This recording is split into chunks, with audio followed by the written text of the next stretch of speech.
You will not be able to stay home, brother. You will not be able to plug in, turn on, and cop out. You will not be able to lose yourself on Skag and skip out for beer during commercials because the revolution will not be televised. The revolution will not be televised. The revolution will not be brought to you by Xerox in 4 parts without commercial interruptions. The revolution will not show you pictures of Nixon blowing a bugle and leading a charge by John Mitchell, General Abrams, and Spyro Agnew to eat hog maws confiscated from a Harlem sanctuary. The revolution will not be televised. The revolution will not be brought to you by the Schaefer Award Theater and will not star Natalie Woods and Steve McQueen or Bullwinkle and Julia. The revolution will not give your mouth sex appeal. The revolution will not get rid of the nubs. The revolution will not make you look 5 pounds thinner because the revolution will not be televised, brother. There will be no pictures of you and Willie Mae pushing that shopping cart down the block on the dead run or trying to slide that color TV into a stolen ambulance. NBC will not be able to predict the winner at 8:32 on report from 29 districts. The revolution will not be televised. There will be no pictures of pigs shooting down brothers on the instant replay. There will be no pictures of pigs shooting down brothers on the instant replay. There will be no pictures of Whitney Young being run out of Harlem on a rail with a brand new process. There will be no slow motion or still lights of Roy Wilkins strolling through Watts in a red, black, and green liberation jumpsuit that he has been saving for just the proper occasion. Green Acres, Beverly Hillbillies, and Hooterville Junction will no longer be so damn relevant, and women will not care if Dick finally got down with Jane on Search for Tomorrow, because black people will be in the street looking for a brighter day. The revolution will not be televised. There will be no highlights on the 11 o'clock news and no pictures of Harry armed women liberationists and Jackie Onassis blowing her nose. The theme song will not be written by Jim Webb or Francis Scott Key, nor sung by Glenn Campbell, Tom Jones, Johnny Cash, Engelbert Humperdinck, or The Rare Earth. The revolution will not be televised. The revolution will not be right back after a message about a white tornado, white lightning, or white people. You will not have to worry about a dove in your bedroom, the tiger in your tank, or the giant in your toilet bowl. The revolution will not go better with Coke. The revolution will not fight germs that may cause bad breath. The revolution will put you in the driver's seat. The revolution will not be televised, will not be televised, will not be televised, will not be televised. The revolution will be no rerun, brothers. The revolution will be live.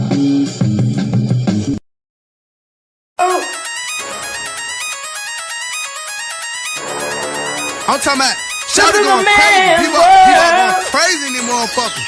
Run that shit back, man. But it means nothing. Nothing. Got a woman on the bed.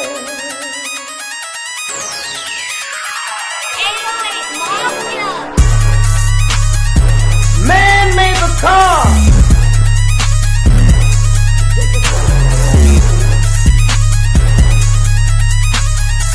Man made the train to carry the heavy load. Man made the electric light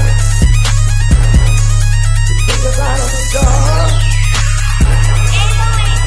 Man made the boat for the water like the 7-no-man. Man thinks about a little bit of baby girl and a baby boy,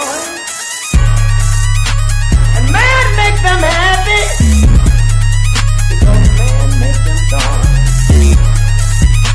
But after man make everything we can, do you know that man makes money?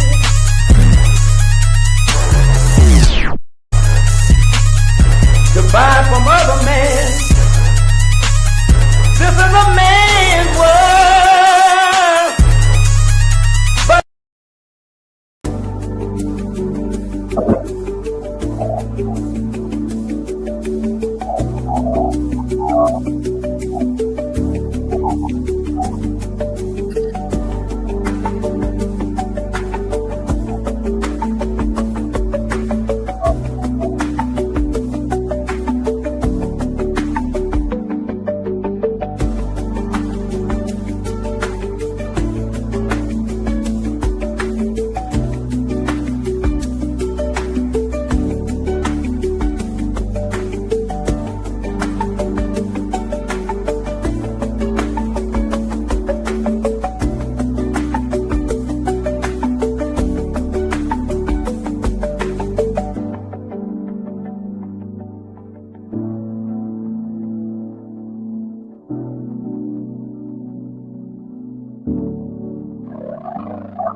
Greetings, Black family, greetings, and thank y'all for tuning into another episode of Shabaka's Black Experience Enhanced in conjunction with the Front Line Blacc News. This is Grand Rising with Shabaka and the Chase, Season 10, Episode 41 of Grand Rising with Shabaka and the Chase in conjunction with the Front Line Blacc News. And I'm your host, Chain Krummer. We're joined with our other hosts of Shabaka's Black Experience Enhanced, Shabaka San Corey, and Shabaka's Black Experience Enhanced. And on this Season 10, Episode 41 of Grand Rising with Shabaka and the Chase in conjunction with the Frontline Blacc News, we'll be discussing several topics. The first topic is Katrina. It's been 20 years since Hurricane Katrina hit New Orleans, Louisiana, and FBA got a real reminder that the United States government doesn't care about FBA Black folks. New Orleans natives remember Hurricane Katrina 20 years later. It was like a horror movie.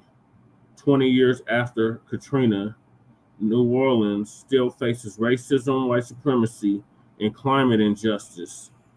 Right.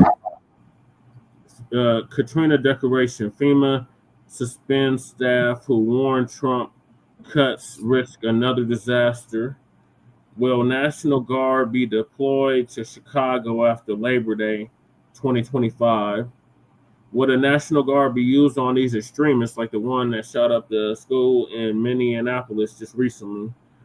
America's first inhabitants they don't teach about in school. And last but certainly not least, Olympia Fields, Flossmoor, Illinois, while Blacc Americans are moving to this A-rated neighborhood. We are based out of East Denver, North Aurora, Colorado. Shabaka's out of Las Vegas. We give the news from a frontline and Black First perspective. We are a part of the New Black Media and also the signal boosters of the New Black Media. We have been around, Shabaka's Black Experience Enhanced has been around for 10 seasons. Frontline Blacc News has been around for 5 seasons. And the Revolutionary Agenda has been around for 4, almost 5 seasons and count. And then we have several platforms that are part of the Frontline campaign. I just mentioned Shabaka's Black Experience Enhanced, Frontline Blacc News, and the Revolutionary Agenda. Frontline Blacc News started back in 2020, 2021. Please join us on StreamYard, YouTube, Frontline Blacc News.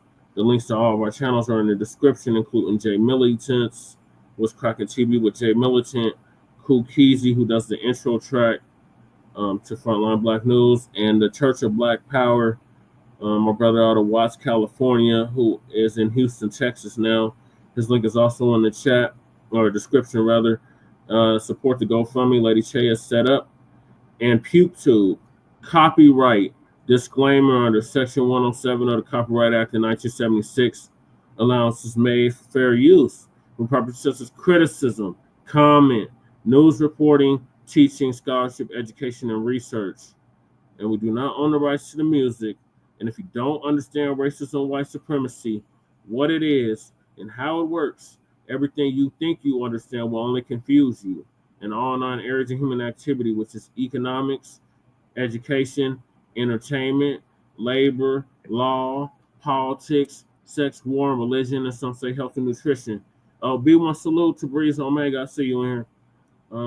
That's by the great Nelly Fuller Jr. RIP to him. He just transitioned this past February. And then when you, a Black person, are captured by any race soldier, you must never fuss, fight, or flee. Comply and defend yourself in court. Also by the great Nelly Fuller Jr., who passed away this past February.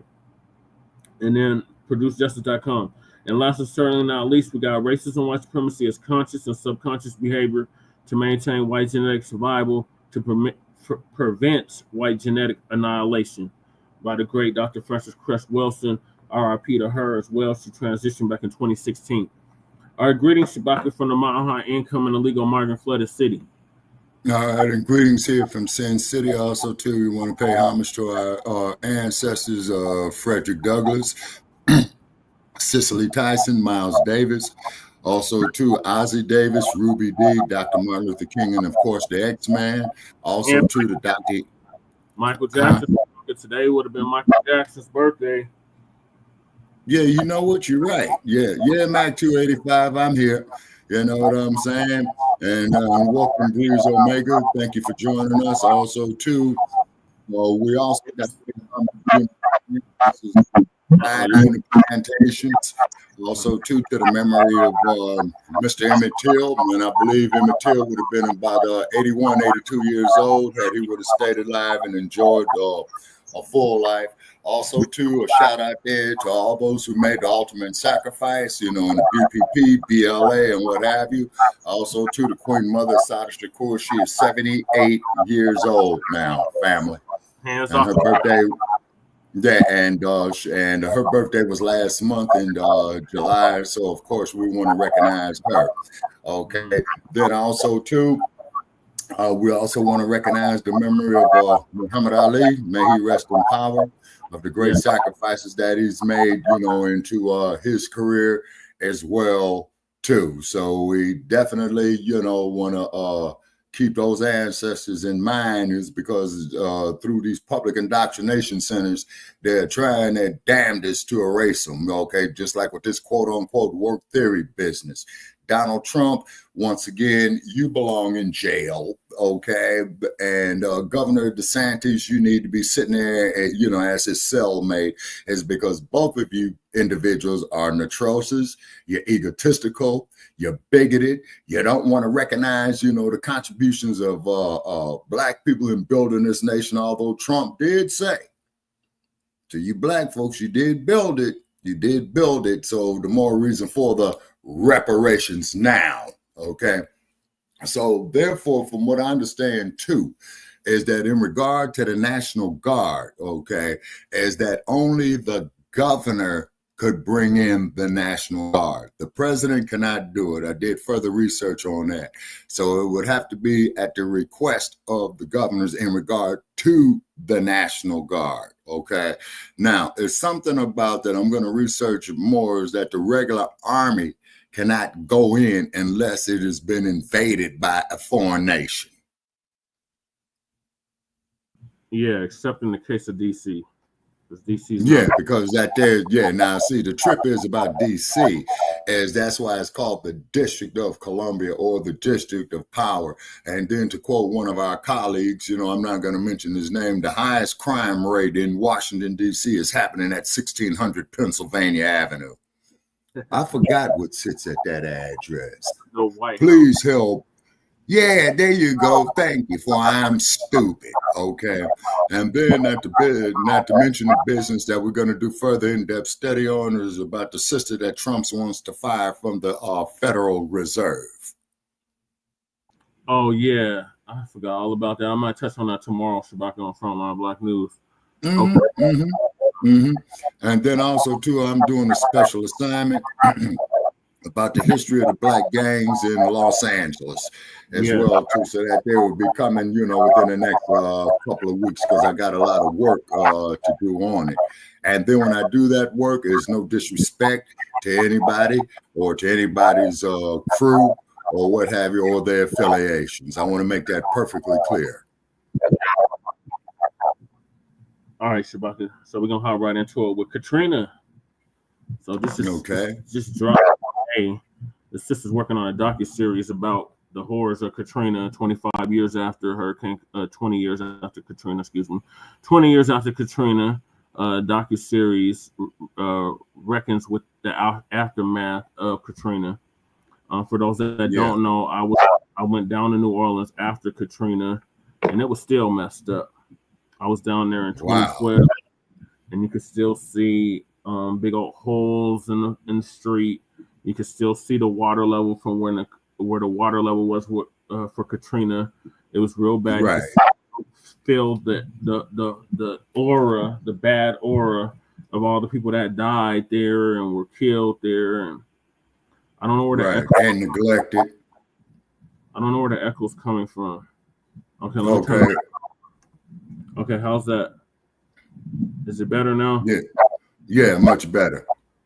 Okay, but we're still getting a little bit of feedback, Brother Jack. I don't know. Somebody tell me to turn the speaker up. Let me see something. Okay, how's it sound now? Look, you sound perfect now. Okay, there it is again. I don't know what's causing it. I turned the speaker down, so I don't know what it is. All right, can y'all hear me now? Yes. Troubleshoot. The more details you provide, the better I can assist. Shut up, Google phone. I just started up from nowhere. Okay. All right, so Katrina happened 20 years ago, and we're gonna go over the horror movie that it was. So the first video is about this docuseries the sisters coming up with about the horrors of Katrina. So I'm gonna play that, and then I'm gonna play the 60 Minutes interview with former Mayor Ray Nagin. Oh yeah, I remember him, the brother, right? Yeah. Yeah. Well, we spend the rest of the hour looking at the devastation in the aftermath of Hurricane Katrina.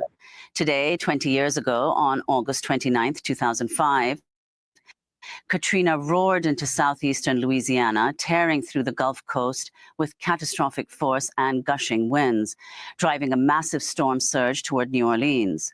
Thousands of residents were abandoned by state and federal officials, left to fight for survival in the rising floodwaters, many stranded on the rooftops of their sinking homes without water, food, or medical care.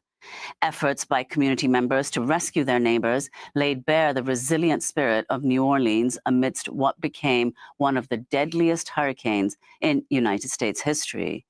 That's at the heart of a riveting 5-part documentary series by National Geographic, released just last month, called Hurricane Katrina: Race Against Time. This is the series trailer.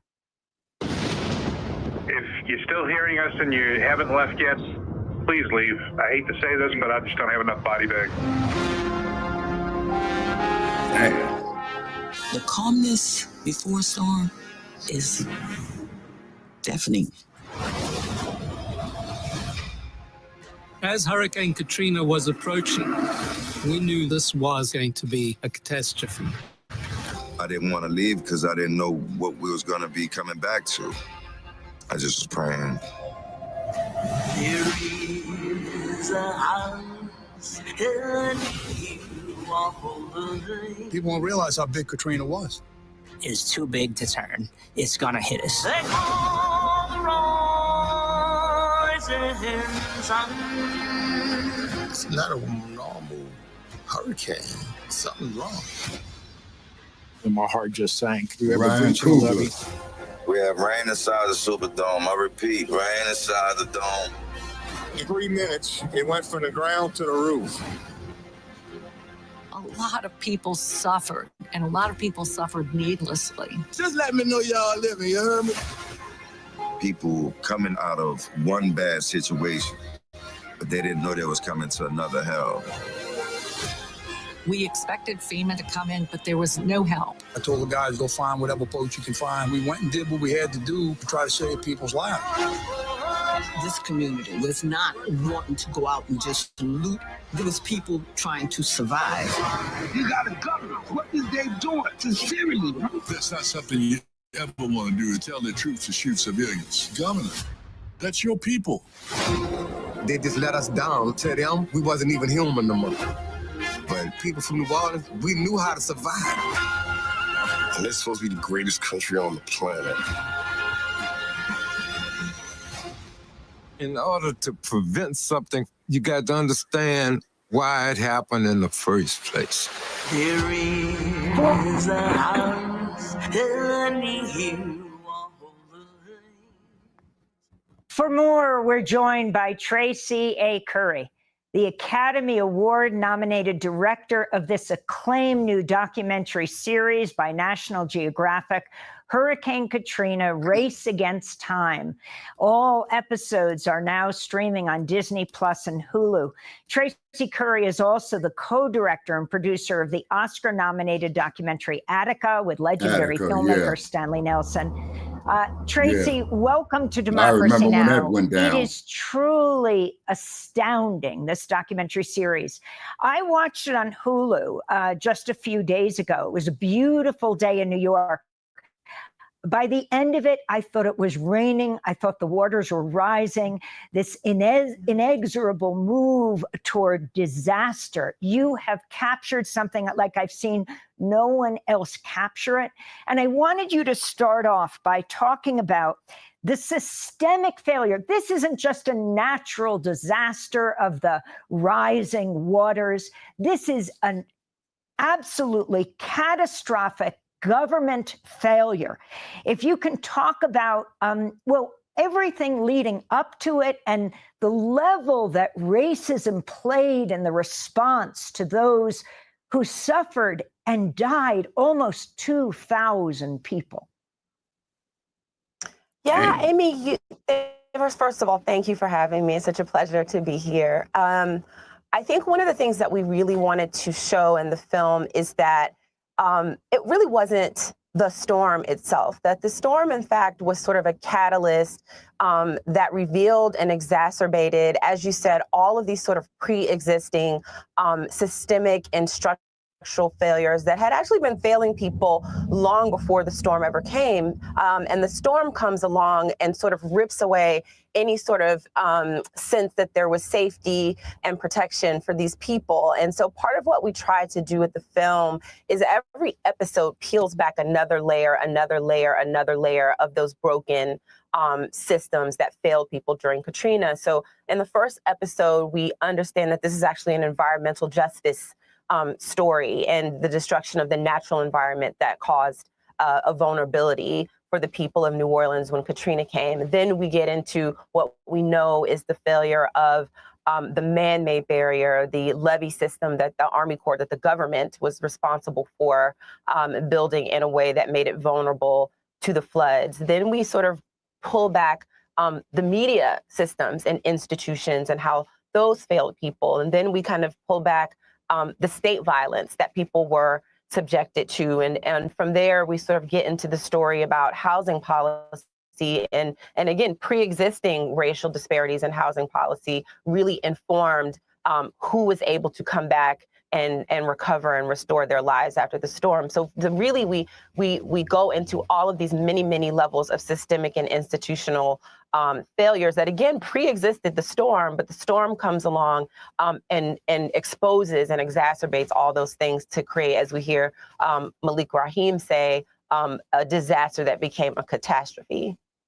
Well, your film, Tracy, is not only very, very informative, of course, and powerful, it's also absolutely beautifully filmed and compiled. So let's go. We'd like to show another clip from the documentary. Again, the title is Hurricane Katrina, Race Against Time. In this clip, we hear from Ed Bush, who was a Louisiana National Guard major during Katrina, and Shelton Alexander, a spoken word poet from St. Bernard Parish, who filmed his experience sheltering inside the Superdome. His footage was weaved into the documentary. There is no comms, and since the loudspeaker system didn't work, I walked around the 30,000 people in the Superdome to let them know we're working on it. I think it's going to be buses, and we're going to bring, I don't know how it's all going to work, but buses are coming. It did uplift our spirits. And so I was watching people settle beefs and shaking hands, you know what I mean? The place started getting real trashy. So a lot of the teenagers, they started coming together and they started cleaning up. There was a young man pushing around one of those hotel luggage carts with a person laying on it. And he said, "Hey, this lady just passed out. What do you want me to do with her?" And she was okay, but and she was conscious, but she was clearly overheated.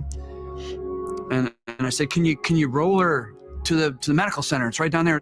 And so he took it, and he came back about 10 minutes later. He's like, "You want me to keep doing this if I see stuff or I need people?" And I was like, "Please do." He loved that he had a role. The risk of allowing that young man to help push people to the medical arena was this much. The impact of other people seeing how he was helping was colossal. Am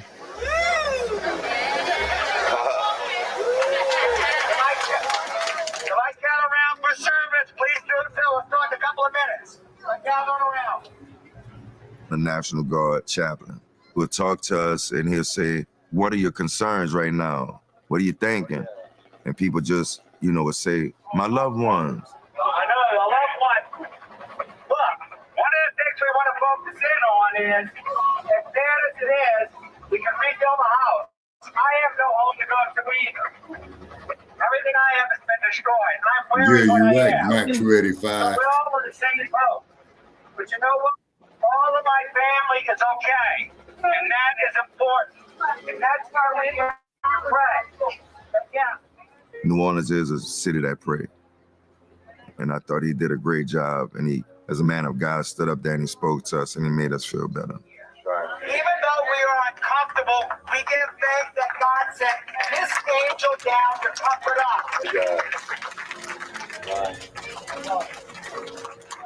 A lot of people started feeling like, now we chosen at this point in time.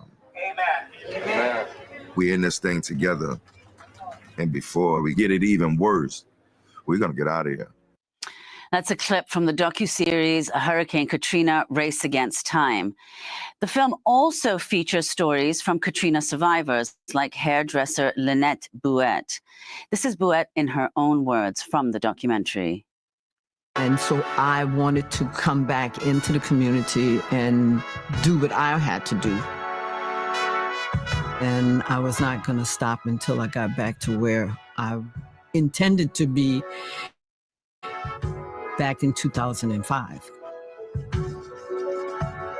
Every penny I have made since Katrina has gone into me getting back into my salon and my property.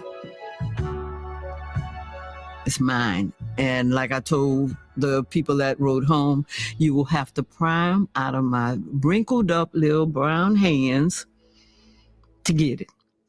So, Tracy Curry, those are a couple of clips from your docuseries. So if you could tell us some of the personal stories, the interviews you do with survivors, Malik Rahim, who Democracy Now! Has also, Amy Goodman has also spoken to at length, and others, the personal stories you got of the hurricane and how people survived. Well, one of the things that I and the producers that I work with learned early on, we made some early visits to New Orleans before we ever started filming anything, really just to listen and hear what people had to say. And one of those conversations was with General Russell Honore, who you see in the film, who sort of comes in and finally begins to kind of wrangle things so things start moving. And one of the things that he told us, and General Honore knows Katrina better than most, is that his understanding is of what Katrina was, is that it's what you experienced, where you were, where you stood in it at the time. And so that really informed our understanding that there isn't just a Katrina story, there are many Katrina stories, as many Katrina stories as there are Katrina survivors. And so what we really set out to do was to collect as many different parts and pieces of that story as we possibly could to begin to make something that felt like a whole telling of what happened and to center the experience of those stories and the people that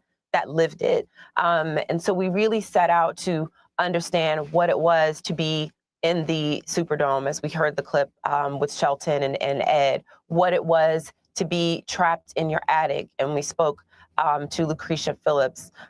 You played the clip from Ms. Lynette Bouette, who was stranded on the interstate highway. We spoke to someone who was inside of the convention center. We spoke, as you mentioned, to Malik Rahim, who, while he was across the river in a part of the city that did not flood, was experiencing racialized violence as a result of the vulnerabilities and people being exposed, and lived where there was also police violence that was happening to an unarmed man in Algiers. So we really tried to get as many parts of what it was, this sort of basket of experiences that we all kind of understand collectively under Katrina, that, as I said, really is not, it was the name of the storm, but really is not about the storm at all. It was about all of these other ways that the storm revealed and, as I said, exacerbated the vulnerabilities that people were living with at the time. And so we really tried to ground that in the experience of the people who really lived it and restore the narrative and the story to them. I mean, the story of the government malfeasance. I mean, when you have the former FEMA director, right, who famously said he didn't realize people were in the convention center. I mean, so shocking when thousands of people were there. When you had, and then of course you think about the level of experience these people had in dealing with catastrophes as opposed to political appointees, and the level of racism, those who got saved and those who didn't. If you can talk about, I mean, a changed city, why this isn't just about 20 years ago. The demographics change with so many African Americans left New Orleans. People didn't even know where they were going. As they got on planes, they wouldn't even be told that it became a whiter city. All the teachers fired at the beginning. It was so astounding. And then it becomes a prototype for the charter school system in the United States, an entire charter system replacing the public schools, Tracy.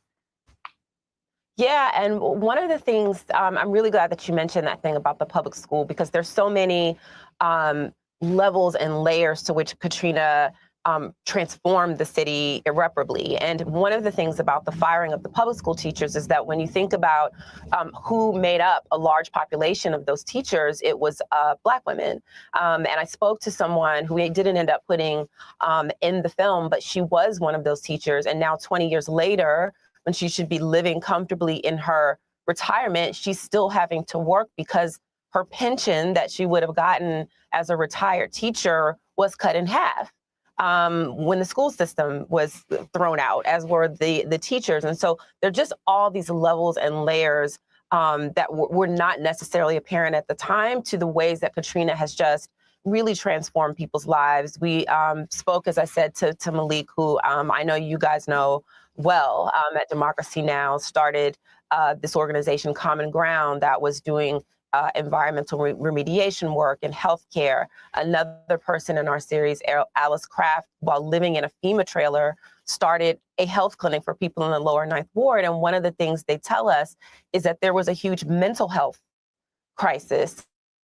This was a profound trauma for everybody that experienced it. And there was never any sort of healing for that. And so they're just, what you're sort of getting at, I think there, Amy, is just all of these sort of levels and layers of lasting harm that were done as a result of this that I don't think were quite apparent. And even 20 years later, I don't think are quite apparent in how this city has been irreparably changed. I talked early on to a lot of the people when we were just sort of listening to what people had to say, and what they told me is that, you know, for those of us who go to New Orleans as visitors, it feels like the New Orleans that we know, or the New Orleans of our imagination. We do the Mardi Gras, the Bourbon Street, the jazz festivals. But for them, which is to say the people who are of this place and lived it, they experienced this bifurcated experience of New Orleans that they describe as before Katrina and after Katrina. And so much of what that after was like is that these very close ties of kinship and community that really defined life in New Orleans for the people who lived there were rent apart by Katrina in a way that was never knit together. I mean, people were kind of called refugees, and there was all this sort of othering language that was used to describe them. But really what they were was internally displaced people. And many of those people never, ever, ever came back. So this was just an absolutely transformative event in the lives of these people and this city, and continues to be to this day. Well, Tracy A. Curry, I just want to congratulate you on the series. Tracy is the Academy Award nominated director of the acclaimed new documentary series, Hurricane Katrina, Race Against Time, now streaming on Disney and Hulu. And that does it for this show. Special thanks to our local crew here in Telluride, Greg Kearns and Stash Wizlocki and Patrick Dyer and Dallas Sainsbury and Dennis Moynihan, special at the Telluride Film Festival, who helped make this broadcast possible, and to Telluride's community radio station, Koto FM, that has broadcast Democracy Now! For so many years. All right, Shabaka, what's your thoughts on this docu-series? Okay, well, first place, I want to give a shout out there to Amy Goodwin. Shabaka? She's been doing this. Okay, can you hear me? Yeah, I can hear you now. Okay, all right. First place, shout out there to Amy Goodwin. She's been doing this work here for at least 50 years that I know of, number one. Also, too, with Attica, I remember that there was 1971, and that catastrophe has to be blamed on Governor Nelson Rockefeller of New York at the time, where he had just sent the law enforcement agencies in there just to kill those men. You see, so I remember that. I seen the documentary Attica, Shabaka, that the sister did. It was a real good documentary. So I'm definitely looking forward to this Katrina docu-series. Oh, yeah, absolutely. And then keep in mind, with her being nominated for an Academy Award, okay, that there's definitely a plus on the resume as far as Hollywood is concerned. Yeah. And Ryan. Yeah, and of course, Ryan Coogler. Well, Ryan Coogler all made his, man. You know what I'm saying? His cup is starting to run it over, you know. And as I stated before, you know, out here in the Wild Wild West, okay, they are doing Black Panther 3. They're just trying to figure out who the monarch of Wakanda is going to be. Is it going to be Syria, or is it going to be King T'Challa's son? Okay, who knows? Maybe they just might show a transition of Syria to King T'Challa's son as far as being the monarch. And unfortunately, too bad that Abigail Disney owns the rights to it. That is definitely something that should be Black owned, lock, stock, and barrel. Right. But getting back to Katrina, Shabaka. So, okay. Katrina, that there was a disaster, a natural disaster, plus a lack of the state level and the federal level not doing this job is because, as you can see, the majority of the victims were our people. But Louisiana, New Orleans, it has a brutal history anyway. Yeah, it does. And that was exemplified after the hurricane. So I'm going to play what the weather report was saying before I'm hit. So this cracker that's going to be speaking, he's like a big-time hurricane expert. All right. He covered every hurricane since at least Andrew. Well, that's a lot of hurricanes. His name is Brian Norcross, and he's going to reflect on the devastating impacts of Katrina and why it stayed to the city of New Orleans weather-wise.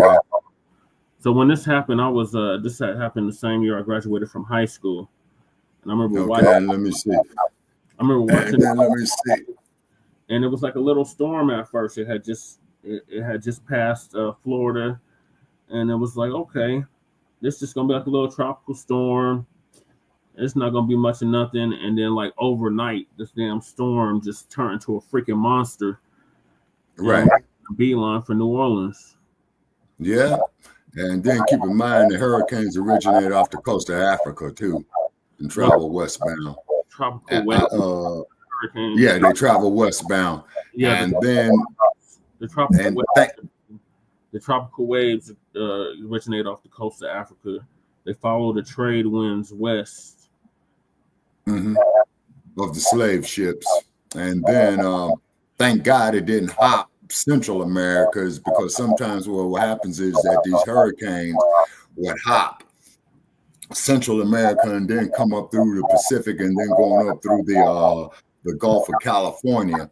But generally, when they come over here to the west, they kick out just before it gets to Cabo San Lucas. You say, the last one that hit California, it didn't. When I was straight up the coast, man, clear past San Francisco, which was kind of incredible. Shabaka, if you just have rain in Las Vegas, that was because of a hurricane. A hurricane just almost took that same path, and that's where it came from. Yeah, Hurricane Flossmoor. Yeah, that's news to me because I noticed that the temperature is kind of cool this morning. Okay.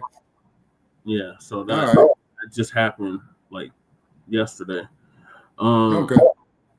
So I'm gonna play the weather report from then, and then I'm gonna play the 60 minutes interview with Ray Nagin, the mayor at the time of New Orleans.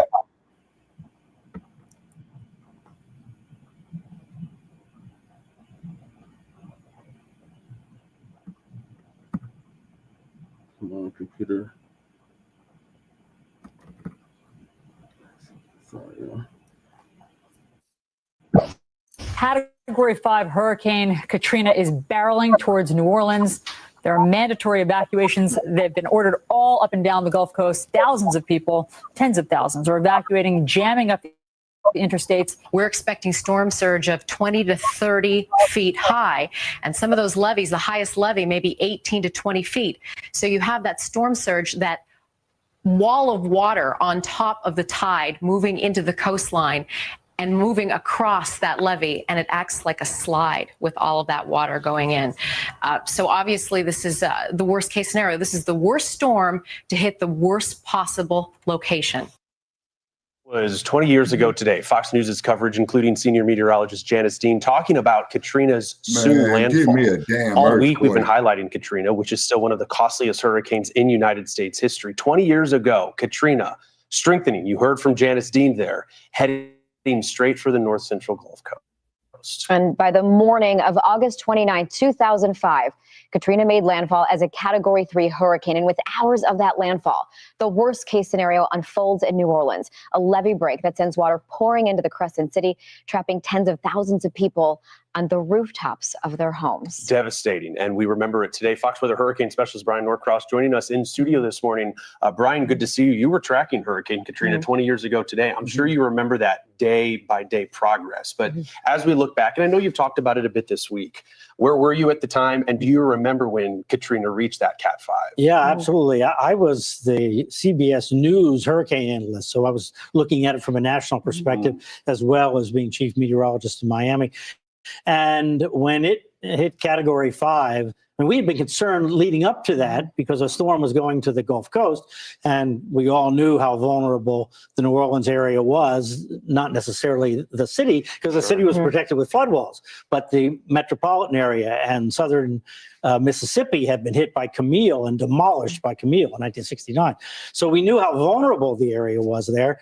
And then to have the storm blow up to a Category 5 on top of the vulnerability that we had already been talking about, it was frightening beyond words.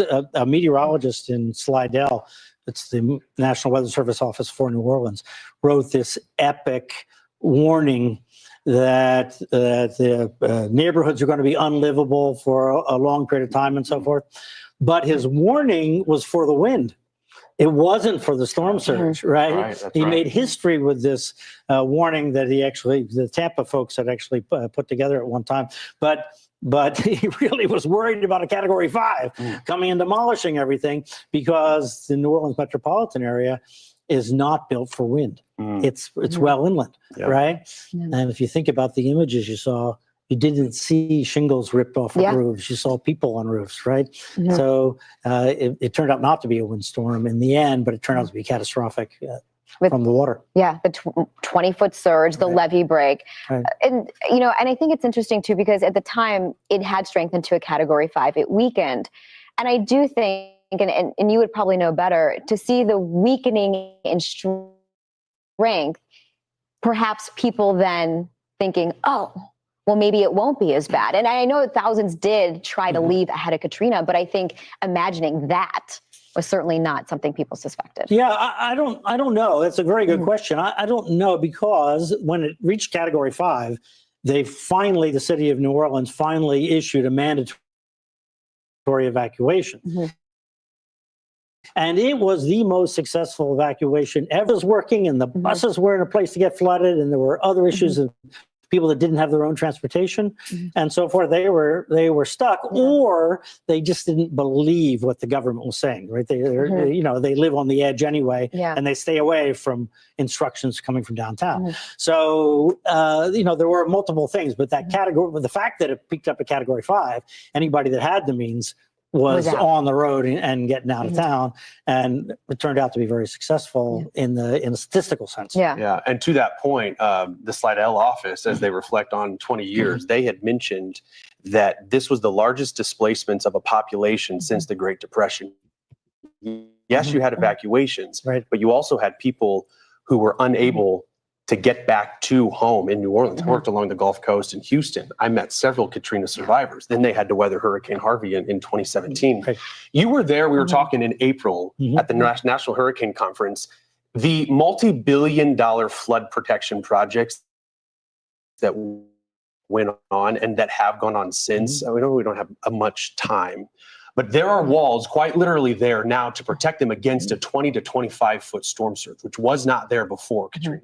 Well, they had flood walls, but the problem is we learned in Katrina that they weren't built properly, right? So if the flood walls had held that were built after Hurricane Betsy in 1965, actually, that's what prompted that system. If they had held before Camille, it would have been a tremendously different outcome because the water would have come over the walls. But then as soon as the water went down, the storm surge went down, it would have stopped coming over. When the flood walls failed, the water came over and then it kept coming over until it was the level of the Gulf or the lake. And that was the difference. So these new flood walls, they're not coming down. So yes, water can come over them into the bowl, but the pumps can take care of that. And as soon as the water goes down outside the walls, then it stops coming in. So it's a much more robust system. It is, $14 billion was the number I saw in order to rebuild all of that. But the hopes that it saves money down the road should anything as catastrophic approach the Louisiana. The wetlands have been restored. So there's been a lot of effort to shield Louisiana from that's still going on. The Chandelier Islands, they're just getting to actually trying to resurrect those. Those are the islands kind of south of Mississippi, east of southeastern Louisiana. And there's a lot of work to do in southern Louisiana to try and put land back where water has taken over. It's still, and we were talking about it too. It's still evident though. Some folks never returning to New Orleans, and you can still see the impacts from. I mean, in those neighborhoods, in the 9th Ward, in Gentilly, the northern Lakeview, the places on the north side up by the lake. I mean, many of those neighborhoods still have homes that flooded. People had to move out. Now they have been sitting there for 20 years and nobody's in them, that are just all mold and so forth inside. So they'd have to be torn down.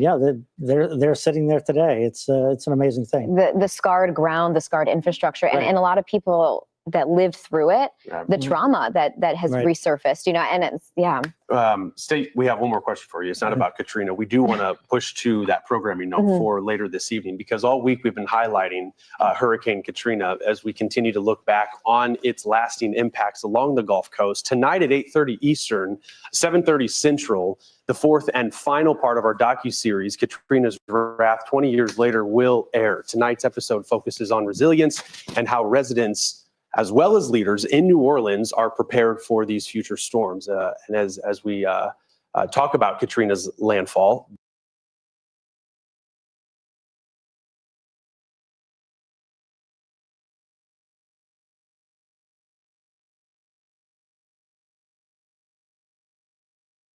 All right, so that was the weather report from back then. I don't know, the computer's acting stupid, Shabaka. But that was the weather report from back then.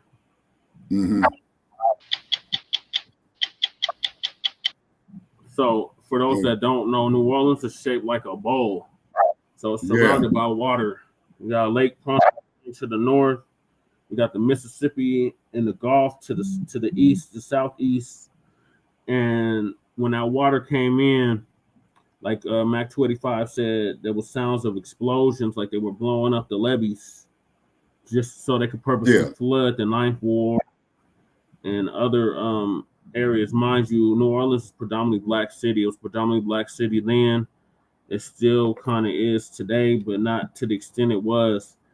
And this was purposely done. And I know people that were refugees from Katrina that ended up in Denver. One of my friends, had some that ended up in the Bay Area as well too. Yeah, one of my friends, Alex, he's from New Orleans. He was just there recently. He just had to move back because he said it was like no opportunity out there. So he moved back here. And then I know this other dude who came out here in 2005. His name is Dave. They call him Super Dave, but I just call him Dave because ain't nothing super about him. but he's from there too. Like I know like several people that were Katrina refugees that ended up in Denver. Mm-hmm. Now, I just want to give a difference between a quake and a hurricane. The difference is you got advance warning on the hurricane. You have no advance warning on no earthquake. Well, they had advance warning that there was a storm coming, but they didn't have advance warning that it was going to be as strong as it was. Because like I said, when it first hit Florida, it was like, oh, it's a little tropical storm. Ain't gonna really amount to much. And then it hit that Gulf, that warm Gulf waters, and that might turn into a straight up monster. Mm-hmm. I remember watching it because I used to study the weather. I still do, but initially I was for meteorology, so I was real heavy into it, and I was like, this is real interesting. Like, because it looked like it was like an Andrew type of situation. Like, Andrew wasn't really much of a storm at first, and then it hit them real warm waters, and it turned into a Category 5 and hit Miami and completely wiped the map. So when like I said, when Katrina take my. Oh yeah. Well, the thing about the earthquake, Shabaka, the Geological Survey, they're starting to predict when the tremors are going to hit, but they don't know when the big one's going to hit. You know when like the little tremors are going to hit because it has something to do with the sun and the sun's activity, like the gravitational pull and the solar flares from the sun and the rays from the sun. So it has to do with the sun, with the earthquakes. Mm-hmm. Yeah, we're still getting some feedback. I don't know why I'm getting feedback, but okay. No, wait a minute. Mac 285 says that he was robbed by a New Orleans refugee. Yeah, there's some criminal element there. Yeah, the ones I know, they are real heavy in the criminal activity. So, except Alex ain't really, but the other ones I know, they are definitely in the criminal activity. I'm Mac 285. Yeah, I crossed the state of Louisiana one time, like I said on previous podcasts, and that's the only time I'm going into the South. So for all of you there that challenged Shabaka to go into the South, I did it. I ain't going back. I was there, Mac 285. I was there in 2012. I was there for a business convention, and I could still see like I said, I could still see the water line from Katrina. I could still see the abandoned buildings from Katrina. I could still see the power lines down, swayed to the side, all that stuff from Katrina. And that was 7 years after the fact. Yeah, it takes a long time, man, for them to rebuild after an earthquake. I got a lot of Katrina refugees in Houston, too. Mm-hmm. And that sits along the coastline as well, too. Well, when Katrina hit, a lot of the refugees ended up going to Houston. Okay. They had warfare with the natives in Houston. The gangs had war with the gangs from New Orleans. It was real crazy at that time. And then Rita hit the same year. So then the people from Houston was going fleeing to other parts of the country because of Hurricane Rita. So it was real bad. That was a bad hurricane season. 2005 was real bad. Mm-hmm. All right, so the next one, the mayor at the time, Ray Nagin, was from majority of the natives I've heard from there that he wasn't shit, and he didn't really do shit to help the people there. Right. So he did this interview with 60 Minutes about 2 months after the fact. So hopefully they don't start the video. Copyright disclaimer under section 107. Yeah, they did stay at the Astrodome. They sure did. Copyright disclaimer under section 107 of the Copyright Act of 1966. Allowances made for fair use purposes, criticism, comment, news reporting, teaching, scholarship, education, and research. And then keep in mind that preacher they got down there, that jackleg Joel Osteen, he refused to open up the church. Yeah, he refused to open up the church during Rita, Ike, all them hurricanes that hit Houston at the time. He refused to open up the church. Yeah, and I do not donate a dime to these television preachers. Twin said he was working at the mall when they had those FEMA checks too. And they got those FEMA checks too, and they came and brought every Gucci and Jordan item. I believe it. Yeah, I believe it. You know. Yeah, we really got to change our buying habits. You know what I'm saying? Well, I knew people from the Callio projects and the Magnolia projects, and then also knew people from the Ninth Ward. The Ninth Ward was completely wiped out. They wiped out the Callio and the Magnolia projects too. Damn. That's bad. And like I said, I remember being on Canal Street and there was big ass holes in the street. I remember being on Poydras. They call it Poydras. I used to call it Pedreas, but it's Poydras. Poydras, there were holes in the middle of the street. It was real bad. And that was bad. And then a lot of people is telling me I need to go to New Orleans, and I told them, no, thank you. You do. You do. No, brother, not at my age, man. 20 years ago, you could have got me. But not at my age now. No. It's humid. It's nice and warm. You said you like it warm. It's real humid. I can't take humidity. Give me this desert. It's arid. It's dry. I cannot take humidity. I've been in humidity. There's nothing nice. Yeah. Like New Orleans was the worst. Humidity. Like it was even worse. I believe it. It was worse. I believe it.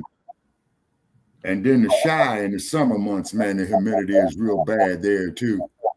Because a damn thunderstorm will come in off the Great Lakes, man, and then you could literally see all over the streets and what have you when the storm clears, steam rising up everywhere. Yeah, but it was pretty damn bad. And this was years after the fact, so I could just imagine what it was like when it happened. So okay, now Twin, now listen to Twin. Twin says, take a stroll in the French Quarter featuring Shabaka. Well, as long as I got my shotgun with me, man, on my sidearm. Make sure you're on Bourbon Street. I was on Bourbon Street too. It was live. Yeah, they all got gold teeth. And they talk like that, baby. You need something, baby. Yeah, oh, here's a movie y'all need to see from the 1970s, the Black exploitation era, Brother Che. A film with Glenn Turman called JD's Revenge. Yeah, I remember that movie. That shit was crazy as hell. Yeah. Yeah, you need a nice Creole woman, Shabaka. I don't know what a Creole is. A Creole is a Black, Indian, and French, basically what Lady Che is, Shabaka. Well, I'll stay out here in the wild, wild west, you know. She cook you up some good old gumbo, Shabaka. No, I don't deal with gumbo. But to each his reach when they're on their cuisine, you know what I'm saying? Well, that's a staple down there, Shabaka, along with crawfish. I've had crawfish, didn't dig it. I'm too spoiled on Fat Burger, man. And then y'all gonna say in Denver, Colorado, I passed a Fat Burger and it said up there, the only thing from Los Angeles that makes sense in Denver is Fat Burger. Man, I could take you to the original Fat Burger. Yeah, we did just recently open up a Fat Burger out here. And then in Los Angeles, you got to check out Johnny's Pastrami. He's been there, man, since like about the mid-1950s. Oh, yeah, I heard about that restaurant. Yeah. Okay, so I'm going to play the 60-minute interview with Ray Nagin, former mayor of New Orleans. And he still gets a pension from that. You know that, right? Yeah. 60 Minutes. I remember watching that. That's why I used to like Mike Wallace. No, For the city Morley of New Safer. Orleans, Hurricane Katrina was not so much a sudden calamity as a slow-motion catastrophe. The whole country watched in agony as the floodwaters rose and houses, neighborhoods, and society itself began to disintegrate, along with the city's broken levees. 60 Minutes correspondent Scott Pelley's been in New Orleans this weekend, looking into how much of what happened was natural disaster and how much was man-made and avoidable.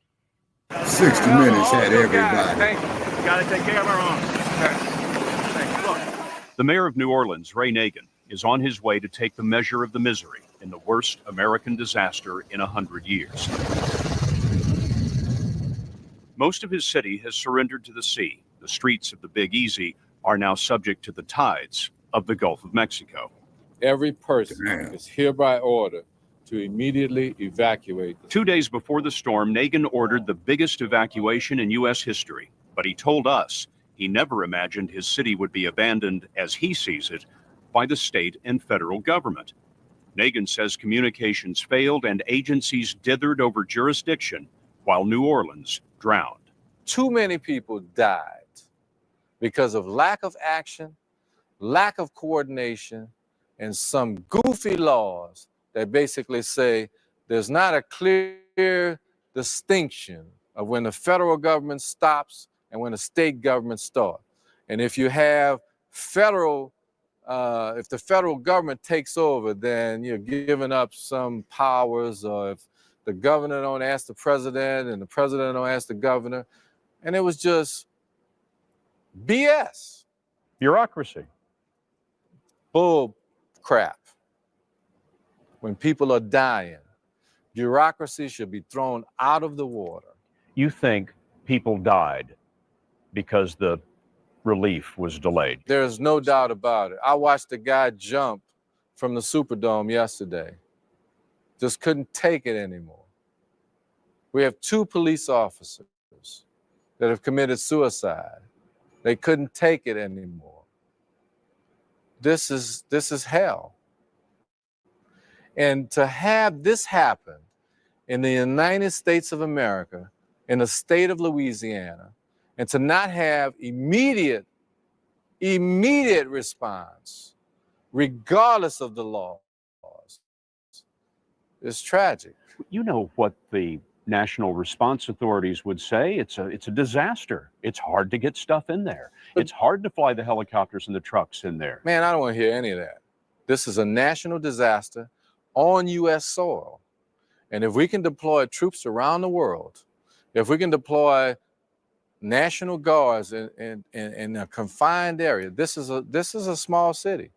It's about 500,000 people. We're not talking about taking over a country. We're talking about 500,000 people. And with all the resources that this state and this country has, it should have gotten done quicker. We met Nagin at his headquarters, this shattered downtown hotel with no power, no water. It's crazy, man, I'm telling you. He's a former cable TV executive with no political experience. He won a surprise victory in 2003. This week, holed up in the darkness, he lashed out on a radio talk show, saying that distant politicians were bragging about their efforts while his city descended into chaos. And they don't have a clue what's going on down there. They flew down here one time, 2 days after the doggone event was over, with TV cameras, all kind of goddamn, excuse my French, everybody in America. But I am pissed. On the radio show, you said that the people who failed to bring aid in here in 24 or 48 hours like that ought to go to hell. Well, I said they're going to have to account for that. And here's the issue. And here's what the nation needs to get ready for. They're seeing, the starving people and evacuations and the lawlessness, and, that's all entertaining. But let me tell you what's getting ready to happen. We're getting ready to drain this city. And then we're going to go and seek and find missions for dead bodies. And the body count is going to go up, and it's going to go up to a tremendous level. And then everybody's going to start to wonder, did more people die because of the storm or because of the lack of response? And that's going to be the big question. Even now, some people remain trapped. There's some people up there by that blue. On our flight, Nagin noticed a man marooned and delivered the aid himself. When you were looking at your Man, city that from the cat needs a helicopter hell of a today, lot more than 2 bottles of water. I had the sense that your heart was broken. You know, my heart is broken, and you know, it's a tough thing when you see a city that you love so much, and you see it so devastated and so almost dead, and you wonder what the future looks like. I'm basically homeless now. Nagin says the nation still doesn't know how desperate New Orleans was in the hours of anarchy, the 3 days before the National Guard broke through. A police chief almost got kidnapped. He was trying to calm the crowd out at the convention center, and they basically got in the middle of a crowd, and the guys tried to basically take him as a hostage. I mean, there's stories that, you know, are unbelievable. Police officers crying, screaming over the radio, "I'm under fire, help, I'm running out of ammunition." My assistant police chief basically said that's the first time in 25 years he ever heard of a police officer in the city of New Orleans saying he's getting ready to run out of ammo in a gunfight. I mean, there's stories, people giving me babies, saying, "Look, take my baby, please. I cannot take care of it." You know, little old lady saying, you know, "Just let me lay down and die." I mean, you want stories? There's stories. You find a story on every corner when you walk in the dark, oily water downtown. It's strange to feel with your feet things you're used to seeing, things like curbs and flower pots. We were walking on Tulane Street when we came across an armada of airboats.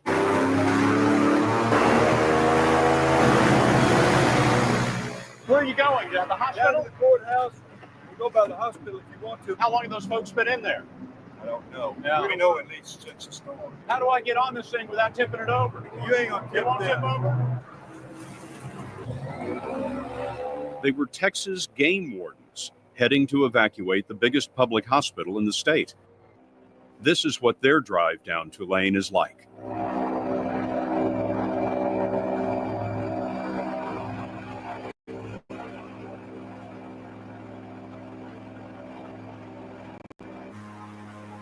Here, the living have waited days for rescue. Bodies everywhere. And the dead, of unknown names and numbers, wait in the debris still. Not a priority, not yet. We got to Charity Hospital as the last were loaded, and like the mayor said, here's the story. Hundreds of patients trapped for days without power. Dr. Peter W. helps run the ER. In the space of an hour and a half, we moved our entire emergency department up one full flight of stairs. In an hour and a half, we had over 50 critically ill patients moved up stairwells because the elevators are shot, gone. No electricity, no power, nothing to do it by. So we're using flashlights and then jerry-rigged ventilators, everything else to ventilate, breathe for people, and have the critical care capacity. But even so, Dr. Ben DeBois-Blanc says some patients died who might have been saved. Tell me about one patient that you lost, that you remember. The little lady who sat in our ICU for 3 days, had a breathing problem, was on a mechanical ventilator. Her husband sat with her 24 hours a day, and because the electricity was out, while he would sleep, he would fan her. He would just try to keep her cool, and he would drift off to sleep. We got her over to the heliport, to the top of the parking garage, and her vital signs began to deteriorate.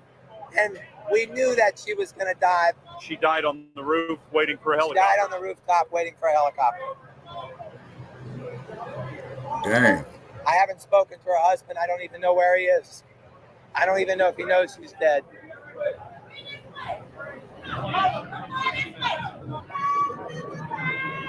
There is joy in rescue, but remember, most of these people have no place to go. Prisoners of the storm are now refugees. One face tells it all, relief, then regret, and a last look at her job for who knows how long. The final evacuation of the stranded is progress. A huge military rescue thunders through the city under the command of Lieutenant General Russell Honore. I want that on the ground so the trucks can go get another load. Yes, sir. You can make that happen? I can make it happen, sir. You the man. Yes, sir. He's a man the mayor calls John Wayne. This is a complex problem. It's called a disaster. Look up the meaning of a disaster. Sir, you understand the frustration that Americans felt all across the country when they were watching on television, people on their roofs, people at the convention center and at the Superdome for days. Oh, man. And people are saying, where's the Army? Where's the National Guard? Why is this taking so long? It took time to get here. And who on that first day knew the levee was going to break?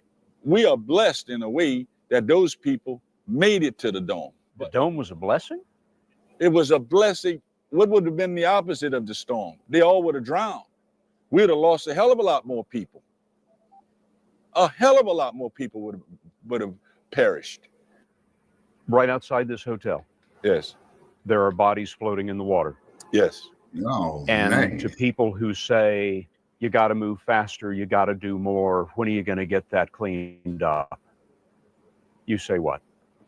Well, right now, I could either have these troops go do this or move the living.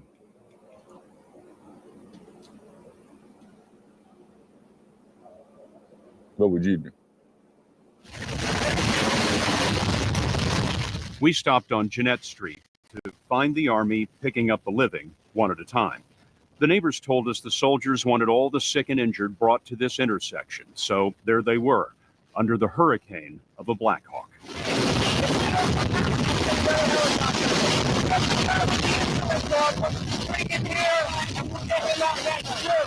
It was incredibly efficient, but the neighbors could be forgiven if they thought this might be the thing that would finally do them in.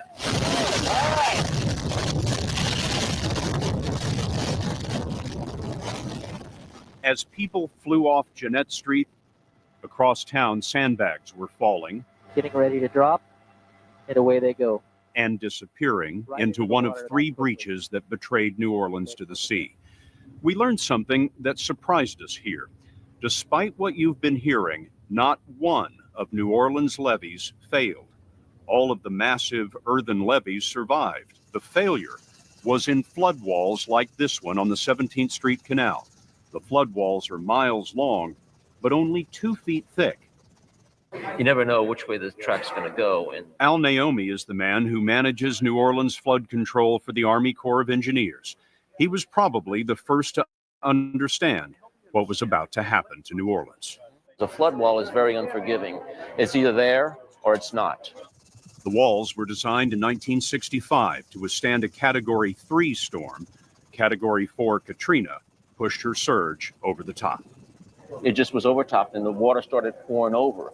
The support for the flood wall failed and it just pushed out and toppled over, and that was it. What could have been done before now to prevent this from happening? I don't know. I don't think... You know this better than anyone. Well, yeah, but you see, there was not sufficient money or time to do anything about this. If somebody had said, okay, here's $1 billion, stop this failure from happening for Category 4, it couldn't have been done in time. I'd have had to start 20 years ago. To where I feel today, I would have been safe from a Category 4 storm like Hurricane Katrina. Shouldn't this have been done 20 years ago? Sure, it should have been done 20 years ago. But, you know, what can we do about that? You have to recognize before we had Category 3 protection, we didn't have anything. On Friday, President Bush came to see for himself and ran into Hurricane Megan. The president offered the mayor the first water he was happy to see in 5 days, a shower aboard Air Force One. When the president came, did you unload any of that radio talk show stuff on him? No, I didn't, but he was well aware of it. And I pulled him on the side with the governor. I said, look, that was uncharacteristic for me. But consider being in my shoes. What would you have done? And if I said anything disrespectful to the office of the president or the governor, I apologize. But tell me what we're going to do now. And what did the president say? The president basically said, Mr. Mayor, I know we could have done a better job, and we're going to fix it. President acknowledged to you that it wasn't handled in the best way? Well, he said they could have done better. You're pretty frank with the president. Well, the president asked me to be frank. I mean, he said to me, he said, look, I think I've been hearing a lot of stuff that may not be true. I want to hear from you. Tell me the truth, and I will help you. The truth about New Orleans is, incredibly, that the worst is yet to come. Once the flood walls are plugged, the city's network of pumping stations will start to drain the city. That'll take weeks at least. But before they can even begin to make the city livable, they will have to deal with the dead. Now think about this. Every house that's flooded right now, we have to go in and see if there's anybody in it. And God forbid, take those who didn't make it. Every building, every room. What are you going to find, sir? I think we're going to find a lot of people. Try to give me some sense of what you think the possibilities are in terms of casualties. Well, let me put it to you this way. We think we evacuated 80% of the people in the city as it relates to this particular event. Do the math, that's 100,000 left. We've evacuated 35,000 people so far. Let's say there's another 15,000. There's 50,000 people unaccounted for. But which number you want to pick? 5%? 10%? 15%? I don't know, but I think it's going to be significant.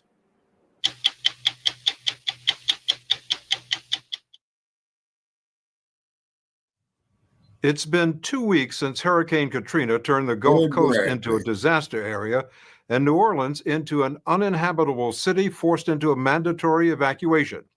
The job of bringing order out of chaos, which fell to the Crescent City's police department, was unprecedented. 80% of those officers lost their own homes. Nearly a third of the cops are still missing. Some may be dead, most just walked off the job. For the 1,200 cops who stayed on the job, the last 2 weeks were the toughest they've ever faced. We spent this week in New Orleans with the man in charge of the department, and we got a firsthand look at the challenges he and his officers have faced since Hurricane Katrina hit town. Hey, Johnny, give me some love, man. Give me some of that love. Eddie Compass, the superintendent of police in the Big Easy, has a reputation as a colorful, plain-talking cop who's at home on the street. All right. Big Dip. Daddy home. What's up, baby? What's up? What's up? What's up? Y'all still standing, huh? Chief Compass says he and his men are still standing after, with the exception of 9/11, the most dramatic 2 weeks any American police department has ever faced. We rode with the chief in the back of a truck from the Texas National Guard as he patrolled streets that are still flooded. Later, he tried to tell us what the last 2 weeks have been like. Imagine holding a city together with no communications, no resources, no ammunition, doing search and rescue, then switching from search and rescue to tactical because the individuals started shooting at the fire trucks and the search and rescue teams. Compass says that as devastating as the hurricane was, the following morning, he thought the worst was over. At 6 o'clock in the morning, I was loading up my truck to bring my son to Texas A&M. I had no idea what was about to take place. You know, everybody thought we had dodged a bullet. Nobody knew. And then when the levee broke? That's when the problems began. Hey, over the next 4 days, law and order disintegrated and parts of New Orleans descended into chaos. New Orleans cops were left to help rescue thousands of people trapped by the rising waters, while small groups of armed thugs roamed the flooded streets, robbing homes and shooting at police, fire trucks, and rescue helicopters. Fires burned throughout the city for days, while bodies floated in the water.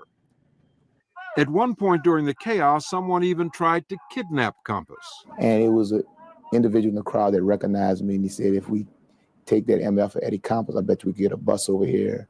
And some other individuals joined in, and they tried to grab me, but my security team, you know, they repelled, they protected me. Their feeling was, these guys, if they could grab you, then they could get a bus and get out of there. Get out of there, so they could trade you for the bus. For the bus, yeah. But my guys pushed them back, and he got me into a vehicle and got me out of there. Yeah. Did you ever imagine it would get to that? No one in the world could ever imagine it could get to that. Did you, for a period, feel that you lost control of the city? Homie. I don't think we ever lost control of the city to the point where the criminal element was going to take it over. There were parts of the city where we were overwhelmed by the masses, but this police department stood strong. If the New Orleans Police Department stood strong, hey, how y'all doing? No one stood stronger than Captain Jeff Wynn, who commands the New Orleans Police Department's Special Operations Unit. When we first started, we were deep into the rescue mode, and we would have to pull off a rescue mode to go and handle a SWAT situation and immediately go back to rescue mode. And when I say rescue mode, I'm not talking about driving from point A to point B. I'm talking about getting a bunch of TAC guys out of a boat, going over and looking at a target, taking down that target, getting back in that boat, and going another 2 blocks over, cutting a rooftop open and getting a family out. It just never stopped. I mean, now, I'll tell you right now, today is a better day than yesterday. Before, in the beginning, you were on your own? We were stuck like Chuck. How many of your officers have not been accounted for? There's about 500 that haven't been accounted for, whether they have quit, whether they have perished in the storm, whether they're with loved ones, you know, but we have 1,200 that we can account for. Well, can somebody come to you and say, Chief, look, I had to take care of my family, or this is why I wasn't here? And could that person still be a part of the New Orleans Police Department? I can understand taking care of your family and coming right back. I can understand that. But I cannot understand staying with your family while we were going through these conditions and not backing us up. You've called some of them cowards. I've called individuals who have shirked their responsibility and duty cowards. I wish I possessed a vocabulary large enough to find a word that depicts something worse than a coward. Because when you look at the sacrifice that the men and women this police department made that stayed, and for these individuals, not only did they not stay, they talked to the media and criticized the brave men and women that were standing tall and standing strong. Not only are they cowards, they're less than a coward. Yeah, well, they're volunteered for partially their make up for job, the man. manpower shortage, Chief Compass is swearing in police academy cadets after only 10 weeks of training, swearing them in wherever he finds them. Raise your right hand and repeat after me. Although the rookies are welcome, veterans like Bruce Adams say that the New Orleans Police Department needs more than new recruits. What do your people need? Mostly something to identify themselves as police officers. Right. We didn't expect this thing to last this long, so a lot of us had that one police shirt, and it's You've been wearing quite the same soft. shirt for 10 days. Yeah, it's been 10 days. Yeah, you must be one stinky motherfucker. You wouldn't understand. Day of the week it is. We're to wash it. It's been 10 days. They got something called the grease to pump your ass. During those 10 days, most of the 480,000 people of New Orleans. Everybody was funkified, Shabaka. It's like when you have an earthquake, you can't use the water for days. No, it's not weeks. Yeah, no, you're right about that. Has been replaced by 14,000 people from police departments, state and federal agencies, and the U.S. military in what looks like an occupation. The city has been divided into grids so they can conduct a systematic search. We're going back into these areas. An officer from the New Orleans Police Department explained it to us. So all of this here was underwater. Still underwater. Still underwater. And all of this here was.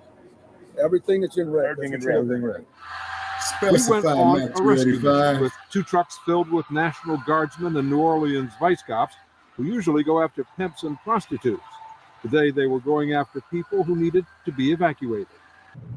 We drove through ruined neighborhoods, past submerged cars, and down power lines. Man.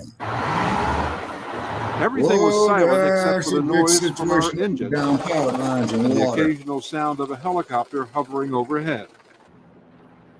Our destination was Mid-City, a leafy neighborhood of quaint single-family houses that today is flooded by a thick, toxic soup. The rescuers had been given directions to people who wanted to be picked up. The rescuers went to pick up stranded people, but were not sure they would be willing to leave. Don't force it. Okay, yeah, just ask her. She says, no, I'm staying, it's fine. At 842 August Street, they found a family that was persuaded to leave. There you go. Open the door. One of them had a cut Now, that the had to black be treated community should have immediately been doing to prevent is infection. asking them crackers for the reparations A few money. blocks away, we found another family. Perfect opportunity, I hate to say. A retired cop, his wife, and two other people What's up, who had crew? taken refuge in their home. What's up in the shack? I'm 70 years old. I never did this in my life. They told us a woman across the street also wanted to be evacuated. 1, 2, 3. Yeah, every black person down there should have was been the asking first them time any of peccaroons them for the had been out of their reparations homes right there. since the hurricane, and the first time they had seen the destruction I hate it had to say. caused to their city. The sight was sobering. City officials had been criticized for not doing enough early Those on to ancestors evacuate on the New Orleans. plantations too, Hundreds man. of school buses Yeah, sit we was swamped trying to where make they've it out been alive. since before the storm hit. Could they have been put to better use? You know, we did everything humanly possible we could to evacuate as many people as possible, but many people just waited too late. They did not heed the mayor's warning. And did he say, if you can't get out, here are buses that will take you out and this is where you should go? He gave the location where different buses were going to be, where, you know, evacuating people. But you have to understand, this is a big city and there's only so many buses. Every resource that we had was utilized as optimum efficiency to get people out of here. Now that most people are out of the city, the police are starting to deal with their own problems and with their own losses. Well, I think that's one reason I try to be so upbeat. That's why I think it's so important for them to see me, for me to interact with them on a daily basis, to keep their spirits up, to keep their spirits high. You know, I mean, I love the men and women in this police department. I can't even emphasize that enough. You know, they are my family. We are family. This is not a police department. This is a family. And most of that Sound like a family gang is to me. homeless. 80% of the men and women of the New Orleans Police Department lost everything. Lieutenant David Benelli is one of the lucky ones. He is the head of the city's sex crime divisions. And when he came home after the You heard storm, about he that, was man, surprised at what he 285, saw. boy. I know the I turned alligators the was corner, eating good. and when I saw, you know, these skinny pine trees still up, and I saw that the roof was still on. I went in my backyard, and I saw tiki torches still sticking in the backyard. And I go in my house, and there wasn't any water damage. I felt blessed. So blessed that Benelli and his wife Becky, a sergeant in the crime lab, open up their house to homeless cops.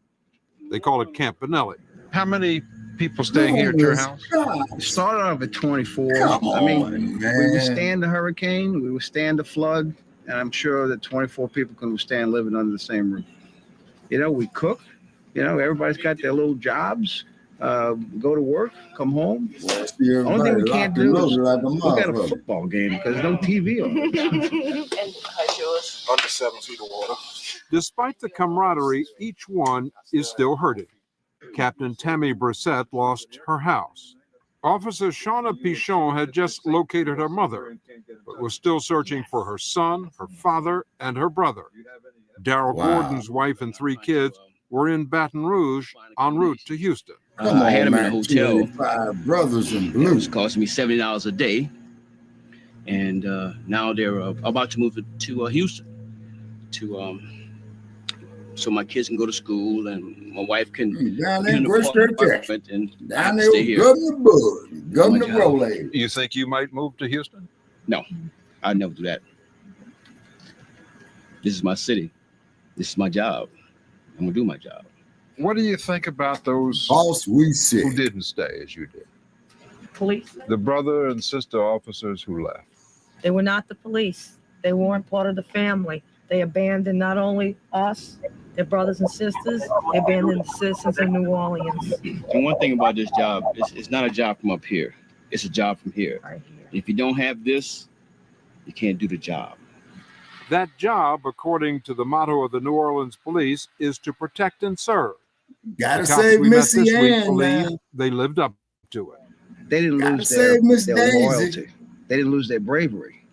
They didn't lose their spirit, because the true men and women of the New Orleans Police Department kept this city viable, kept the city alive for 6 days that was under siege by hurricane and flood.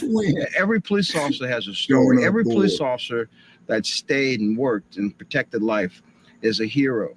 It's because of the human spirit, and it's because of the likes of these officers that are sitting around here today.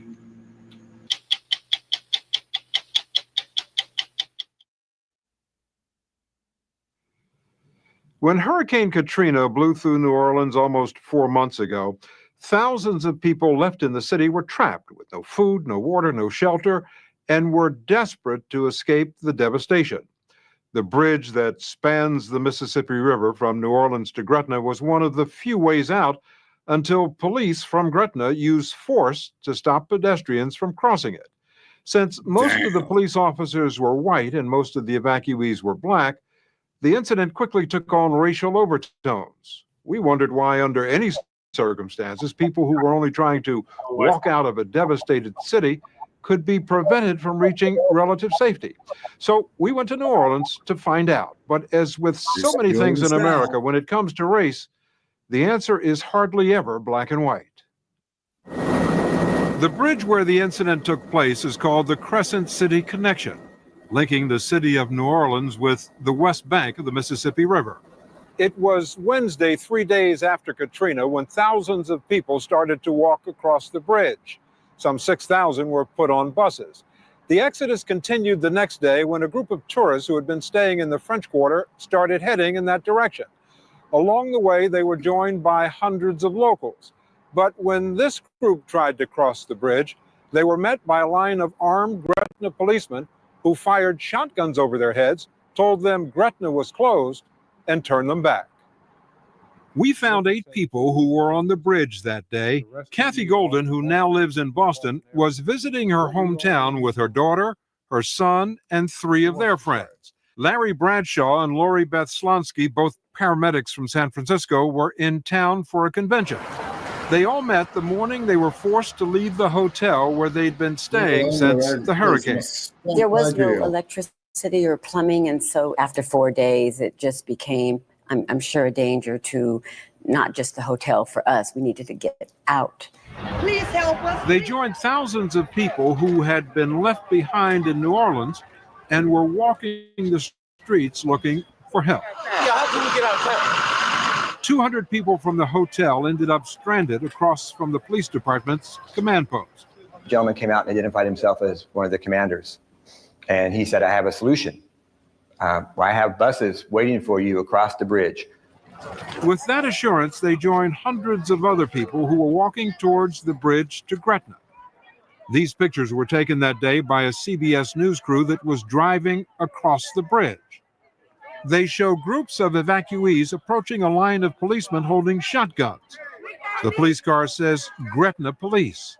Kathy Golden told us that when her group reached the police line, they were told there were no buses and they were stopped with a shotgun blast. What was your reaction when you heard the gunshot? I was scared at first. I've heard gunshots before because I live in the inner city area, but not a shotgun. And I was concerned about my safety and those who were with me. One of the people on the bridge with Kathy Golden was Sharon Holloman. Did you see the police fire their guns, or did you just hear them? We saw it. We were close enough to them. They'd rack their shotguns and let off a warning shot. We were this far away.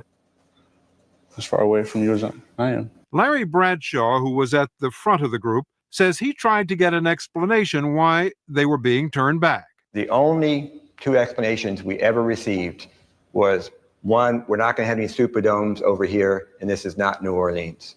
What did that mean to you? To me, that was code language or code words for, we're not having black people coming into our neighborhood. With nowhere to go, they set up a makeshift camp in the middle of the highway. These pictures, taken by the evacuees, show some of the children who were there. The plan was to spend the night on the bridge and the next day try to cross again. But then a vehicle with Gretna police markings drove up. He sped down in his cruiser, and over the loudspeaker, he just continuously said, "Get the off the bridge." What? "Get the off the bridge," and would point his gun at some people. He pointed his gun. Mm-hmm. At that point, a helicopter dropped close to the encampment, and its downdraft blew things everywhere, forcing the evacuees off the bridge. They believe that the motive was racism. Why do you think you were turned away? I think because the group was 95% African American. Is that the way you all feel? Yes. Definitely. Do you have any evidence to support that? A group of people trying to leave the city that's predominantly African American, and you have the officers who are white. That's the way it appears. And in that situation, that's the way you feel. We weren't given any information as to why we couldn't leave. The race soldier. Just appearance alone would make me feel that way. The race We're not a soldier. predominantly white, racist community that some people may assume that because we live in the South, because we're in New Orleans, that that's just the way it is. Ronnie Harris is the mayor of Gretna. He spoke with us because he feels strongly that the Gretna Police Department's actions on the bridge had nothing to do with race and have been greatly misunderstood. Our community is Good one Lord. that Piss on our heads understands and tell us it's rain. compassion, one that understands that we have to give where we can. But when there is none, you have to take care of your own population first. And that is what we were faced with. Gretna is a middle-class suburb whose population of 17,500 is mostly white, but there is a substantial black minority, 35%. According to the mayor, from day one after the hurricane, Gretna was in no position to help outsiders. The city of Gretna was completely on its own. Our entire services were disrupted. No city services, no electricity. We had no shelter. We had no medical services. We were hit by Category 4 hurricane. What were people expecting us to do? And on day one, had you heard about the looting and that had started in I New saw Orleans? brief reports, and quite frankly, I was embarrassed to see the free-for-all of not taking food and water, but goods and items, vandalism, civil unrest, civil disobedience, and it sickened me. Fires have broken out across the New Orleans area, most of them started by looters. And the looters are just about anybody, from old men to little girls. The mayor's image of New Orleans came from media reports like these that emphasize chaos, anarchy, looting, and violence. Who's next? There are also reports of rape and violence. If you're in New Orleans at night, you stand a good chance of being shot.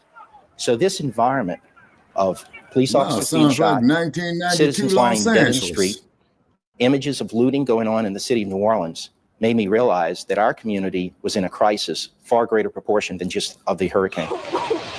His concern increased on Wednesday when thousands of people from New Orleans, mostly desperate poor African Americans, started walking across the bridge towards Gretna. It started as a trickle, then it began quite heavily. From our estimates, between 5,000 and 6,000 people amassed on the west bank of the river. Now that's our side of the river, the Gretna side. The number of people fleeing the city was so large that the Gretna police commandeered transportation to bus them out of town. Over the next 24 hours, the police say they bused 6,000 evacuees from New Orleans. At the same time, police were on guard against reports of looting. All of this was crashing down on all of us who were in charge, had to make decisions in a crisis mode. And that's what led to the police chief's decision to seal off Gretna. Something had to be done. Did the police chief consult with you before he sealed off the town? It was his decision, of which I supported wholeheartedly.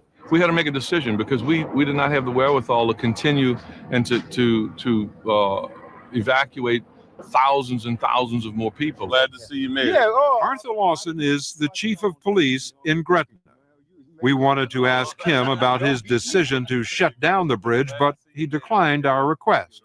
But he did speak with a CBS News reporter shortly after the incident. You know, our job was to secure our city.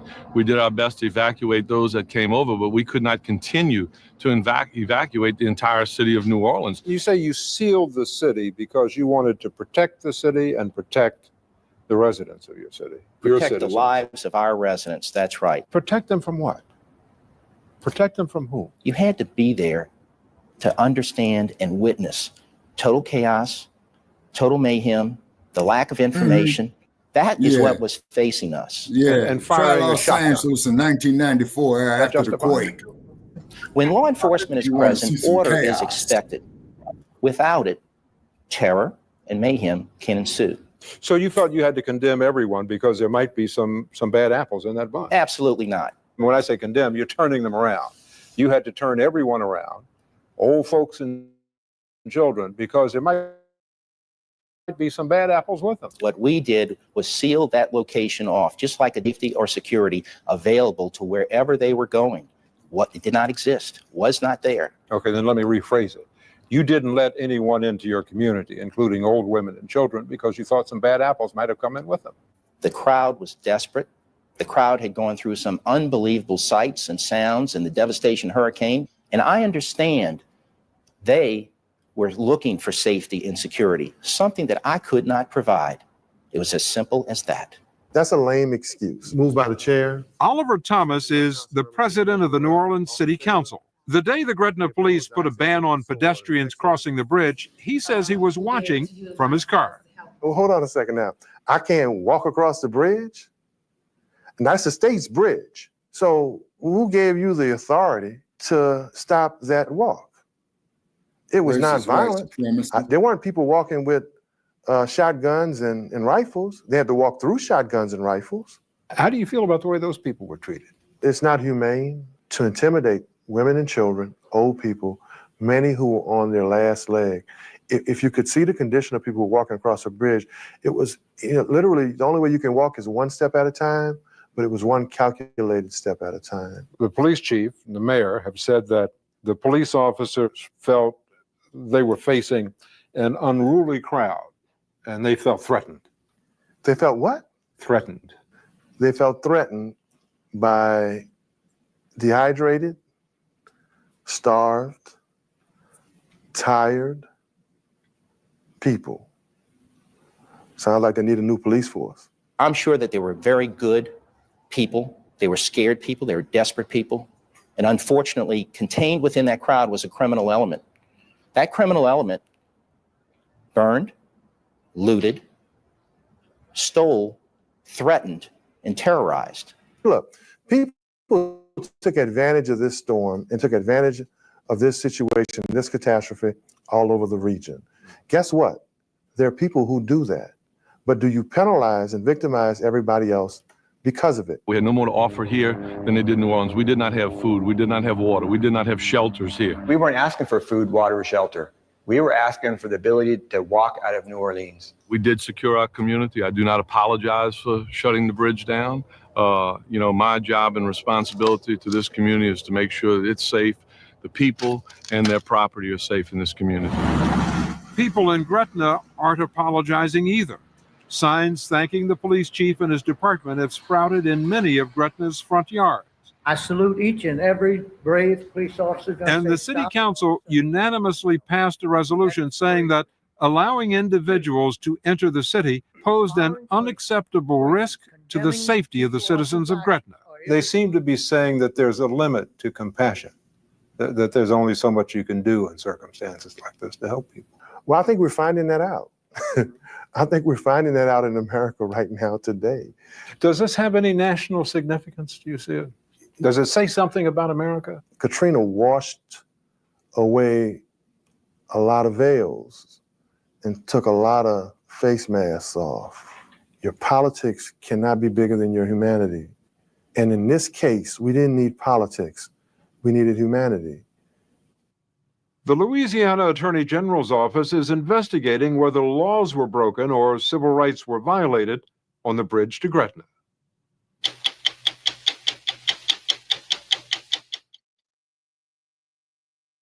Well, Hurricane Katrina hit New Orleans a year ago this Tuesday. CBS News national correspondent Byron Pitts has been covering the story ever since. We're once again in the heart of hurricane season. Yet for people who live along the Gulf Coast, it's that hurricane past that still causes sleepless nights. Hurricane Katrina killed more than 1,300 men, women, and children. Many of those who died in New Orleans. 1 year later, New Orleans is still struggling to recover. The man in charge of bringing the city back to life is Mayor Ray Nagin. But there are questions. Is he up to the job? And what if there's another direct hit? Is New Orleans ready for another hurricane? I think we're ready for another hurricane like Katrina. There's the headline. Absolutely. How is that possible? When Katrina hit us, our highest levees were 12 to 13 feet. Once they're building now, as high as 20 feet. The failure of those levees was the signature event behind the flooding that left 80% of New Orleans underwater after Katrina. Today, in one of the few visible signs of recovery, the 220 miles of the levees damaged by the storm have been repaired or restored. Yes, Shabaka. Oh, I thought you sleep on the job, man. Shabaka, I'm here. I'm just letting the video play because every time I'm muted, it echoes. Oh, okay. Gotcha.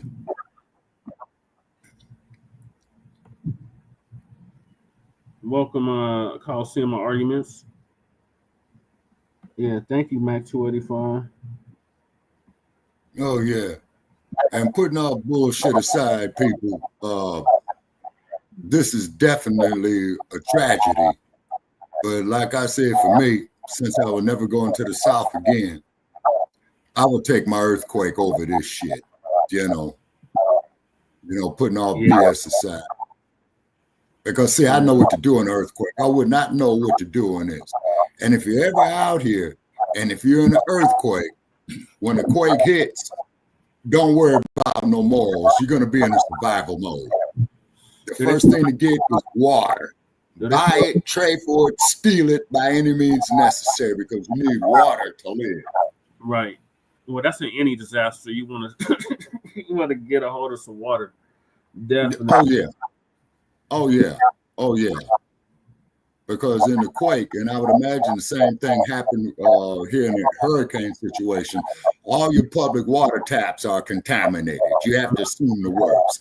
You got chemicals going in the shit, piss, shit, use sanitary napkins, all the horrors and nasty stuff that you can imagine. Yep. Good advice, Shabaka. All right, I'm going to let it continue about 15 minutes left of this one. All right. Stored by the Army Corps of Engineers. Now, how does this compare to the old levee wall? Oh, it was a third of that, maybe. It was just dirt. And that was part of the problem. When the water was overflowing, it came and started digging. It dug holes on this side of the levee. Mode, and this is the anti-scouring part. So now if the water flows over, it won't dig a hole. And when it dug a hole, it weakened the whole levee. Deal with bushmeat, man. So you're convinced that Cat 3, Cat 4, this wall will hold? Look at this, man. Where's this going to go? If New Orleans is prepared for a hurricane today, and if that got hit by a was quake, not the it case would be a year dust. ago. And Nagin helped make a bad situation worse by not ordering a mandatory evacuation until the morning before the storm made landfall. His delay and indecision almost certainly cost lives. That was heartbreaking, seeing dead bodies in the water and watching babies and old people, elderly people really suffering. That was very, very tough. In New Orleans, about how many died? About 600. 600 people. Yes. Any private moments where you blame yourself for those people who died? Absolutely. I think about whether I could have ordered a mandatory evacuation earlier. I think about what we could have done differently and better with the Superdome and with getting more people out of the neighborhoods. I contemplate and think about that a lot. How would you evacuate people differently this time? We're getting everybody out, and we're going to use every medium available. No shelter of last resort, buses, Front Line Blacc trains, planes, everybody's got to go. Under the mayor's new plan, no Superdome, no convention center. When a Category 3 or higher hurricane threatens New Orleans, everyone leaves. We should be able to move it forward. Planning for the next disaster seems simple. compared with fixing what was broken by the last one. 1 year later, parts of New Orleans look the way they did days after the hurricane. Tons of debris still scattered about. 6 of the city's 9 hospitals still closed. Before Katrina, some 65,000 children attended public schools here. This fall, it could be down to 21,000. Thousands of families remain in government trailers. Today, neighborhoods are still deserted, block after block of deafening silence. Everywhere you see a home or a slab, there were people who lived here. And it just kind of keeps me sad from the standpoint that they're somewhere around the country. They're stressed out, they're confused, and they're trying to figure out a way to come back home. And when you look at this, they won't be back for a long time. So it's really tough. You hear it all the time.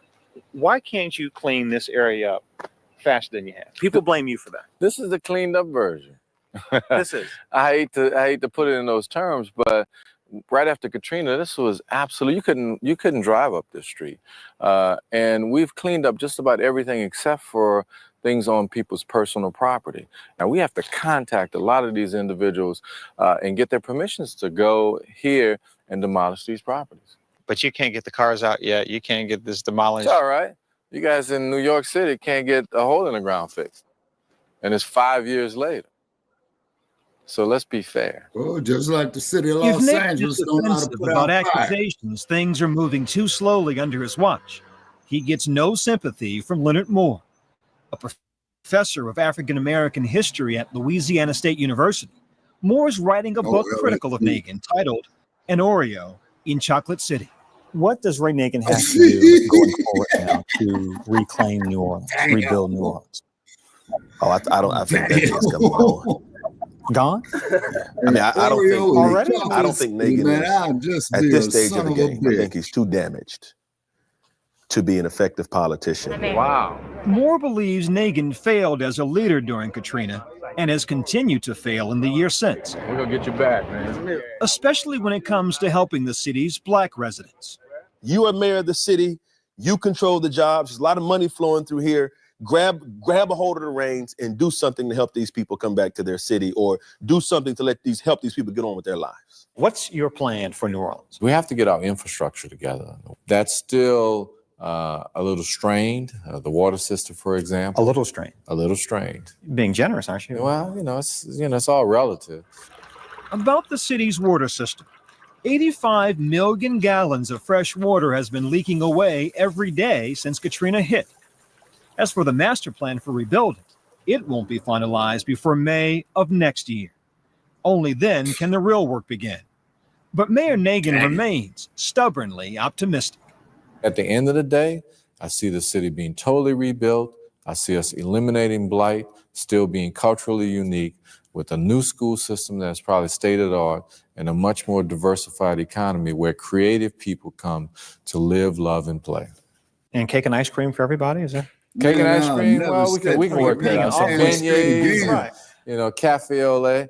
That's what I see. Now, is that realistic? Point A to get there, it's going to take a lot of hard work. We don't have a lot of time, and we won't have a lot of opportunity to get it right if it's not.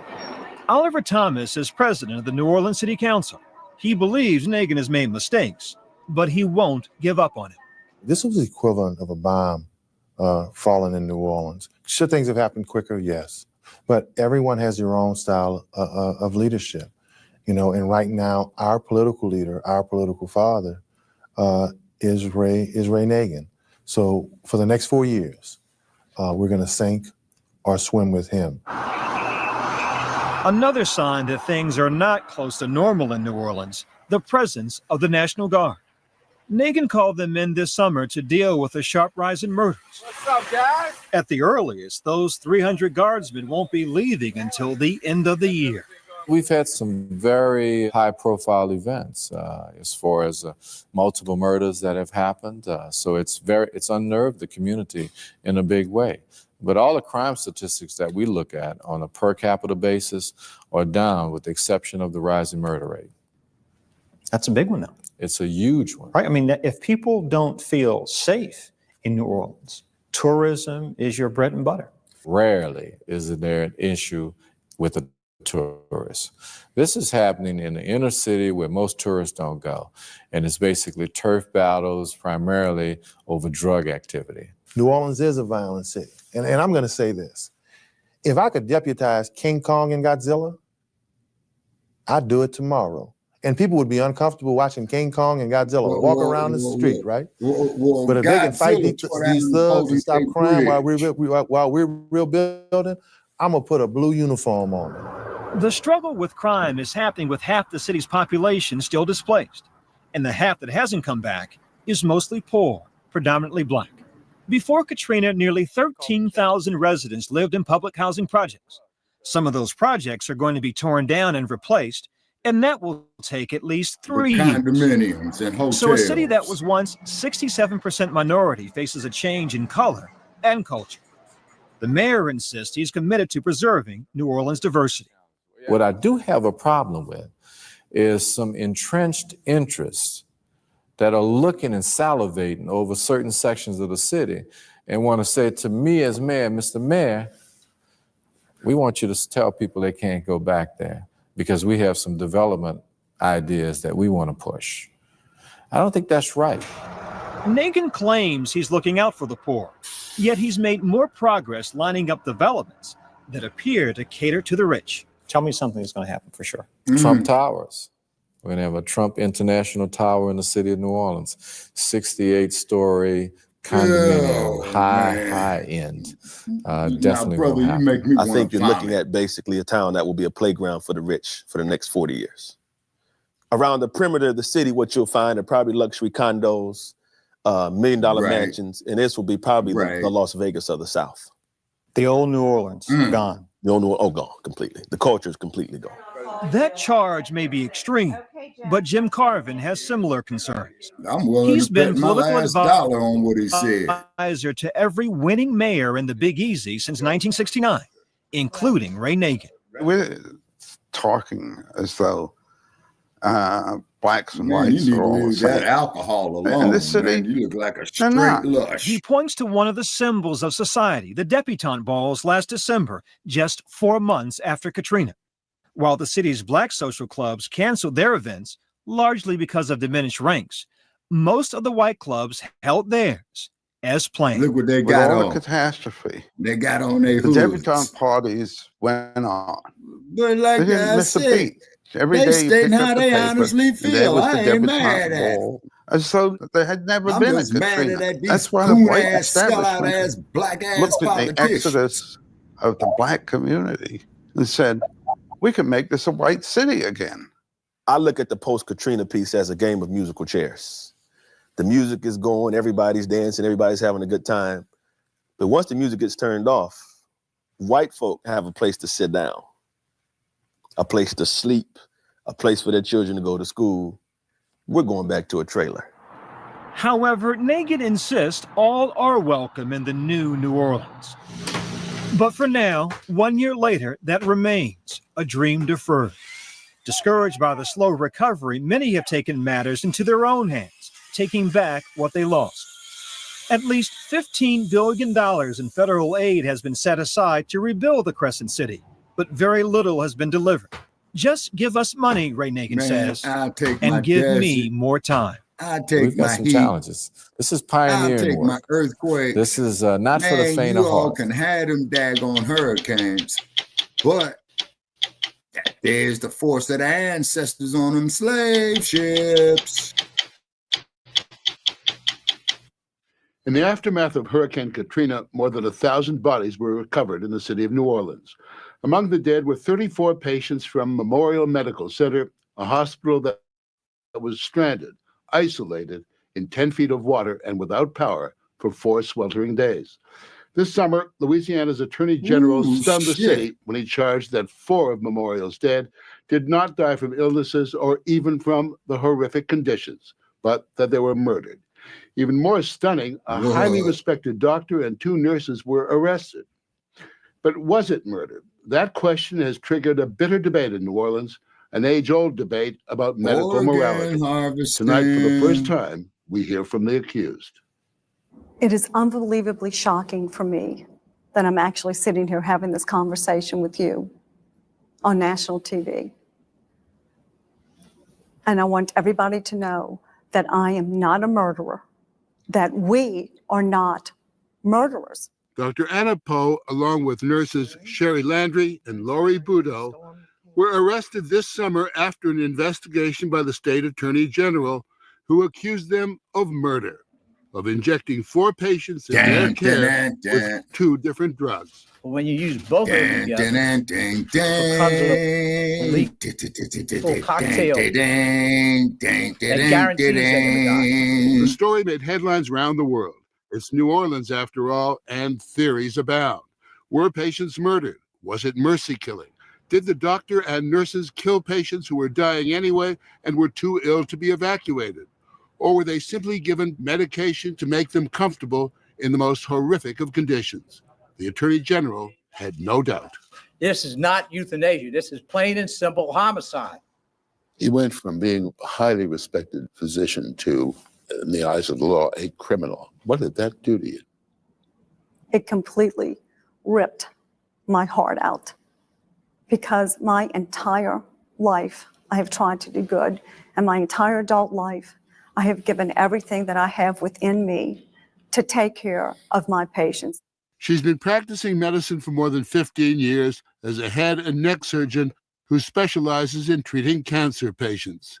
As Katrina approached, Dr. Poe headed to Memorial Medical Center, where she was on call. In all, about 2,000 people were in the hospital that Sunday night, many of them simply seeking refuge.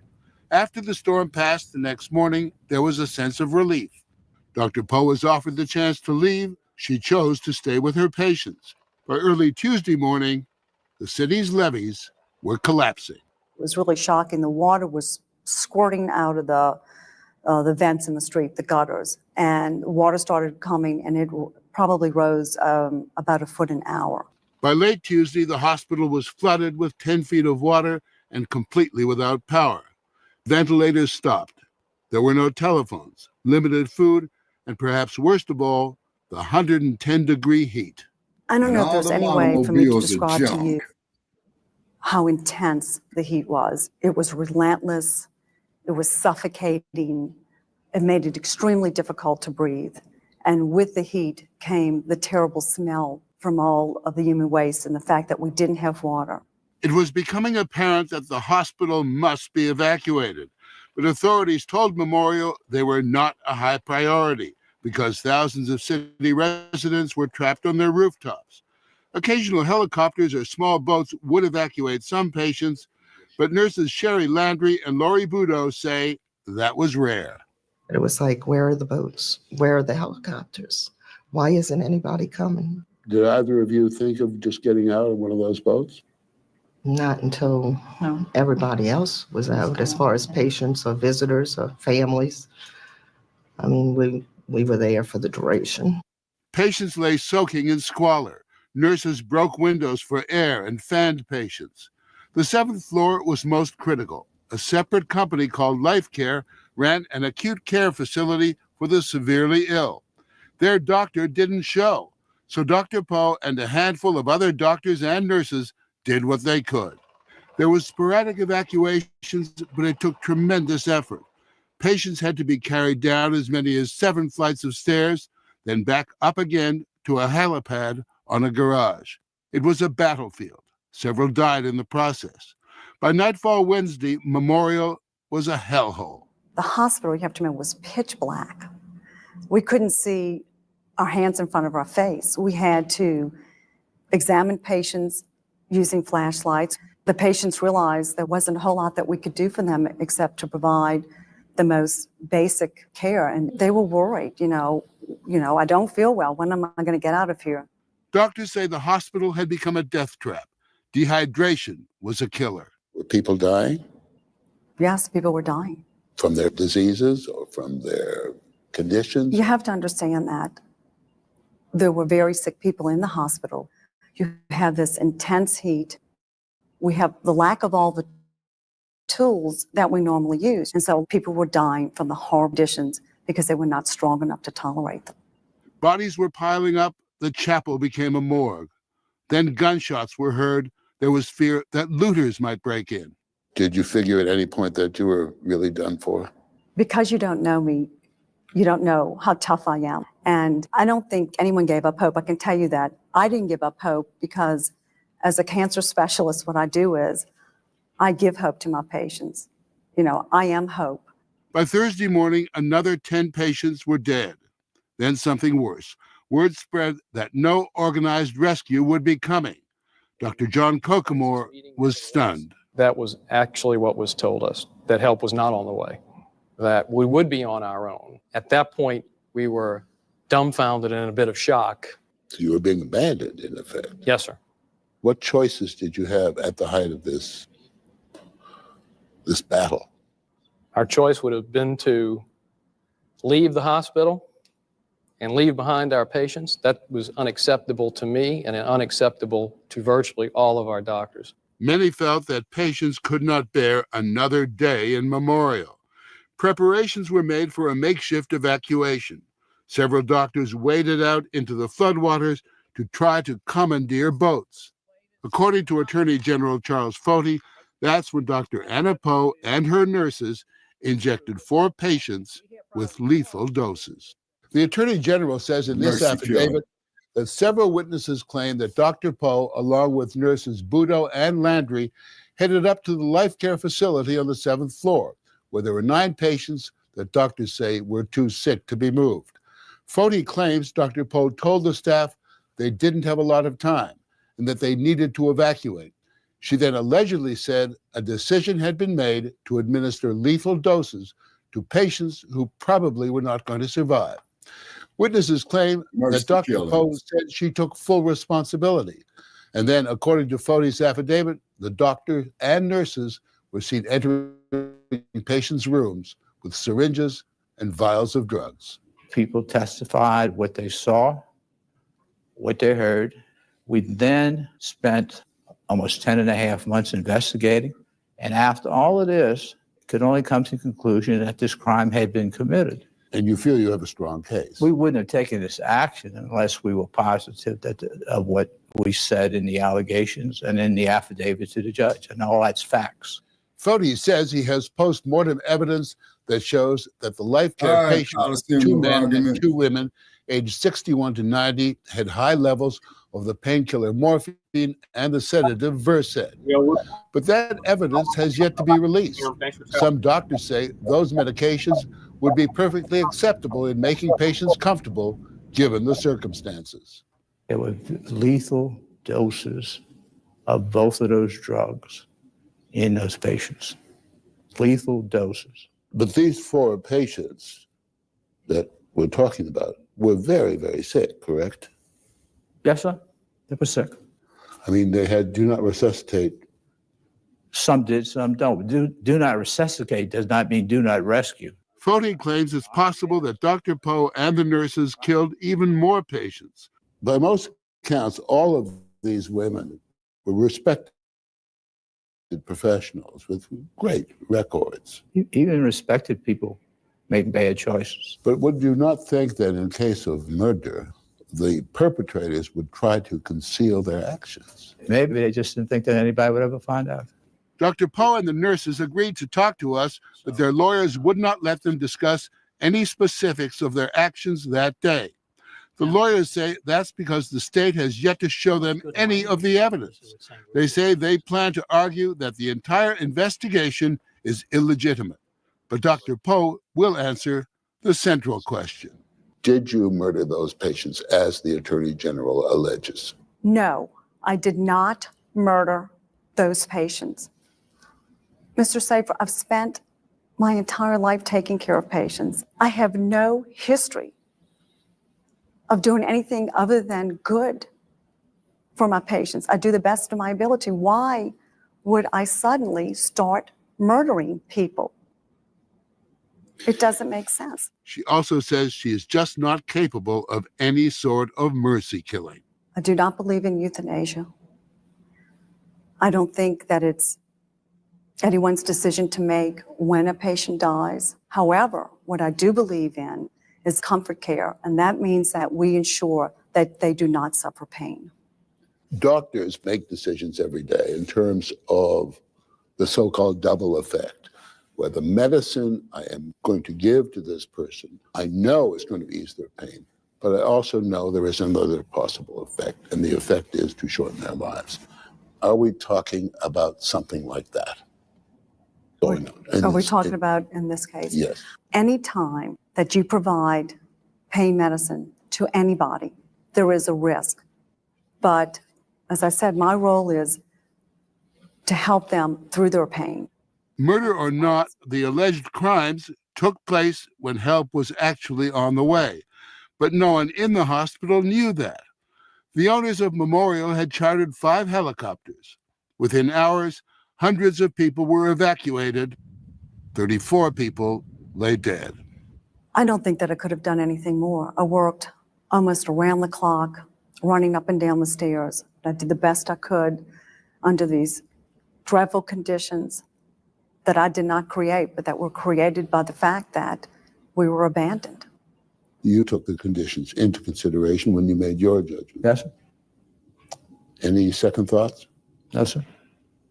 The criminal case is now in the hands of the New Orleans district attorney, who must decide whether or not to present it to a grand jury. Whatever may have happened at Memorial, it is one more example of the utter failure of city, state, and federal authorities. As for Dr. Poe and the nurses, they are faced with a prospect of life in prison and the possibility of never practicing medicine again. That is the thing that is truly the most painful for me. I'm very committed and I love what I do. I mean, I really love it. Keep It is in the mind, best people thing see all about of this my is life. ambiguous. And the fact that I may not be able to continue to do the thing that I love the most, where I know that I can do a lot of good, is just phenomenally, phenomenally painful to me.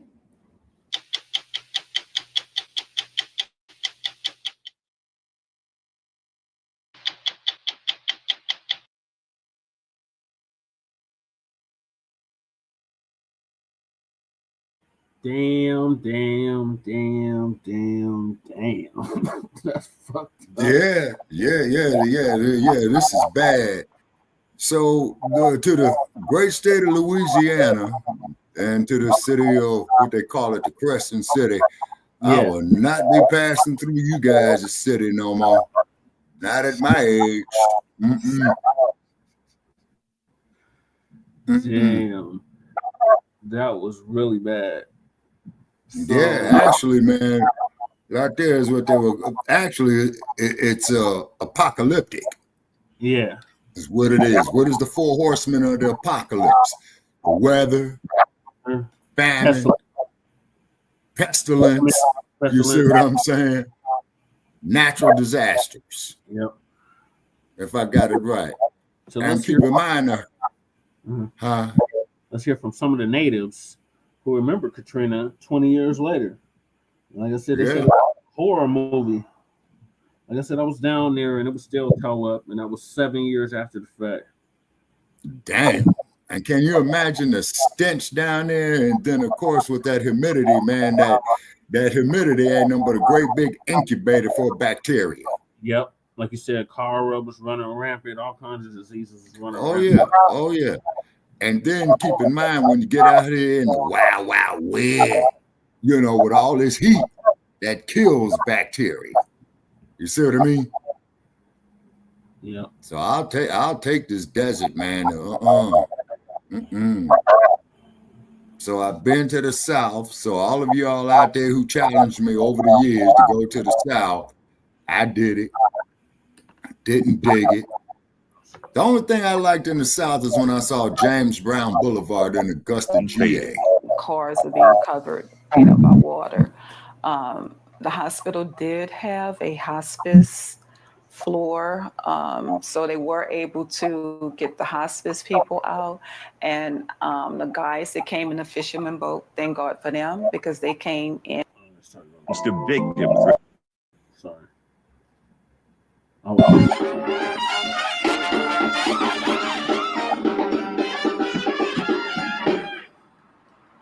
welcome to The Factor Uncensored, this very special edition from the Fox lot. And we have the New Orleans Brass Band here with us for a very special reason. We are remembering Hurricane Katrina 20 years later.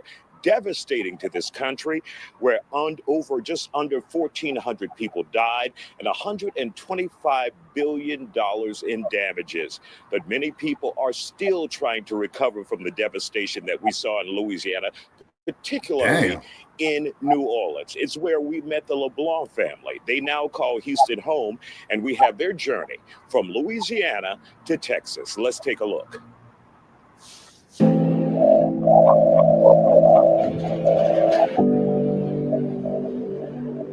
It was unreal. It was unbelievable. It wasn't. It was a horror movie. It was like something from a horror film. It wasn't my city. It wasn't. You couldn't see the houses. It was like unreal. I could not believe that had actually. Try earthquake, honey.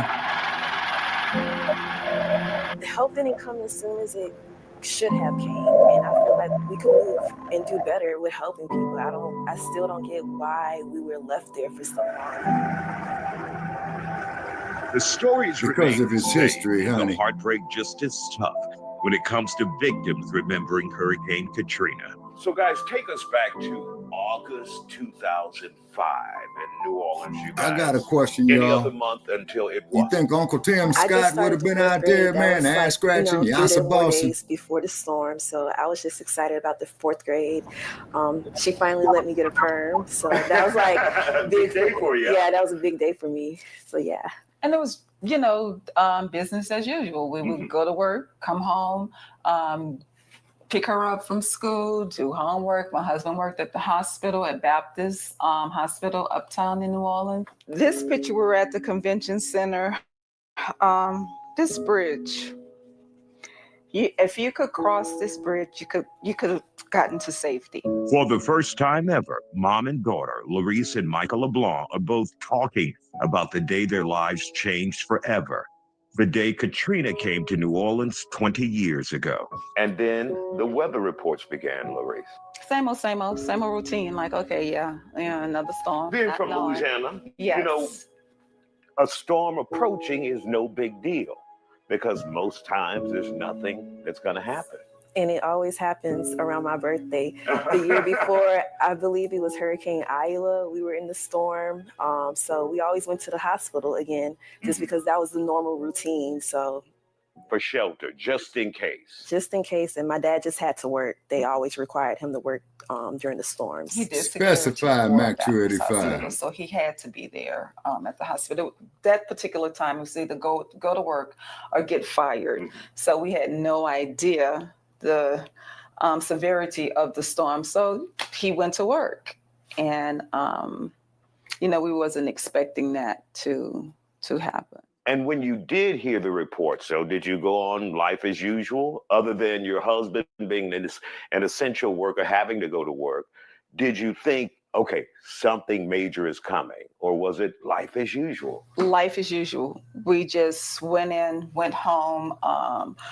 My husband was like, get ready, start packing, because they could call me at any time. This is not a test.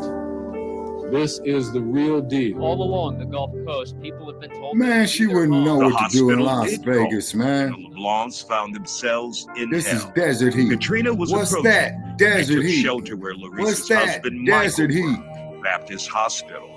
It hit for me when the hospital wasn't letting, if you weren't already at the hospital, people that were passing by, we weren't able to let them in the Now, hospital. Mac 285, why would I invite a married woman to Las Vegas? People go to the hospital for man. help. So if we can't even help the people that are coming to us for help, what's going to happen to us? We're already not having power.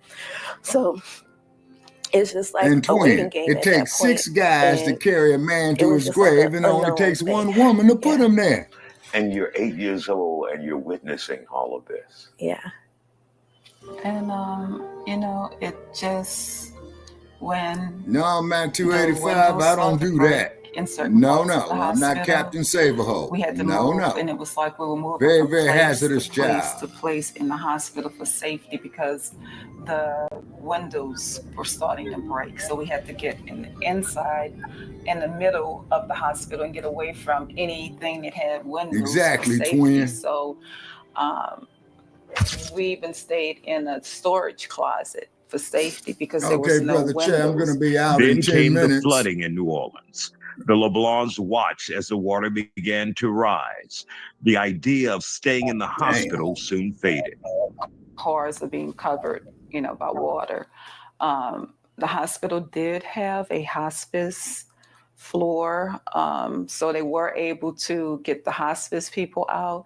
And the guys that came in the fisherman boat, thank God for them, because they came and they were bringing people from the hospital to St. Charles. And I remember us being by Copeland's.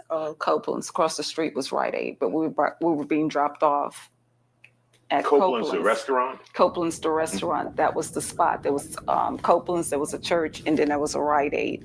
That's where we would drop everybody off from the hospital. Where did you go next in your journey? Then next we went to the convention center, which we were told that we weren't going to the convention center. We were told when we were dropped off at on St. Charles that they would have buses to pick us up from St. Charles. So we thought from St. Charles and we would leave on the buses, but we didn't. I think it was a school bus came and picked us up and dropped us off at the convention. But we got separated a little bit. Not separated, not us. But remember, they took grandmother Rachel and mama first. They took the elderly first. Yeah, that was another thing. When they were coming around, they took the elderly first. So wherever they were going, again, I'm just a kid, so I don't know. But once we got on the bus and we were pulling, because I remember pulling up to the convention center and I was just like, this doesn't look like help. Like, it was just a whole bunch of people already there. But my grandmothers, they were smart because they waited. They were somewhere visible for us so we could see them. But it was just a whole bunch of people. And I didn't see like the help that I was expecting. I remember that. Was that frightening to you? Disappointing? Disappointed, just because I was just like, I don't see help. Like, this doesn't look like organized. Like, when stuff is organized, everybody didn't look too happy. And we're not done with the LeBlanc story here on the 20th anniversary of Hurricane Katrina. We will be back with more Factor Uncensored, and we leave you with the Hustlers Brass Band. Take it away, guys.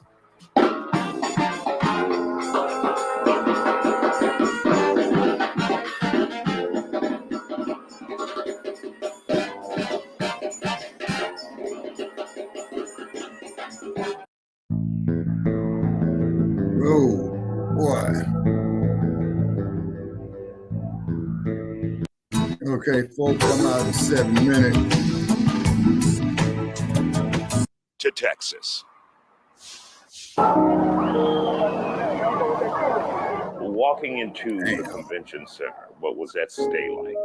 When we initially got to the convention center, it wasn't crowded, so we found a little spot, put down some blankets that we had in the back of our backpacks. That was okay. That was fine initially, but then it became more crowded and more people started to come.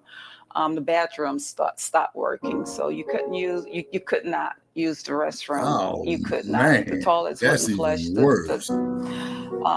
Fecal matter may have been 2 or 3 inches high. It was y'all. just, urine, feces. So we found the spot outside. While sanitary conditions were definitely bad, Larry says all of the allegations of animalistic behavior and violence were absolutely false. There was a lot of rumors going around about people getting raped. That was not true. A lot of rumors going around about who the hell people gonna getting go out and killed. commit That was rape not in true. a There was a situation lot like of that? rumors.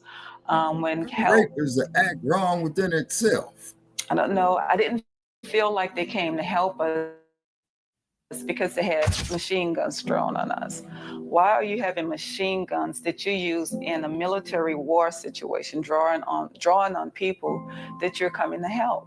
And when you say they, who are you referring to? I'm sorry, I'm talking about the military came in and they had Members of the U.S. military there to help you guys, to help rescue you guys, but yet you were met with guns in And your plus, face. keep in yes, with mind, they machine locked guns, and you know, loaded with drawn banana on us clips in our too. faces, and literally every time they passed by. Now, when 40-round if clips. they knew they were being filmed, then they wouldn't do it. But they, before the filming took place, they had guns. After leaving the convention center, the ladies say they were on their own, meaning all of the people of New Orleans who didn't evacuate before Katrina were now stuck in the city.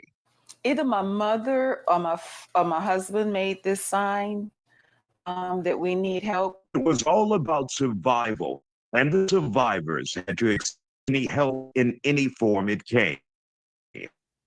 You may remember scenes of looting in New Orleans during the storm. Well, Larice said those accused of being bad actors were also seen as heroes by those in need. Like the so-called thugs, those people were the ones that went in and got food and got water and gave to the elderly, made sure they were taken care of, made sure the ladies that had babies, made sure they went and got milk for them, made sure they started feeding people so they weren't all bad. Yes, they did do something initially. Finally, an airlift arrived, and the LeBlancs were one step closer to escaping the nightmare. But that rescue came with a shocking reveal for the New Orleanian. And when we left, I didn't know how bad it was until we were in the helicopter and I could see. And when you, Larice, were in the helicopter, getting a bird's eye view of your city, what did you think then when you finally saw New Orleans from the sky? It was unreal. It was unbelievable. It wasn't. It was a horror movie. It was like something from a horror film. It wasn't my city. It wasn't. You couldn't see the houses. It was like unreal. I could not believe that had actually happened, and we didn't know the severity. And that story of survival is not over just yet as we talk about the Blaccs leaving New Orleans and heading to Texas. We'll be back with more Factor Uncensored on this special edition, the 20th anniversary of Hurricane.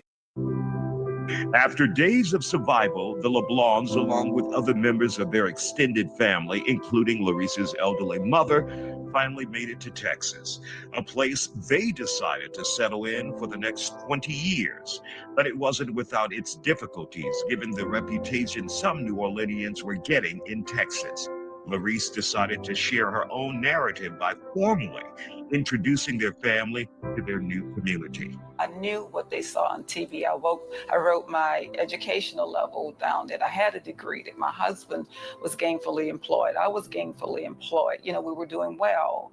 We were productive people.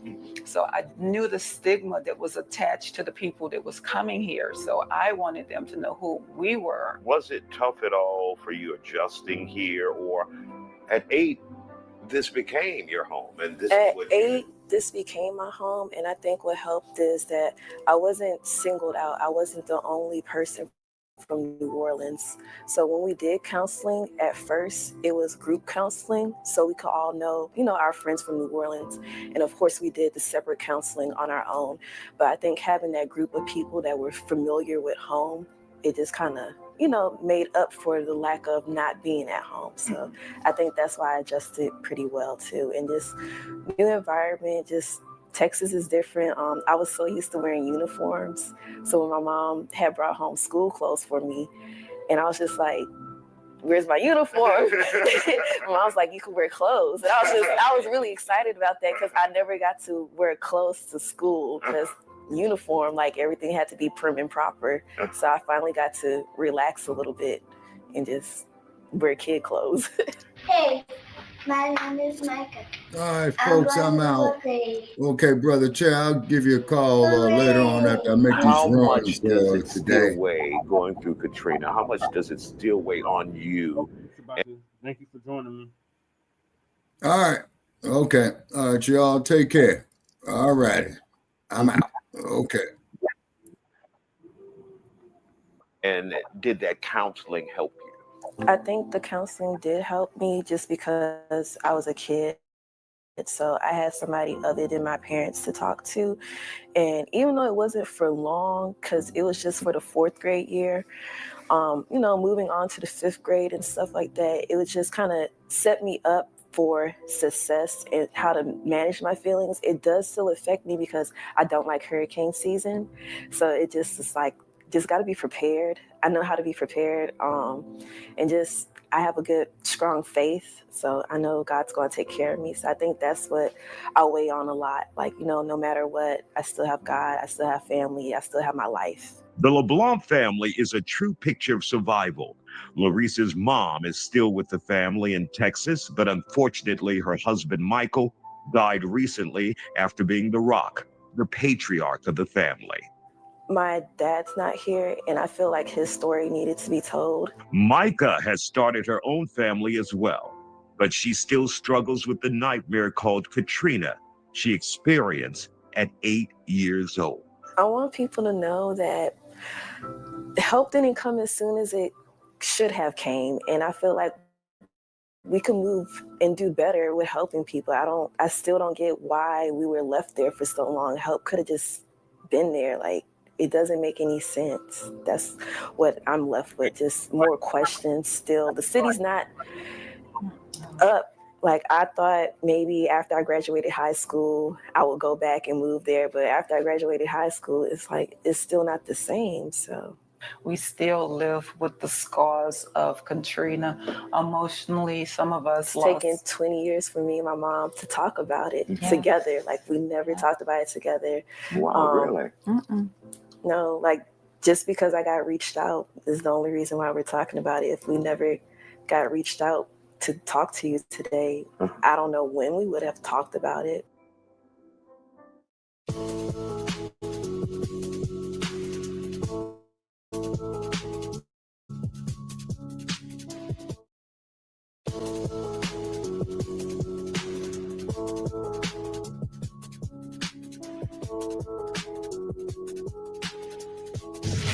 So this is Aiden's Treats and Gumbo to Go. All in one spot. So that's what I was going for. So we have over here the snowball stand, because it's Aiden's Treats, along with all the other things that we have on the menu. You would order up there, you would pick up there. You want to hang out, you could. We're going to add some more tables and chairs, bistro style out here. We have our fountain. You can throw your coin in. This Make be a that wish. Garden District feel. There you go. There you go. And then over here, we're going to build out a play area for the kids. We're going to fence it in so they're safe. This is a busy street. And then we'll add some artificial turf here so they can have a little play area if they want to stay and play and hang out for a while. And it has the New Orleans colors, the Mardi Gras feel, Mardi Gras colors. Yes, yes. Mad King got that together for me. Desire Street, Desire and Claymont, that's the intersection where I grew up at. Norika Chapman's excitement simply cannot be contained for her new business venture in North Houston, Aiden's Treats and her anchor restaurant, Gumbo to Go. Now, this comes after a 20-year harrowing journey from her home state of Louisiana. Initially, I was not going to leave New Orleans because in New Orleans, there's always a hurricane and there's always the big one and nothing happens. It ends up being a vacation away from home and we go back and everything's fine. When Katrina came, during that time, I owned a nursing service and I had patients that I was responsible for. One of my patients, Miss Margaret, was left behind by her family, but she was someone that I saw daily. So I went to pick her up. I brought her over to my house. At the time, I had a townhouse. So my thinking was, if the water got bad, we would go on the second floor. I went to Sam's. I bought everything we needed. I bought things to grill food. If I had to cook outside, I remember I bought some yellow roses. I love flowers. I bought yellow roses. And I had everything we needed to ride the storm out. My mom kept calling actually, because it wasn't the first call that moved me. And she said, this is going to be bad. Y'all got to get out of there. Bad simply wasn't enough to describe what was to come in August of 2005 in the Crescent City. We are facing a storm that most of us have feared. Katrina was more than just a hurricane. It was a life-altering event, and the clock was ticking for Norika as a single mother of 5 children. She had to get her family out. So eventually, after a few calls, I called my sister. I said, we got to go. Mama is saying we got to go. So we linked up together and we decided to ride to Baton Rouge initially. So we went to Baton Rouge, and first of all, it took hours and hours to get there. Even though it's an hour away from you guys in New Orleans. Traffic was great. Like, I think it took us like 8 hours, maybe 8 to 10. Got to Baton Rouge. Well, when we got to Baton Rouge, I didn't have a welcome mat from my aunt, one of my favorite aunts, because I had my patient with me. You know, she told me the patient was not my responsibility. She should be with her family. I had my kids and my dogs, and she was kind of rude to my patient, so I didn't stay there. Went over to a cousin. We didn't stay there long. Eventually, we came to Houston because I had a cousin, a long-distance cousin, that said we could come to Houston. So we got on the road, came to Houston. Get to Houston, the cousin is nowhere to be found. There, and then that's how we end up to this. That is a picture that made the front page of a newspaper. Norika and her family in their vehicle with a defeated and look of desperation. That's after running from the storm, a storm that would eventually take a toll on the mother and sole provider for her family. I had some money. I had contacted the father of my kids, my ex-husband. I said, look, I have $300. You know, it was really bill money. He was like, go ahead, spend it. I'm gonna give it back. Mind you, we still really thinking, even though we did all that everything is gonna be good. We're going back home in a few days and life will continue. So the money I had to refuel, of course, buy food. And I ended up finding a very cheap motel, not a hotel, a motel in Houston, somewhere on the south side. Got us a room, got us a place. Every day I'm watching the news. How many days are you in now? Maybe 3 total, because my money ran out. So when my money ran out, I went downstairs to the lady that owned, and I said, look, you know, I'm from New Orleans. I have these kids. You know, I have my patient. I don't have any more money. I was like, are you hiring? You know, can you give me a job? So she said, no, they weren't hiring. So I'm watching the TV. So I'm seeing that they're accepting people at the Astrodome. I make it to the Astrodome in my van, get to the Astrodome, and he's like, you can't come in. And I'm like, what? Why? You're not on the bus. We're only taking people that are on the bus from New Orleans. So I lost it. I was like, so you mean to tell me because I was responsible, left in my own vehicle, evacuated, spent all my money in Houston, I'm out of money, I can't come in here? So they said no.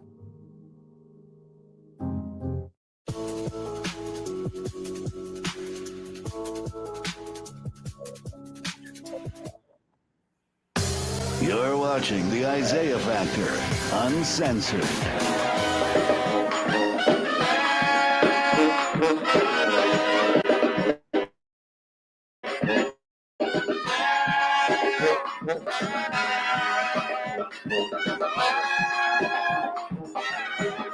And welcome back to the second half hour, The Factor Uncensored, where we have the New Orleans Hustlers Brass Band here on the Fox lot to commemorate the 20th anniversary of Hurricane Katrina, where just under 1,400 people died, $125 billion in damages, and the city of New Orleans and parts of Louisiana still recovering today. Also recovering and putting her life back together is Chef Norika, who now calls Houston home, opened a business here. We continue with her story about fitting in to the Texas community. I make it to the Astrodome in my van, get to the Astrodome, and he's like, you can't come in. And I'm like, what? Why? You're not on the bus. We're only taking people that are on the bus from New Orleans. So I lost it.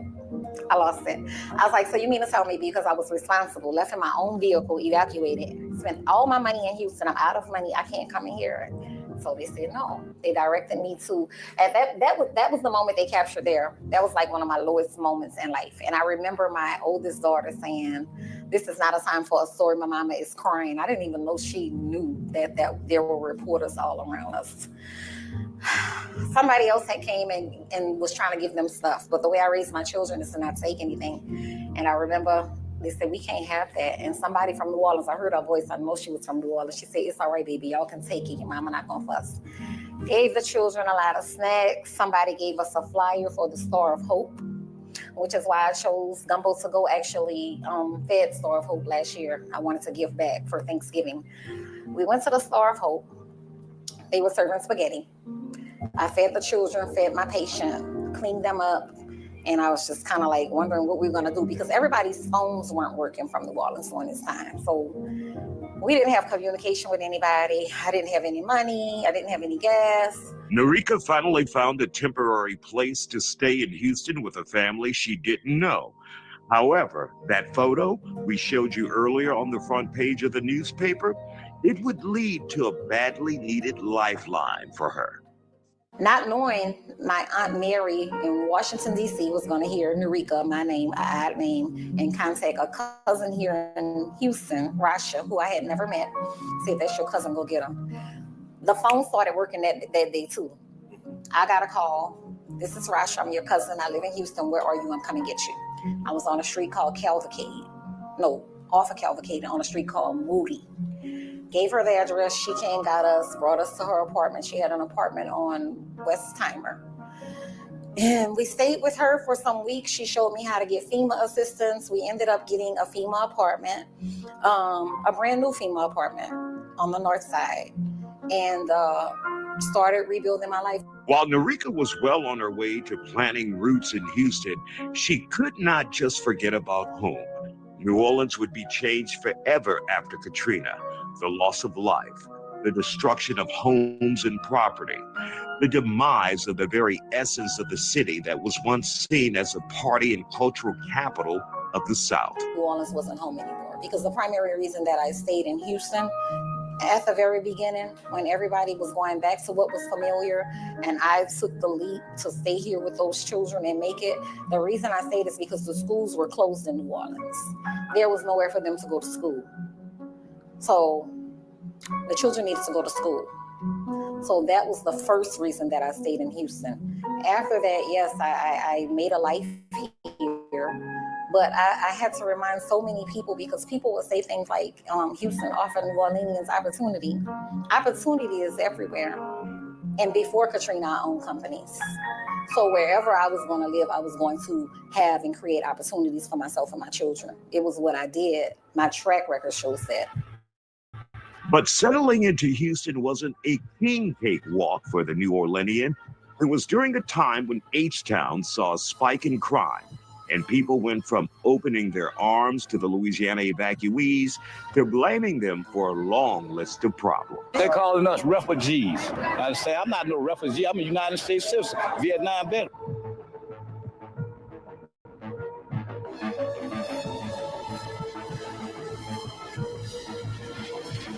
It wasn't just Katrina that was trying. It was the way we were treated by some Houstonians. I remember the children came home. They had made up a song about them at school. You know, a song teasing and taunting them about living in a Superdome, which my children, thank God, never went through that part of it. And we never got into the Astrodome, as I just told you. But they made up cruel songs about children who had to live in the Superdome and the Astrodome and things like that. And it angered me, not because they made up the songs, but because I knew that them making up the songs was proof of what their parents were saying about New Orleanians. At this point in your life and being here in Houston, do you let most of that go? The animosity that you felt when you first got here, or do you keep it in your mind, but still push on? I don't keep it forefront in my mind. I try not to harbor negative energy. It's something that happened. It's something that I experienced, but life goes on. I do have a lot of great Houston connections. I have a lot of great memories I've created over the last 20 years. I've overcame a lot, but through it all, I'm still here. I'm still thriving, still grateful, thankful, and still putting that positive energy forward. However, there's still that longing the chef has for home and family. She says Katrina has done irreparable harm that simply can't be repaired. The biggest thing that I would say that affected my family from Katrina is that it divided us. The mouths divided us in real life and real time. So we only see each other at funerals and weddings and things like that. In New Orleans, on Sundays, you would get together with family, most of the time go on the lakefront for crawfish, things like that. So for a long time, I did miss all those activities. But I mean, I'm blessed that my parents are still living. My dad went back and rebuilt their home, the home I grew up in, because he said Houston was way too big and it had too many interstates, and I guess it frightened him. My dad's from Mississippi. So he immediately, when the interstates opened and he was able to go back, went back and rebuilt their home. So my sister, I have a sister that's in Atlanta. That's where she evacuated to and stayed and built a life there. And then my baby sister and baby brother are in New Orleans. You know, they got to be close to my mom. So you're in your next phase of life. You've started another business, food, even though you came from nursing. Now you've transitioned to food, and you've also created a business for your grandson who you love to death. Yes, I have. So Gumbo To Go, the former location in Acres Home, we closed that location May 31st. And now I am building out my own container for Gumbo To Go.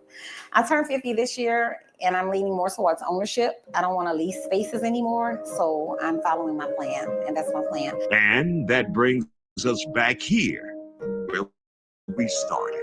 And what would New Orleans be without a streetcar? That's what I'm saying. So that vision came to life over here with the Gumbo To Go concept.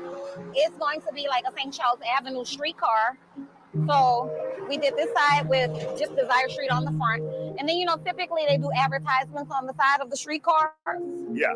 So we advertise Norika, Chef Norika's Taste of New Orleans. And you're looking at that Cajun Creole cooking. The gumbo is cooking here on the Fox Live with Tweet's Kitchen. And we'll talk more about the 20th anniversary of Hurricane Katrina coming your way here on The Factor Uncensored. Don't go anywhere. And welcome back to The Factor Uncensored. We're celebrating 20 years after Katrina here on the Fox Live, and we have the Hustlers Brass Band from New Orleans here, and we have 504 Kilo, also from New Orleans. You came here after Katrina. Yes. What was that experience like for you? Heartbreaking, scary.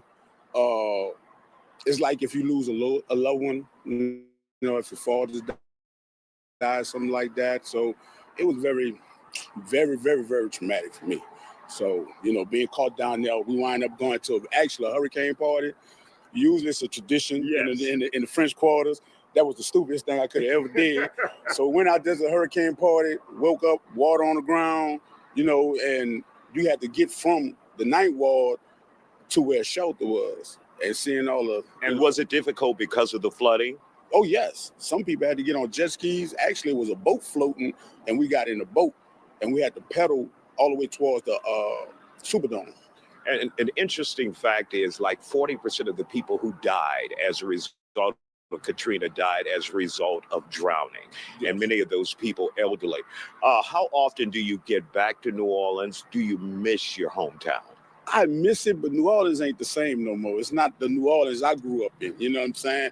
It's like, without the New Orleans I knew, late night, we never closed. A lot of restaurants stayed open. The party life is still party, but not like it used to be. You know, everybody, the vibe is not there. You know, I miss it, but when you go down there, you see how the change is. If you're used to certain things and it's not what you used to, it kind of like dampens it. So, you know, I come back to Houston, you know. I go down there, dip down, party, and then I come back. Right.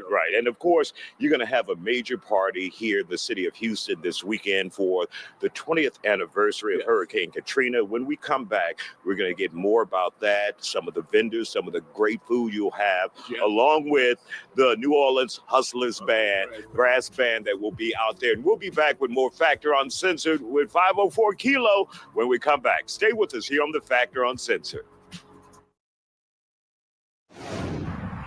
And welcome back to The Factor Uncensored for the 20th anniversary of remembering Hurricane Katrina in New Orleans and, of course, Louisiana, the South, devastated. But we're planning a major event this weekend to celebrate here in the city of Houston.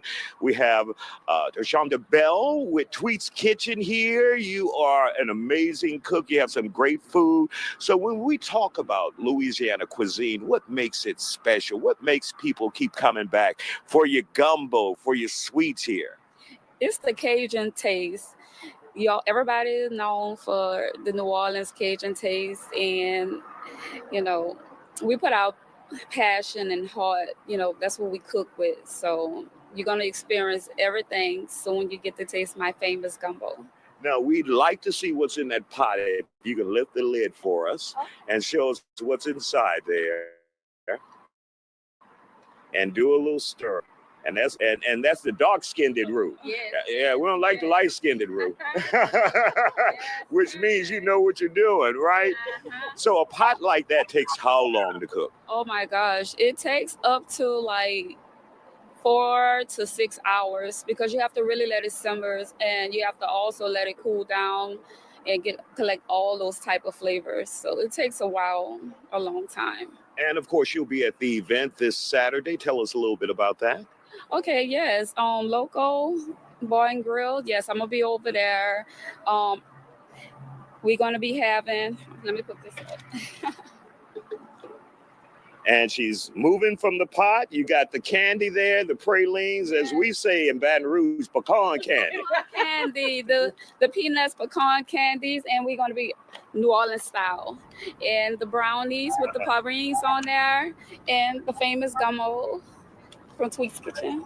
And it's smelling good. If you could smell how it smells out here, you'd be thoroughly impressed. We'll be back with more Factor Uncensored and the New Orleans Hustlers Brass Band. Stay here with us on the Factor Uncensored.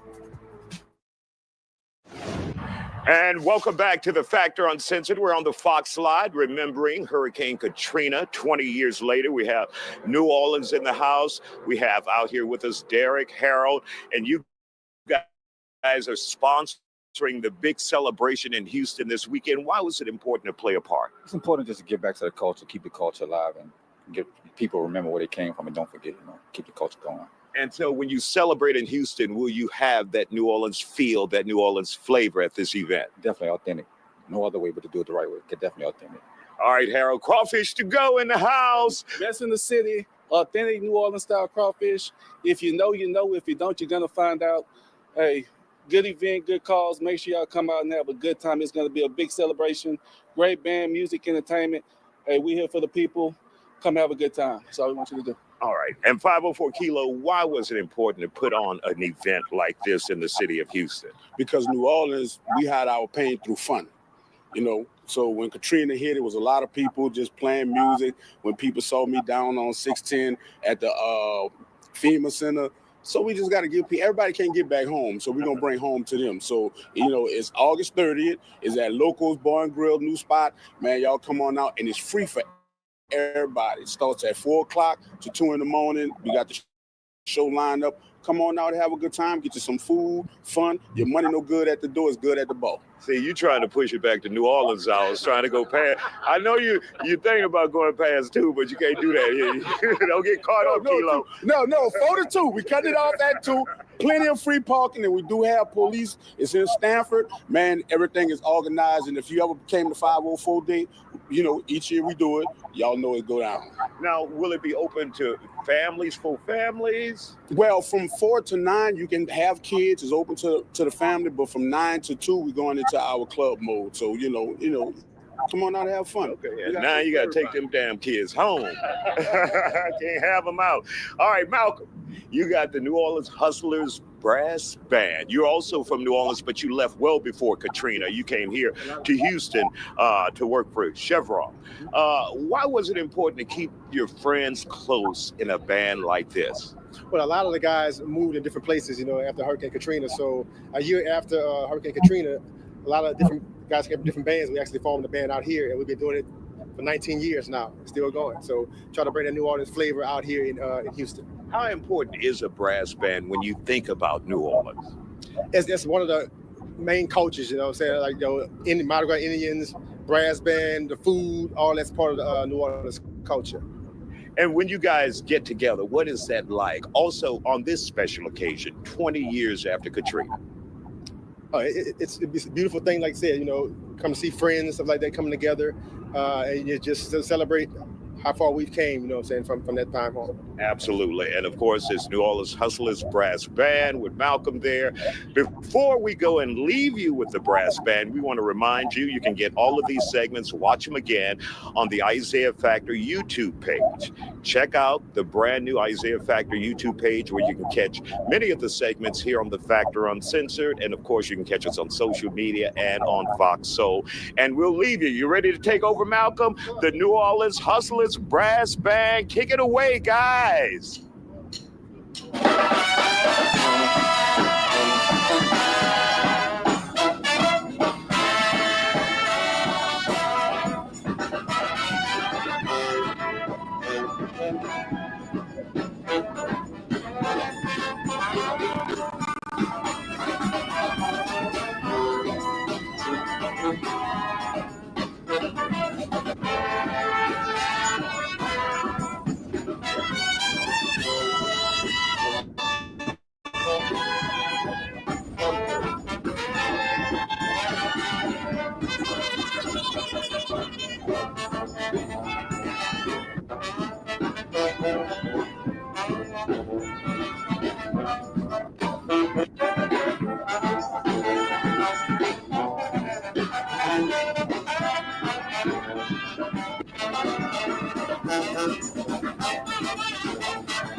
So that was that.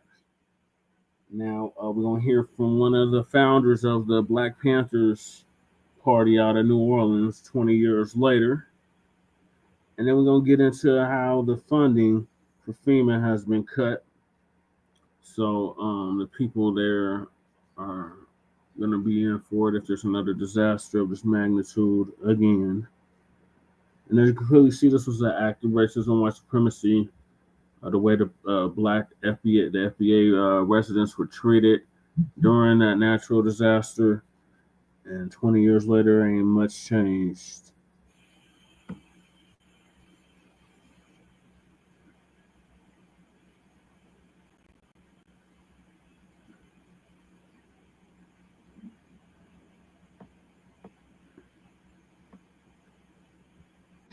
This is Democracy Now!, democracynow.org. I'm Narmeen Sheikh in New York with Amy Goodman in Telluride, Colorado. This week marks the 20th anniversary of Hurricane Katrina, the 2005 storm that devastated the Gulf Coast, killing more than 1,800 people. Evacuate. Rest of the hour looking back at Hurricane Katrina and at where New Orleans is today. We'll speak with Malik Rahim, founder of Common Ground Relief, as well as journalist Jordan Flaherty. But first, we go back to some of our coverage of Katrina from 20 years ago as we went back and forth to New Orleans. It begins with then New Orleans Mayor Ray Nagin. Ladies and gentlemen, I wish I had better news for you, but we are facing a storm that most of us have feared. Every person is hereby ordered to immediately evacuate the city of New Orleans, or if no other alternative is available, to immediately move to one of the facilities within the city that will be designated as a refuge of last resort.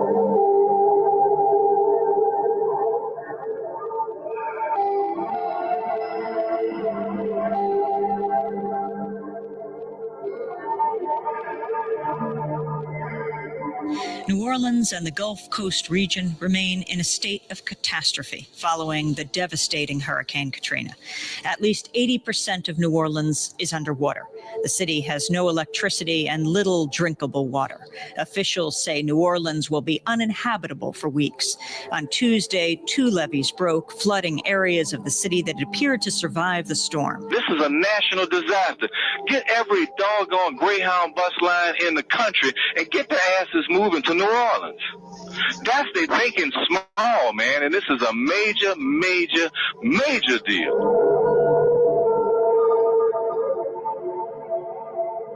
Talking about tens of thousands of people who are left behind, and those are the sickest, the oldest, poorest, the youngest, the people with disabilities and the like. And the plan was that everybody should leave. Well, you can't leave if you're in a hospital. You can't leave if you're a nurse. You can't leave if you're a patient. You can't leave if you're in a nursing home. You can't leave if you don't have a card.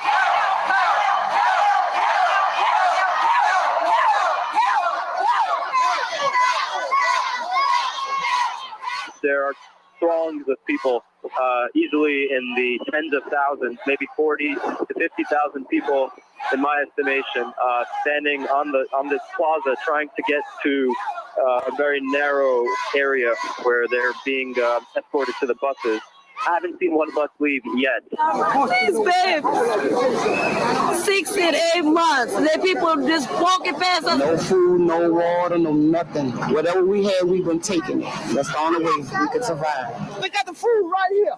Let me show you right here. Oh, look, right here. Look. They won't give us the nuts. Look. Look, the gate right there. Look.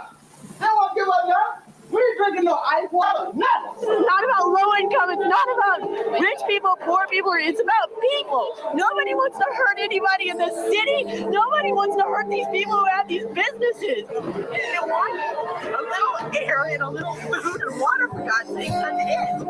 There's nobody in charge. The National Guard is the police. There is nobody. Somebody needs to come take charge and put organization and get these people to safety, to get them clothes, the basic things that they need to live from day to day. Well, we've been people being killed down here. People, some of their bodies were just lying out in the street. They were shooting each other. The military was shooting. One of my neighbors said the military guy shot at him. So that's what made me not want to come down here. Federal relief officials have played almost no role. The head of FEMA, Michael Brown, admitted on CNN last night his agency didn't even know that thousands of hungry refugees were inside the convention center. Residents continue to break into stores in search of everything from food and water to guns to luxury items. Nobody here but us, and we just got to look out for one another. All your politicians, they want to get on TV, talking about they're feeding this person, feeding that person. We ain't seen nothing over there yet. The White House announced it would have zero tolerance for looters. Even for those taking essential items needed to stay alive. Well, I want zero tolerance for that kind of language being used by leaders of our government to discuss poor people, poor Black people who are trying to survive under the most desperate, insane circumstances.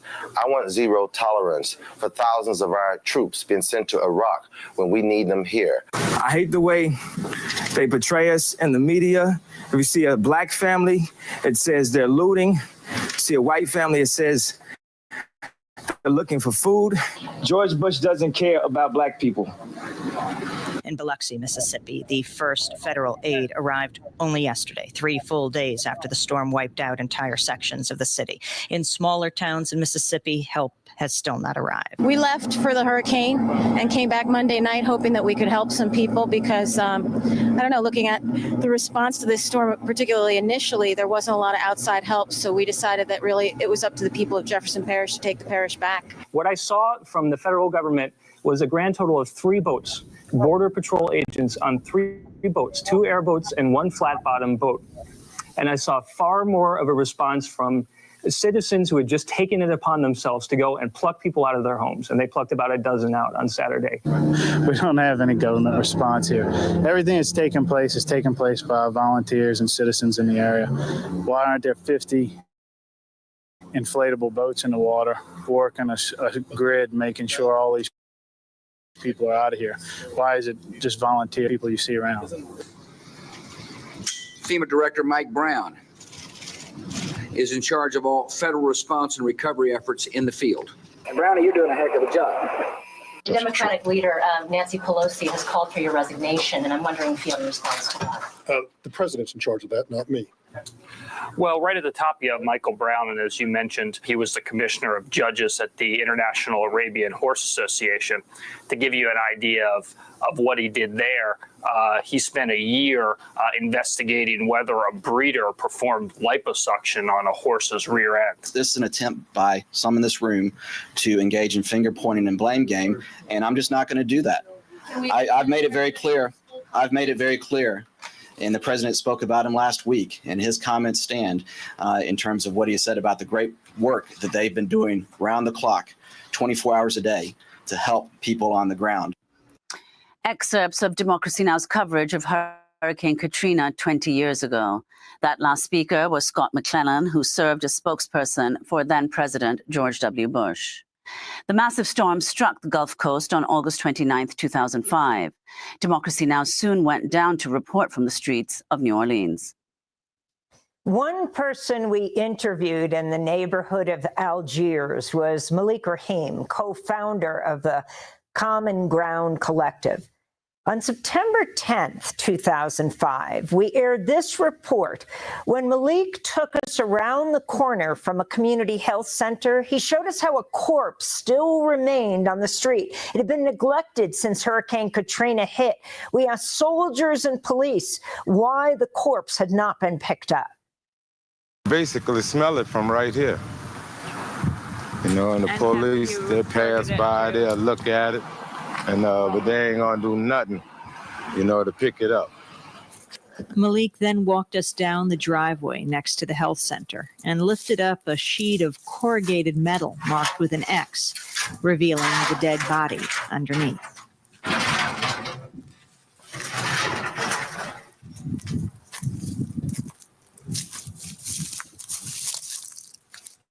Now his body been here for almost 2 weeks. 2 weeks tomorrow. All right, that this body been laying here. And there's no reason for it. Look where we at. I mean, it's not flooded. There's no reason for them to be and left that body right here like this. I mean, that's just totally disrespect. You know, and I mean, 2 weeks. Every day we ask them about come and pick it up. And they refuse to come and pick it up.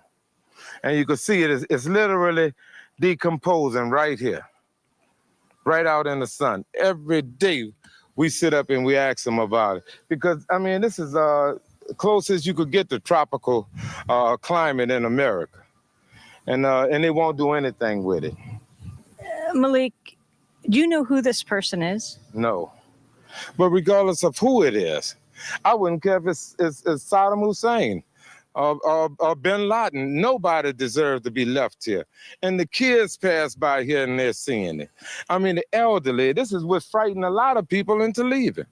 We don't know if he's a victim of vigilantes or what, but that's all we know is that his body had been allowed to remain out here for over 2 weeks. We're standing right outside the health clinic. Its doors are chained. The building is not seriously damaged. No. Have you reached people there? What authorities have you talked to pick up this body?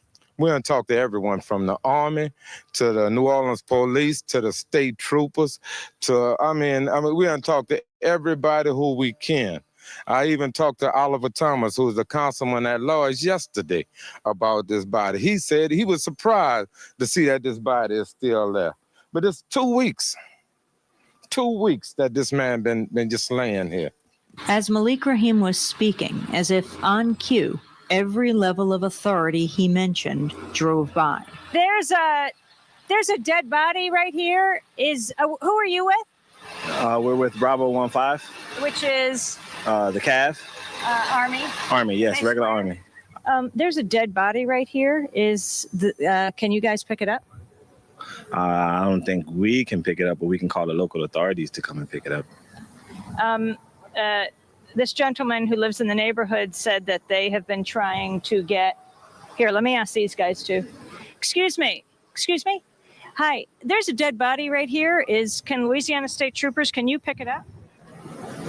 You need to talk to our public information officer, ma'am. It's been here for 2 weeks. We filmed it last week, and the gentleman over here said he's been trying to get it picked up for 2 weeks, and Louisiana State Troopers, the police, the Army, no one has responded. We're looking right over at it right there. You need to talk to our public information officer and contact them at the troop. Your name is? You need to talk to our public information officer. Do you know about the body? You need to talk to our public information officer. Sir, do you know about the body over there? Ma'am, you talk with our public information officer. Do you know what they should do to get this body removed? I have no idea. I can't tell you. I don't know. There's been several people over here looking at it.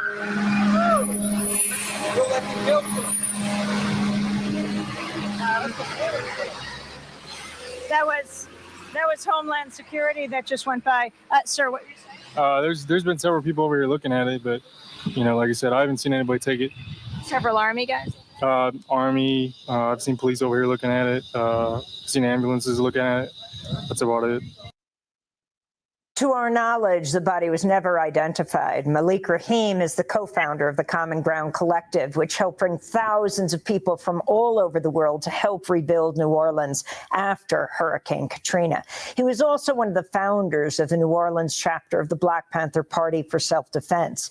In 2008, he was a congressional candidate for the Green Party. He's joined us over the years since then. I recently went back to New Orleans and interviewed Blacc Rahim again. Blacc, we are sitting here at the Memorial Convention Center, where 20 years ago, thousands of people were taking refuge from Hurricane Katrina. Your thoughts on what happened back then and the lessons for today? Well, I would have to first, I have to thank you for this time. When I think of what happened, not only here, I have to also think about what was happening in Algiers. And I have to think of the role that UN democracy now played at that time. Most mainstream media was sold on the big lie that this city had resulted to anarchy, that it was taken over by thugs, and there was looting, there was murder, there was rapes that was going on. And that now, 20 years later, we know that all this was false. But it was the excuse. It was an excuse in order to rid the city out of people that was no longer tolerated. It was a difference between those who seek safety at the Superdome than those who seek safety here. Because the ones at the Superdome was there seeking safety from Hurricane Katrina. But those that was here, those that was the tens of thousands that was stuck up in this building, wasn't as cool as it is now. Didn't have any air. But they was fleeing a flood, a known flood. They was fleeing hurricane corruption, hurricane racism. That's the hurricane that they was fleeing for. And they wasn't able to bring supplies with them. Most people, when that flood came, that's all they had was the clothes on their back. And then they had to wear these polluted clothes because the water was polluted. The water was toxic. And they had to wear this for days. So I think about the condition of those that was trapped here, and especially the children. As an elder, I can understand, but because I'm in the twilight of my life. I'm 70. I'll be 78 in December, so I'm in the twilight of my life. But to see children trapped up in here and dying needlessly, Remind me, this was George W. Bush's presidency. He had appointed as the head of FEMA, the Federal Emergency Management Agency, Michael Brown, who was, his specialty was Arabian horses. He was more concerned about the size of his cuffs on his elbows to show that he had rolled up his sleeves. And Bush said to him, what was his congratulatory message to Brown? I can't remember what the Bush. Heck of a job, Brownie. Yeah, something like that. And what about when the FEMA head Brown was asked about the people here at the convention center? Well, he didn't know they was here. He said, I don't even know that they're here. He ran his operation from Baton Rouge. So everything that he was seeing was secondhand. Everything that he was saying was secondhand. He wasn't here. He was in living a life of luxury in Baton Rouge while people here was dying. You know, so again, it shows what we went through then. But ain't it the sad part about it? It could happen today. Deja vu is alive and well here. Because if a hurricane would happen right now, we are ill prepared for it the same way we was ill prepared 20 years ago. That's Blacc Rahim just a few weeks ago, sitting with me in the convention center in New Orleans, where so many thousands took refuge from Hurricane Katrina. Thanks for watching Democracy Now! On YouTube. Subscribe to the channel and turn on notifications to make sure you never miss a video. And for more of our audience-supported journalism, go to democracynow.org, where you can download our news app, sign up for our newsletter, subscribe to the daily podcast, and so much more. So this next one's about the racism that's they're still experiencing in New Orleans 20 years later.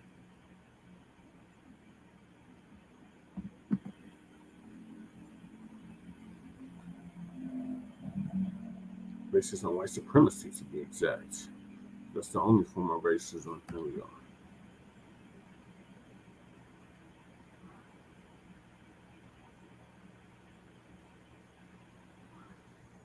This is Democracy Now!, democracynow.org. I'm Nermeen Sheikh in New York with Amy Goodman in Telluride, Colorado.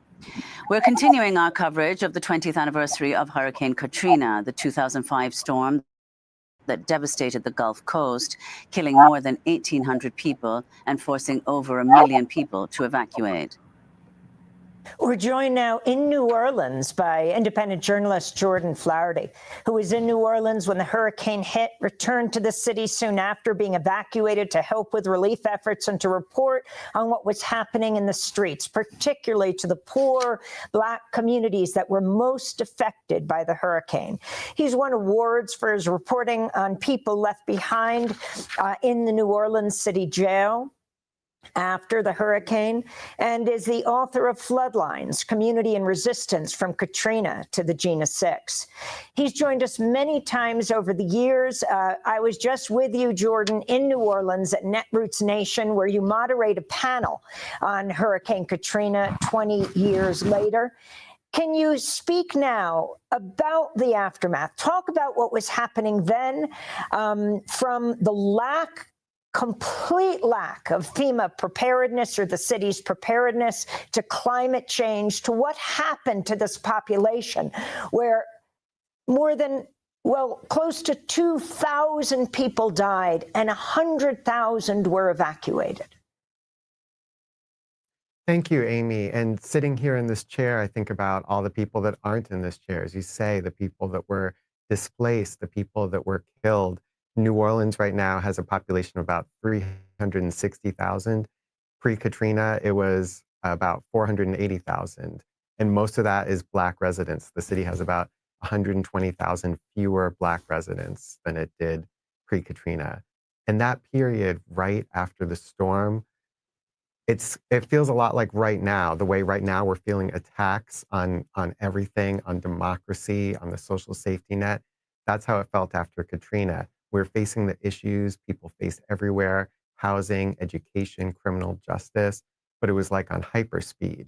Overnight, you had 80% of the city's housing, unlivable. You had the entire public housing infrastructure shut down. Almost all the public housing was shut down, even that was undamaged. You had our free city hospital was closed down. The entire staff of the school system was fired overnight. 7,500 teachers, the largest union in the city, that union representing the teachers, ceased to be recognized. The schools were moved from control of the school board, so under electoral control, to a mostly charter system. You had the governor say, I'm sending in National Guard troops. They're locked and loaded. They've been trained to shoot to kill, and I expect they will.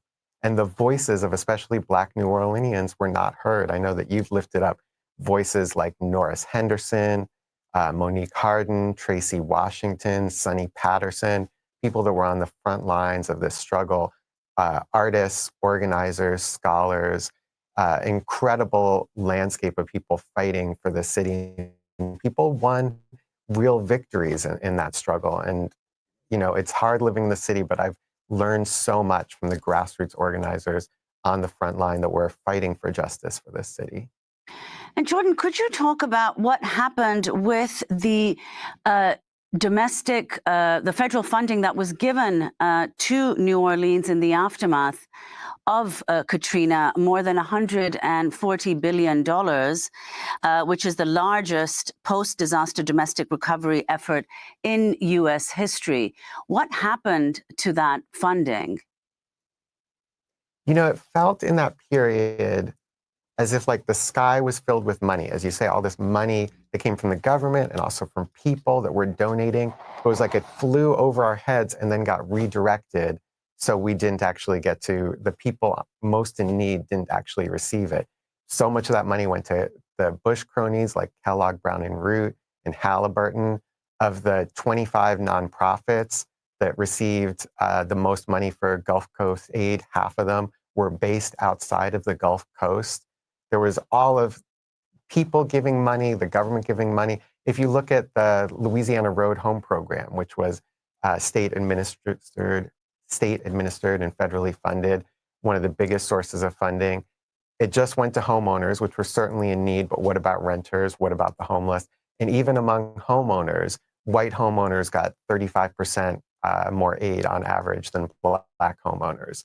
So the people most in need, the people that were most highly victimized, the neighborhoods that were most in need received the least aid. And much of that aid that was allocated, it took years to come through, some of it through mismanagement, other reasons. Some of that money still has not come. The criminalization of storm survivors. On the one hand, they're left to drown. 1,800 people died in Hurricane Katrina. When did the federal authorities come out? How were the people who were so desperate, as thousands went into the convention center, into the Superdome, how were they seen? We just saw excerpts of our coverage where people were talking about Black people described as looters, white people described as desperately trying to find food for their families. The National Guard coming out, being told to shoot to kill. Describe that whole scene, including the Danziger Bridge, that famous incident attack by police. Danziger Bridge, it's hard to even talk about. These police came rolling up to a group of unarmed civilians. We found out later that the police thought that they were coming onto another scene, and they just started shooting to kill. James Brissett, 17 years old, killed by police. Ronald Madison, mentally challenged man, killed. Others that were there wounded. The police just went up, open fire. And it was years before that story was even told by most of the media. It was mostly ignored. And when it was ignored, and when it wasn't ignored, they just told the police's end of the story. That it was finally in 2008 that we really had some federal investigations of police violence in that period after the storm. But for years, our media failed to investigate, and historically, New Orleans media has failed to investigate issues in the Black community, issues of police violence. New Orleans Times-Picayune, what was once a daily paper here, did not cover these stories, did not care about these stories. We saw it over and over and over again. Many of the people working in that paper were closer to police than they were to community members. One photographer testified that he knew things about police behavior that he didn't report at the time. They did not do their responsibility to tell the story. And as I said before, the voices of Black New Orleanians were not heard. The people who created the culture that we feel in this whole world, the music of New Orleans, the culture, they're still living here. Their voices are not heard. People are working for minimum wage jobs or less. They are living in a city with poor infrastructure. You know that if you live here, you will live in an amazing place, but also you will probably die sooner. You'll probably make less money. You'll probably have less educational opportunities. Several years ago, it was reported that one of the zip codes in New Orleans had a life expectancy of 55 years. We live right near Cancer Alley, where the chemical processing plants cause high cancer rates, especially in that area, and also right near here. Those same oil and gas companies are responsible for coastal erosion. We're losing, for years, it's been estimated about a football field of land every 45 minutes, this coastal erosion, much of that caused by the oil and gas pipelines that bring the salt water into the freshwater marshes. That makes us more vulnerable to hurricanes. Of course, climate change makes us more vulnerable. And this current administration is doing everything to make us more vulnerable, including, as you recently reported, gutting FEMA once again.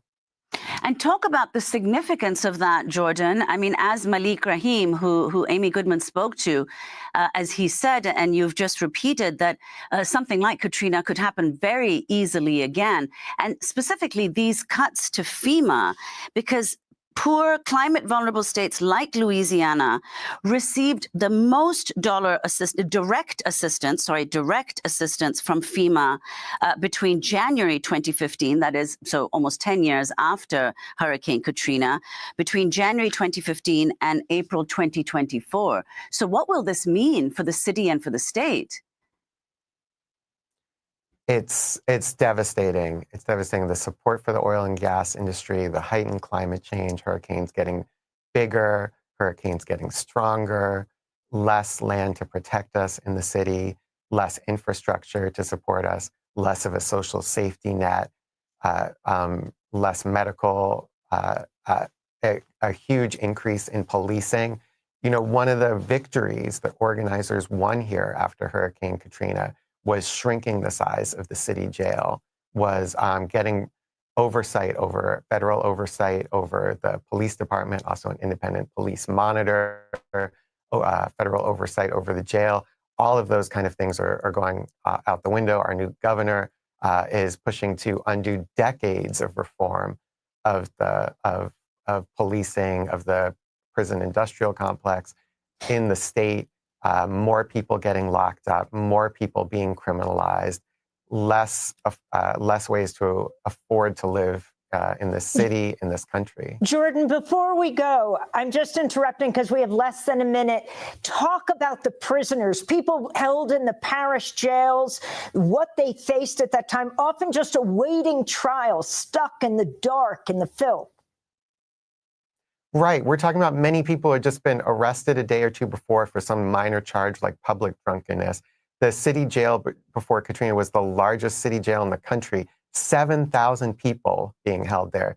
The New Orleans police were arresting 60,000 people every year. That's in a city of less than 500,000 people. Do the math on that. You had 95% of those arrested were arrested for nonviolent offenses. When the floodwaters were rising, people were left to die when they finally were rescued, they were shipped to maximum security prisons around the state, like Angola State Prison. Many people were lost in the system for months. I remember nearly a year later, advocates found a woman who had been lost in the system. She didn't Jordan, even know I'm why afraid she'd we're been going to have to arrested. leave it there, but we will continue covering the 20-year anniversary of Hurricane Katrina tomorrow. Thanks so much for joining us, Jordan Flaherty, New Orleans-based independent journalist. On YouTube. Subscribe to the channel and turn on notifications to make sure you never miss a video. And for more, where you can download our news app, sign up for our newsletter, subscribe to the daily podcast, and so much more. All right, I got one more for y'all on Katrina.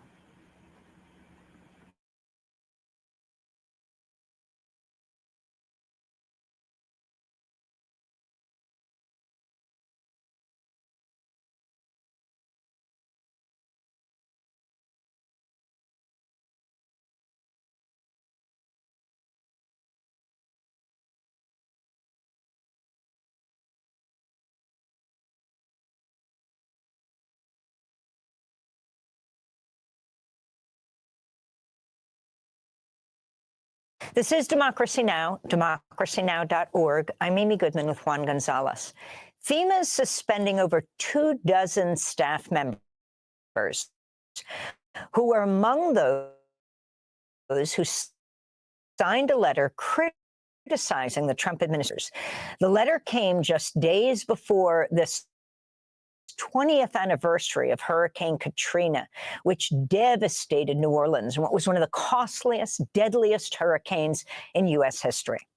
More than 180 current and former FEMA workers signed the letter titled the Katrina Declaration. As the letter notes, the current acting FEMA head, David Richardson, has no experience managing natural disasters. He made headlines in June for reportedly telling FEMA staff during a briefing he didn't know the U.S. has a hurricane season. Richardson was also nowhere to be found after the deadly flash flood in Texas in July. We go now to Jeremy Edwards, former spokesperson for FEMA, who signed the letter. He's also a former spokesperson for the Biden White House. He's now a senior communications advisor at the Century Foundation. Welcome to Democracy Now!, Jeremy Edwards. It's great to have you with us. Can you explain what the Katrina Declaration is? Well over 100 people signed it, some anonymously, some named, some formerly at FEMA like you, and some working at FEMA. Those people apparently have been suspended who were named who signed the letter. Well, thanks for having me. I'm happy to be here. You know, I would call this letter to Congress, unfortunately, a cry for help. The agency has been badly damaged by this administration. They've fired 1/3 of the permanent workforce. They've cut trainings. They've installed a person at the top of the agency, as you pointed out in your opening, has no experience.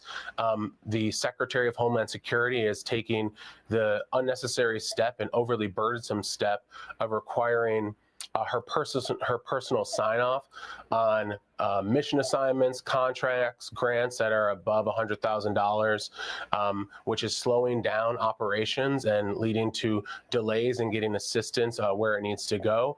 So this letter represents, like I said earlier, a cry for help, trying to get Congress's attention to do something about this before we make the mistakes that we made that led to the disaster that was Hurricane Katrina. And I wanted to ask you how important is the policy oversight and support of FEMA? We have not only the example of what happened 20 years ago with Hurricane Katrina, but even closer to President Trump, we have what happened in FEMA's response to Hurricane Maria when he was president in 2017, the president famously going down to Puerto Rico and throwing paper towels at the victims of Hurricane Maria. Talk about how important it is to have that White House support for this agency. You know, it's absolutely critical. We've seen what happens when there are people in charge who don't take the agency's mission seriously. We saw that in Katrina, as you pointed out, during the response to Hurricane Maria, we saw that as well. And unfortunately, we saw that most recently in the federal government's response to what happened in Texas. You know, you remember that during the Texas disaster, the Texas floods there, because of Secretary Kristi Noem's overly burdensome requirement to personally sign off on contracts that are over $100,000, there was a delay in getting urban search and rescue teams to the area. Now, typically, it would take about 6 hours to move those people where they need to go, but because of her actions to personally sign off on these types of mission assignments, they didn't arrive until 72 hours late. Now, the administration will contend that, well, actually, they got there in 24 hours. But again, when you're dealing with these types of movements and these types of operations, every second counts. So every minute, every hour that you are running late to get there is an hour that you could have been in the water helping to find survivors. And could you talk about the response to this letter and the attempts to silence FEMA employees? Yeah, unfortunately, these responses are not surprising. We saw the same thing when brave people over at EPA stood up to the moves being made by this administration to silence them, putting people on administrative leave. Unfortunately, many of my colleagues, many of my brave colleagues from FEMA have also been placed on administrative leave. You know, I just want to say thank you to them for standing up, knowing that this type of thing could have happened. And I think another thing I want to point out to your listeners and to your viewers is how this represents the opposite of government efficiency that this administration claims is trying to take. You know, at EPA, they put those people on administrative leave. That means they're still getting paid by the federal government. And then they delayed that administrative leave for They extended that administrative leave 3 separate times. Again, at FEMA, we're seeing the same exact thing. They've placed these workers on administrative leave, which means they're still going to continue to be paid, but not be able to do the work that they're supposed to be doing on behalf of the American people. And I think I'd also add, in that same vein of government efficiency, of those 2,000 employees that have either taken the fork in the road or been laid off, many of them have also been placed on administrative leave. So the federal government is in effect paying people to not do their job. And that is a huge waste of government resources, especially when you consider a lot of these people had decades of experience leading the agency. You know, we saw the same thing happen when EPA employees signed a letter and they were put on leave.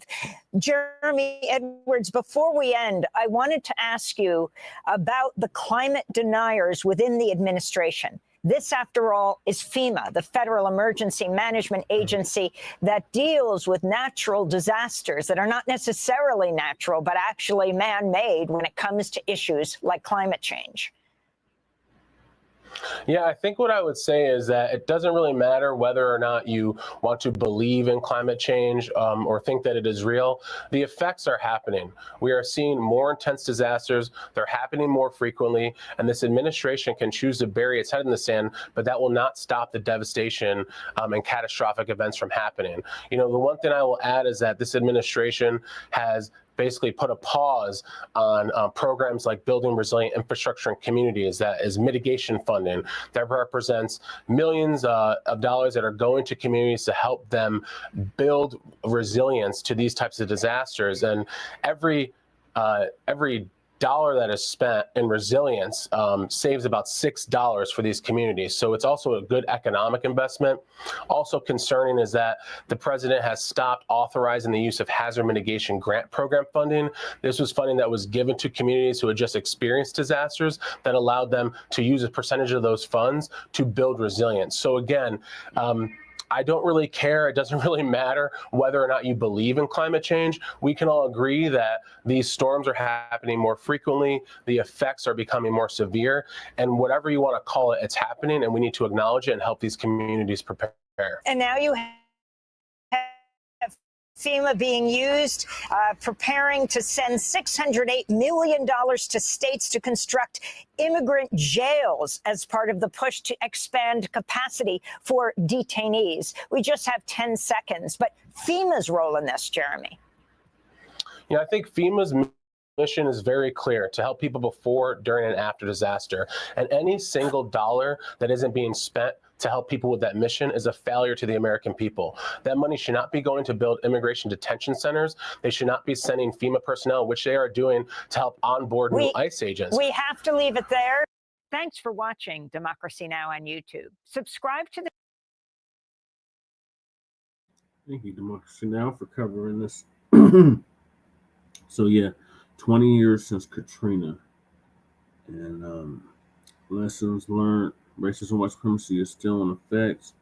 The reason why the FBA people of New Orleans were stranded there for weeks at a time in that water because they was black, and ain't nothing changed but the year. Like I said, I've been down to New Orleans. It was still effed up the last time I was there. From what people have told me that have recently went back, within the last 5-6 years, it's still toe up. So yeah,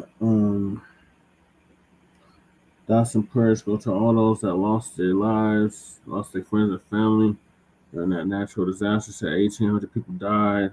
That's just what they were able to capture. It's probably even more than that. This was an utter failure at both the state, city, and federal level. And I agree with Kanye. George Bush don't care about black people, and neither does Trump.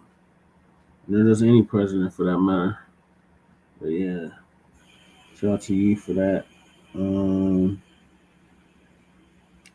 Yeah, so moving along, as y'all know, the dump has deployed the National Guard to Washington, D.C., and now there's rumors that he's going to go to Chicago next. So I'm going to play that next. Will the National Guard be deployed to Chicago after Labor Day?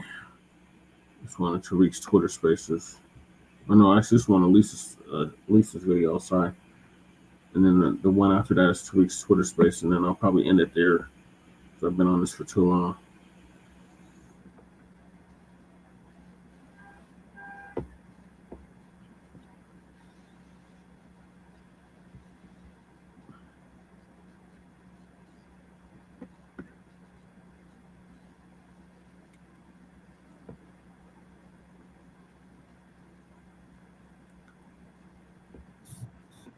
Shalom, family. Good to see you all here. Hope you're doing well.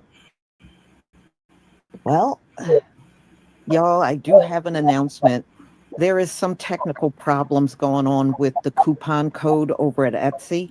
So what I'm going to do, I'm still waiting to hear back from them as well, as the different federal agencies plus the National Guard will be patrolling the streets over in Chicago. Thank you, Monica Gregory, for the super sticker.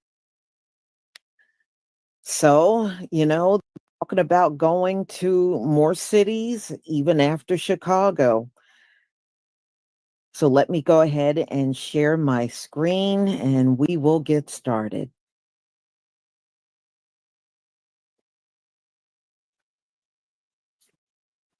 Right. Please give me a 1 if you can see my screen.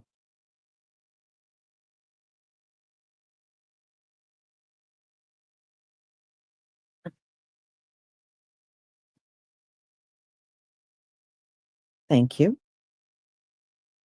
Okay.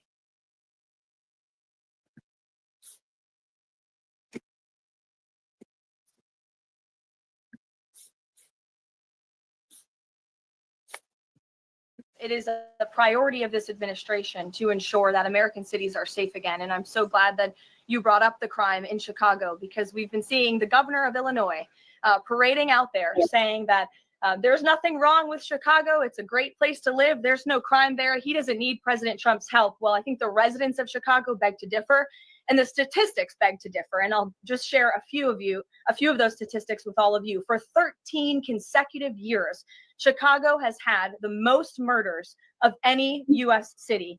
This is J.B. Pritzker's legacy, by the way. For 7 consecutive years, Chicago has had the highest murder rate among U.S. cities with more than 1 million people. In 2024, just last year, Chicago's murder rate per capita was 3 times higher than Los Angeles and nearly 5 times higher than New York City. That's more than double the murder rate in Islamabad and nearly 15 times more than Delhi. Out of Chicago's 147,899 reported crimes this year, that's how many crimes have been reported in Chicago since January 1st. There have only been arrests in 16% of them. These numbers are unacceptable.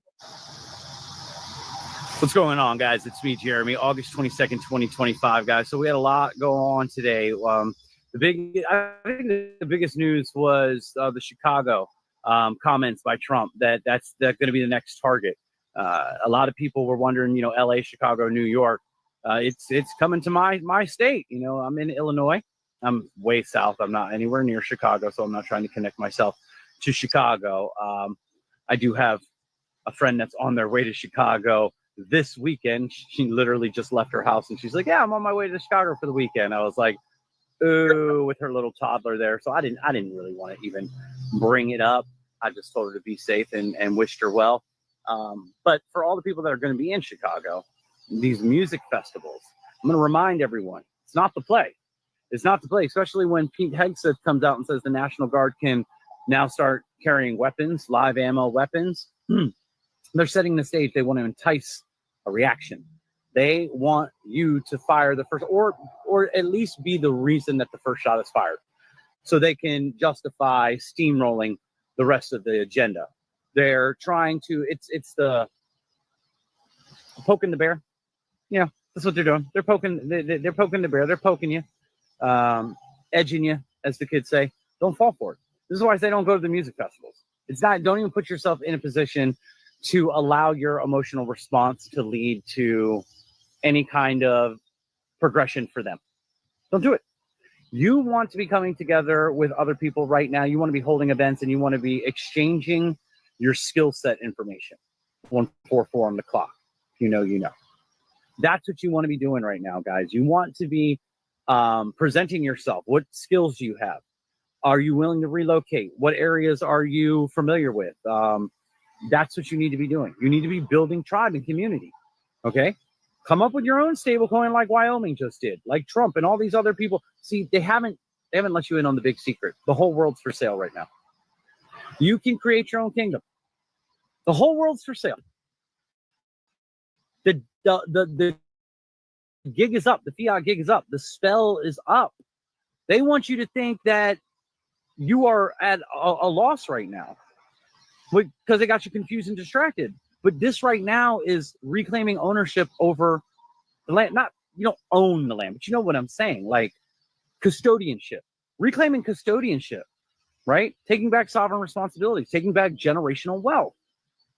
Okay, taking back your land.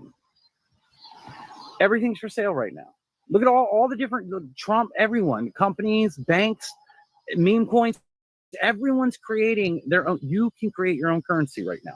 You can create and you can build your own tribe and your own community. And I trust the universe will protect that if you come together and you claim. This is how it works, guys. This is how it works. Why do you think tribes are always protected? Like they don't ever get sucked into the matrix, right? They get affected a little bit, but like, they stay on the islands and they stay in there because they stay protected by their energy. They stay true to themselves and their identity.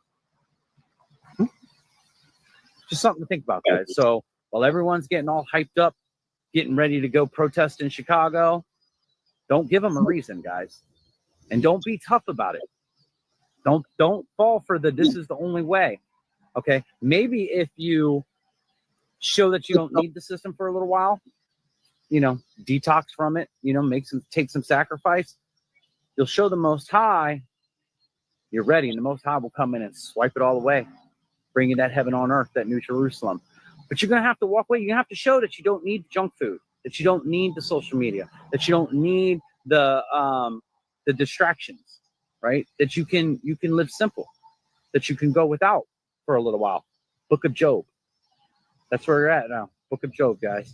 Anyway, I'm getting off topic here. I'm rambling. Chicago, watch your back. That's all I'm saying. Watch your back. Come together and walk away instead of, take on the system, because that's a battle you're not going to win. You never have. It's cyclical. History repeats itself. The empire always just reshapes, reforms, rebrands, and pops right back up. and you didn't even know that they won the whole time. Did you know ICE asks for access to Chicago Navy base to assist operations, according to the Washington Post? The Trump administration wants to use a Navy base north of Chicago as a launch pad for federal law enforcement activity against undocumented immigration, defense officials said on Tuesday, in case you missed it. So the government is threatening to send the National Guards to Chicago. And I feel conflicted about it. And the reason why I feel conflicted about it is because, once again, everyone is looking for law enforcement, political figures, school teachers, etc., to handle the problems that Chicago is encountering. Majority of the problems that Chicago is encountering are these young people running around acting like goddamn animals. They acting like maniacs. And you know why? Due to lack of parenting. Yes, lack of structure. So if you're going to send the National Guards in, send the National Guards to the goddamn homes, to the parents. Hold the parents accountable. I don't know, lock them up. Charge them. Start making them pay fines. I don't know. I don't have the solution. But I really don't think that the National Guards are the solution. I don't think the Chicago police are the solution. The Chicago police officers want to go home just like we want to go home every day. They want to feel safe as well. They are here to serve and protect us. That's what they're supposed to do. They're not here to raise your children. They're not here to do that. And the National Guards are not supposed to do that. National Guards are trained for combat. They're trained for war. They're not trained for handling no young person. These YNs out here acting like goddamn fools. The parents are supposed to do that. So if we want to start doing something, let's hold these parents accountable. You got some shitty ass parents out here. You can't tell me that you don't know that John bringing guns in your house. You can't tell me that you don't know that he's smoking weed in your house. You can't tell me that you so oblivious that you don't realize he's out in the streets 2, 3 o'clock in the morning. He on 13, 14 years old. No. It starts in the household. I have clients who are school teachers, clients who are Chicago police officers. They are all saying the things that they encounter with these parents. These parents suck. Parents your goddamn children. So if you're going to bring the National Guards in, find a way to hold these parents accountable. Find a way to go after their asses. That's all I'm saying. Because I don't think bringing the National Guards in is going to stop crime. I don't. Unless you really tackle the problem. The problem are these fucked up parents. Mr. President, do not come to Chicago. As I've said many times in the past, members of the National Guard are not trained to serve as law enforcement. They are trained for the battlefield, and they're good at it. They're not trained to arrest people and read them their Miranda rights. They did not sign up for the National Guard to fight crime. And when we call them into service, we are reaching into local communities and taking people who have jobs and families away from their neighborhoods and the people who rely upon them. It is insulting to their integrity and to the extraordinary sacrifices that they make to serve in the Guard, to use them as a political prop. If Donald Trump was actually serious about fighting crime in cities like Chicago, he, along with his congressional Republicans, would not be cutting over $800 million in public safety and crime prevention grants nationally, including cutting $158 million in funding to Illinois for violence prevention programs that deploy trained outreach workers to de-escalate conflict on our streets, cutting $71 million in law enforcement grants to Illinois, direct money for police departments through programs like Project Safe Neighborhoods, the state and local anti-terrorism training program, and the Rural Violent Crime Reduction Initiative, cutting $137 million in child protection measures in Illinois that protect our kids against abuse and neglect. Trump is defunding the police. As the mayor of this city, I can tell you that Chicagoans are not calling for a military occupation. They are calling for the same thing that we've been calling for some time. and that's investment.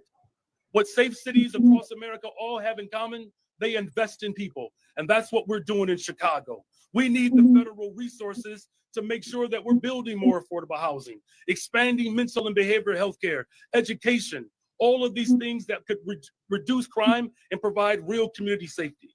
Instead of spending hundreds of millions of dollars for a publicity stunt to invoke chaos and terror, the federal government should spend that money on proven solutions to crime and violence reduction.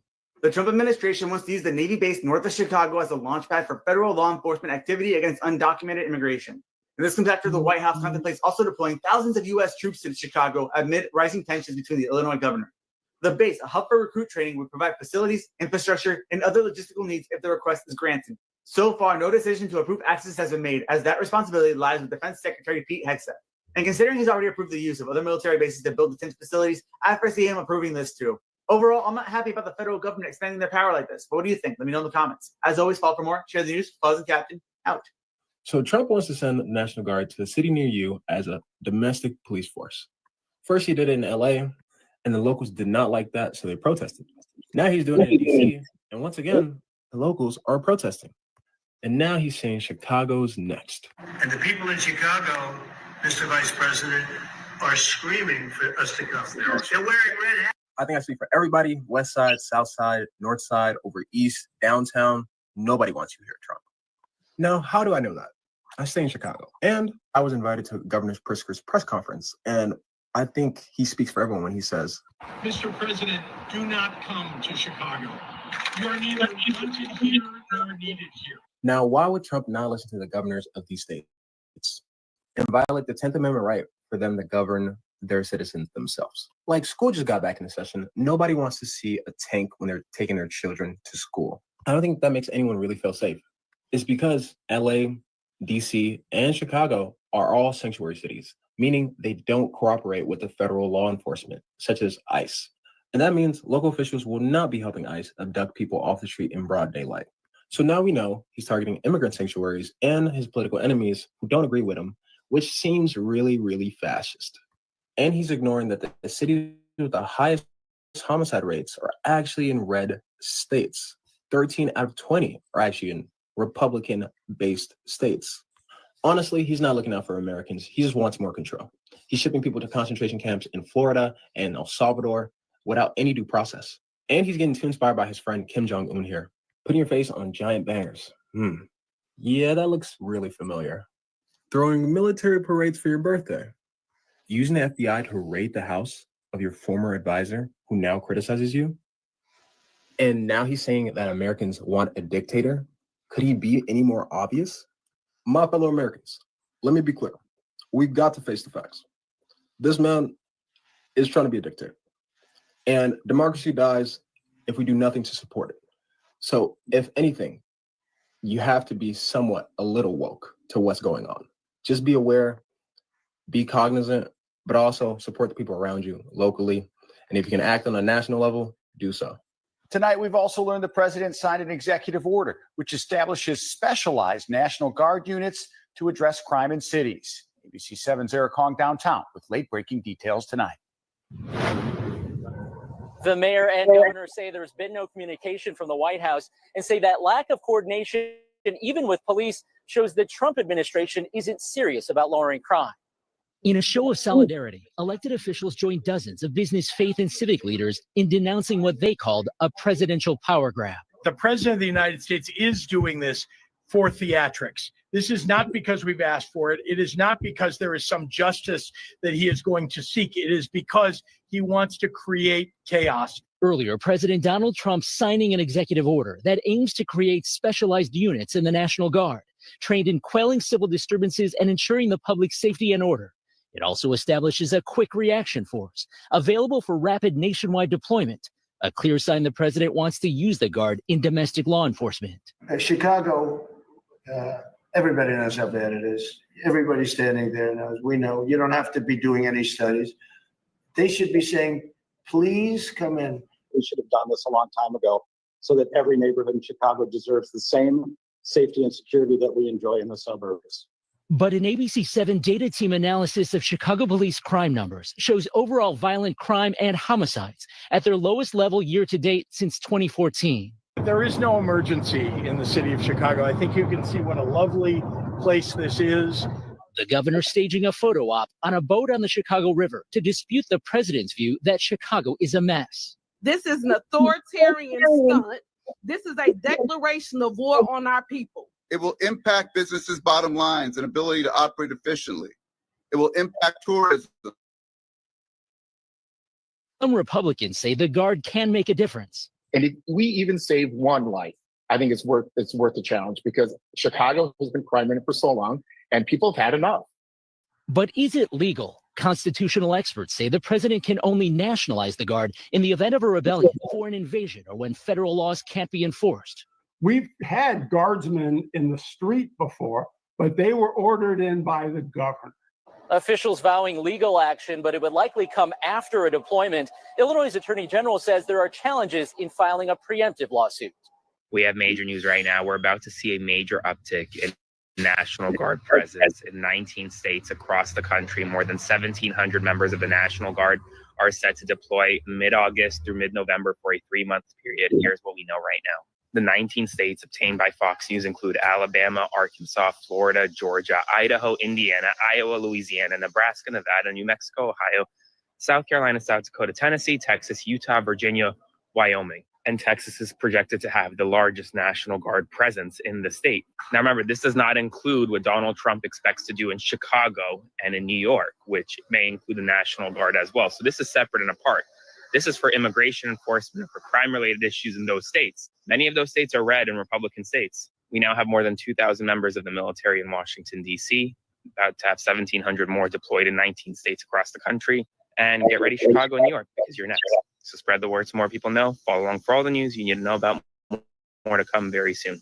Border Czar Thomas Homan said that there will be a ramp up of immigration and custom enforcement operations in Chicago right after Labor Day. He said we're going to see a ramp up of operations continue in New York, operations continuing in LA, Portland, Seattle, all these sanctuary cities that refuse to work with ICE, where they know public safety threats are being released every day into this country. Homan also confirmed that there are discussions being had about ICE using a naval base north of Chicago as an operations center.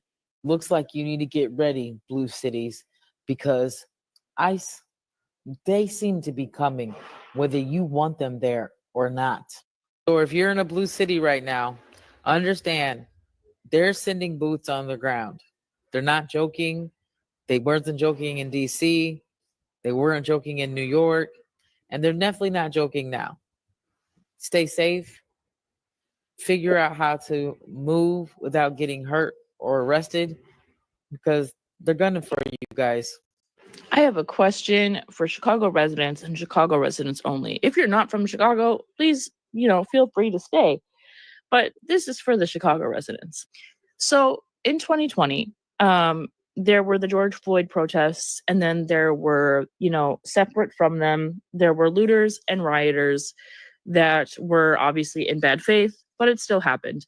So the response from the Latino community, if I remember, was defending their small businesses by posting up on top of them with things that could fire lead projectiles through the air, if you catch my drift.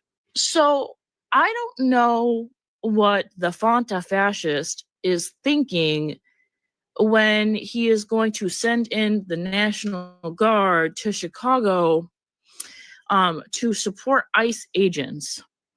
Because my thought process is, if they're willing to defend their businesses from theft, I imagine the response is going to be similar, if not more elevated, when people are trying to take their family members. Do we agree, other Chicago residents? Because I think this is going to be the biggest display of fucking around and finding out that I have ever seen, if it does happen. I know so many people have been like, oh, Chicago is not the one, but it really isn't. I mean, I don't know, I feel like if it's going to get violent anywhere, it's going to get violent there. Just saying. Meantime, a fight is brewing here in Chicago as the Trump administration is making plans to move in with either ICE agents or National Guard troops, or possibly both. Trump's borders are confirming to News Nation the Great Lakes Naval Base, which is just outside of Chicago, could play a major role in operations. Confirmed that there's a naval base that's going to be used as an ICE operations center north of Chicago ahead of operations in the city. There's discussions about that, yes. How soon can we see ICE agencies? We'll see. It's under discussions. The planning's still being discussed, so maybe by the end of the day, but yeah, it's being discussed. We're not going to tell you how many resources we're going to send to the city. We don't want the bad guy to know what we're sending. It'll be a large contingent. All right, it was hard to hear there, but that was our Libby Dean talking to the borders are there, asking him about the naval base. And all of this coming as Illinois leaders continue saying they do not want federal presence. News Nation's Alex Capriello live for us here in Chicago's Pilsen neighborhood. And Alex, that is an area which could be impacted by potential federal raids. Yeah, no doubt about it, Nicole. Pilsen is a largely immigrant, mainly Hispanic community where you see signs like these on storefront windows, really commonplace. Keep ICE out of our communities. These, of course, have been up almost all summer since June when that really scare began happening. But in general, right now, this neighborhood really is on edge, considering the Trump administration has seemingly confirmed that ICE agents are going to be surging to Chicago soon. This morning at the White House, Border Czar Tom Homan confirming federal agents would operate from the Naval Station Great Lakes close to the border of Illinois and Wisconsin beginning as soon as next week. Other anonymous sources with knowledge of that situation tell News Nation this is a much larger federal operation involving DHS, Customs and Border Protection, and then also possibly the National Guard. In fact, Homan put much of the country on notice, saying deportation operations will ramp up after Labor Day in other sanctuary cities like New York, Portland, and Seattle. Regardless of any new surge beginning next week, immigration enforcement has continued in Chicago since Trump took office. This morning, we received this exclusive video from a raid here in Pilsen earlier this summer, where you could see those federal agents chase down an undocumented migrant through a restaurant and into his apartment. The building owner who gave us this video says the officers didn't have a search warrant to enter, and ultimately 2 people were deported. She's also asked to remain anonymous, but underscored to us just how much this largely Hispanic community is watching each other's backs. But as a community, as business owners, we all keep each other informed of anything that we see, just like they keep themselves informed and communicate, so do we. And we just have to be vigilant and aware, because it's sad that it's not only undocumented, but documented as well. And what we continue to hear from both city and state leaders, Mayor Brandon Johnson and Illinois Governor J.B. Pritzker, is that they have had no conversations, no communications, no collaborations with the federal government up to this point. Yeah, saying that there's been no communication. Alex, though, News Nation was the first to break the story with Secretary Noem saying that strike teams would be coming to Chicago, quote, very soon. Do we know what that would or what that could entail?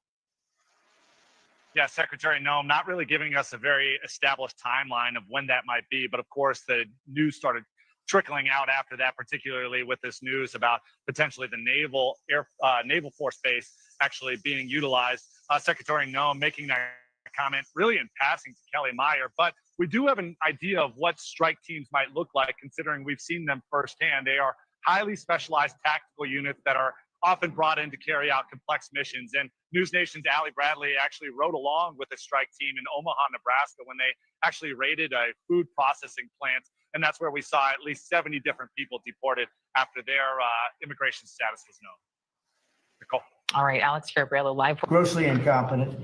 And we'll straighten that one out probably next. That'll be our next one after this. The president's Oval Office comments come as Chicago police data shows overall crime since the first of the year is down 13% compared to the same period last year, and violent crime is down 23%. I think he wants to provoke violence, because if he can provoke violence, then it's going to be martial law. turning the. Never trust a religious leader, especially one that would consider themselves a Christian, that are supporting the Democrat Party. You never trust those people. The federal military on American citizens is a sign of authoritarianism. The president claiming many in Chicago want the Guard. Screaming for us to come. They're wearing red hats, just like this one, but they're wearing red hats. African-American ladies, beautiful ladies are saying, please, President Trump, come to Chicago. Thank you, President Donald Trump, for hearing us. Zoe Lee and Daniel Carter Walters founded the conservative group Chicago Flips Red and says despite CPD's numbers, many don't feel safe. And if the Democrat Party, only thing they can do to help us is tell us crime is down, then hey, we welcome the National Guard. Yeah. And a lot of people feel the exact same way. Because what we do know is these cities, man, they juke the stats. They juke the stats. But the people that live in these cities, the people that live in these areas, you know, high crime areas, they will tell you something different. And you know it. But this is a flashback clip I want to share with you guys, man. Youngins in the hood talking about supporting President Trump. Check this out. Kamala Trump. Huh? Trump? Yeah. Come on, bro. Kamala till it's backwards, bro. Kamala, we voting for Trump, boy. What are you talking about? You know damn well we don't Kamala. Why? Trump. Why, bro? Give out free stamps and everything. You tweaking. Yeah, that's how you feel. You tweaking. I ain't gonna lie, bro. I'm Kamala. Man, you and Kamala. Come on, bro. I can't even have my opinion. Damn, bro. No, bro. You voting for you, so you with all them Venezuela. You with all that goofy. Yeah. Nah, ain't no yeah. That's why I fuck with you. Damn, bro. I can't have my opinion on something. No, not her. Yeah. Not her. She bad for the community. We're yeah. Vote for Trump, gang. No, I ain't gonna lie, bro. I want to share this thing with you because leave it to white liberals. Leave it to white liberals want to keep the status quo, right? Check this out, man. Vince, man, that white liberal women are some of the worst people in the country. Seriously. They're awful. They are some awful, hateful, spiteful human beings. The Trump derangement syndrome with these people is on 1,000. Operations are ramp up across the country, but you can see a ramp up of operations in Chicago, absolutely. You're going to see a ramp up of operations in New York. You're going to see a ramp up of operations continue in LA. And, you know, Portland, Seattle. I mean, all these sanctuary cities that refuse to work with ICE, where we know public safety threats are being released every day into this country, especially those cities, we're going to address that. We don't have that problem in Texas and Florida where all the sheriffs are working with us. They're actually holding people for us and let us know when someone's being released. So we're going to take the assets we have and move them to problem areas like sanctuary cities where we know for a fact they're releasing public safety threat, illegal aliens to the streets every day. That's where we need to send the majority of the resource, and that's where they're going. If the National Guard comes to Chicago, and that is still a big if at this point, what might that look like? Hi, I'm WGN's Ben Bradley. We can look at what's happening in Washington, D.C. for clues. Last week, for example, masked federal agents stopped a delivery driver on a moped. With a small crowd looking on, the agents confirmed his legal status in the U.S. and allowed him to move on. Calmado. Calm. I have no reason to go against them or get angry. Just stay calm when this happens to you. The Trump team is heralding successes. More than 11 days without a murder in Washington, 700 arrests, although many were for misdemeanors, and 36 immigration-related arrests in a single day. D.C. was a hellhole, and now it's safe. The reality is more nuanced. Some see this as security theater. We have National Guard standing down on the National Mall, standing around doing absolutely nothing. Couldn't those resources be better served in cleaning up communities like this? People who are asking, who are screaming, who need the help. Unlike in D.C., President Trump can't order Chicago police to cooperate with the military, so the two may operate separately. Here, border czar Tom Homan said they'd be used to help ICE agents round up people who are in this country illegally. It's not a coincidence that the highest crime rates in the country are in sanctuary cities. But mobilizing the military is not cheap. The Pentagon estimated the 60-day deployment in Los Angeles back in June would cost $134 million. That could pay a year's salary for more than 2,000 rookie Chicago cops. You can watch our reporting on this issue at WGNTV.com. Another day, another attack launched from the White House at Chicago. Because everybody knows Chicago is a hellhole right now. Everybody knows. It's not like he's saying Chicago has much better numbers. Right? Well, what's much better? You mean 100 people are going to be murdered? It's going to be much more than that. Chicago crime is trending in the right direction. Overall, violent crime is down significantly year over year.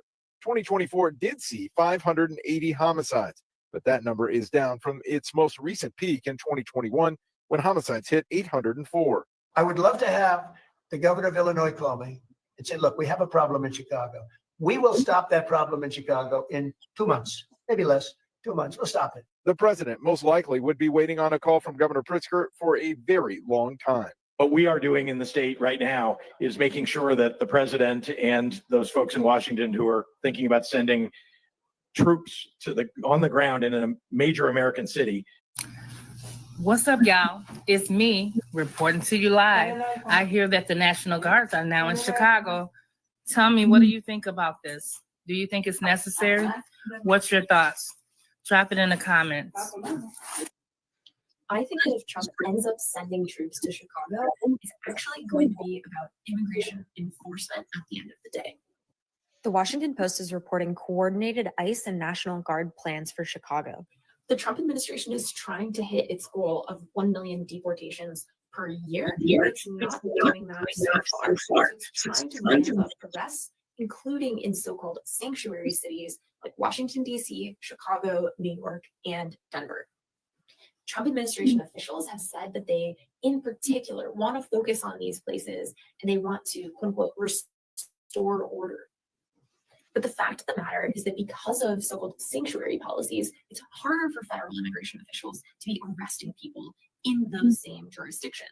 Actually, where people are more likely to be arrested is in Republican-led jurisdictions. They're cooperating with the Trump administration, including through having their state and local police helping out ICE with operations, like what's happening in Florida, for example. So if we see a surge of federal agents heading into Chicago or these other cities, I think that it's really important that everyone keeps in mind that this may actually be driven in large part by Trump's mass deportations campaign. I'm Kathleen, I'm an immigration policy analyst in Washington, D.C. Let me know if you have questions about Trump's immigration policies or what's going on with ICE arrests. Interesting. People of Chicago, you need to be aware because the National Guard may be deployed to you very soon based on what Trump just recently posted, which I'm going to show you and let me know what you believe. Also, hit the follow for more news. I greatly appreciate it. So Trump said, Governor Pritzker had 6 murders in Chicago this weekend. 20 people were shot, but he doesn't want to ask me for help. Can this be possible? The people are desperate for me to stop the crime, something the Democrats aren't capable of doing. Stay tuned, President Donald J. Trump. And this comes after the governor said that there is no crime emergency in Chicago and that Trump is attempting to manufacture a crisis, politicize Americans who serve in uniform, and continue abusing his power to distract from the pain he is causing working families. He also said that if Trump does send the National Guard, actions will be met with a response. So do you believe Chicago needs the National Guard? If you are in the Chicago area, after Donald Trump is finished with D.C., he coming to Chicago, y'all. Get ready. I don't know what he think he's doing right now. I guess he called himself trying to clean up a mess, he says. But he said he coming to Chicago, guys, all right? From D.C. Are federal troops coming here to Chicago? President Trump is certainly signaling it's the next American city on his list. Chicago, Illinois is a disaster. I have property there. It's a disaster. I made the statement that next should be Chicago because, as you all know, Chicago is a killing field. And leaders here in Chicago are pushing back. Mr. President, do not come to Chicago. The governor of Illinois spending the day walking through the city, trying to make the point there is no emergency that would justify the use of the National Guard here in Chicago. They do tremendous work, but we don't call them in unless there is truly an emergency. And there is not one. It's one of the reasons that we're standing right here is you can see that this city is actually operating extraordinarily well and in a much better position from a crime perspective than it was 4 years ago. While city leaders say, hey, there's more work to do, shootings, robberies, and murders are all down more than 30% when compared to last year. Governor, this is all very intentional. You're floating right now in front of Trump Tower. Is there anything you can do to stop them From federalizing the National Guard here. Look, we're going to take them to court. We're going to make sure that they know, that the court knows and understands that there is no cause for this, that there is no emergency, there is no law in the books that allows him to put federalized troops on the streets of the city of Chicago. That's what we're going to do to begin with. The one thing that is almost certain, this will end up before a judge. We're responding to what Donald Trump is saying about Chicago. It seems like Chicago lives rent-free in his head, that maybe I live rent-free in his head. He mentions Chicago and me quite a lot, and has, by the way, for the last, 8-10 years. Well, what he's suggesting is against the law. And so the very first thing that we're doing is preparing to go to court to prevent or stop what he's attempting to do. Second is drawing attention to the fact that it's illegal, unconstitutional. Frankly, it's un-American to send troops into American cities when there's no emergency, there's no insurrection. And he's only doing it because he wants to disrupt future elections. He wants to cause fear and, frankly, to inflame people on the ground by sending troops. So Chicago leaders are outside right now protesting against Daddy Trump coming to their town.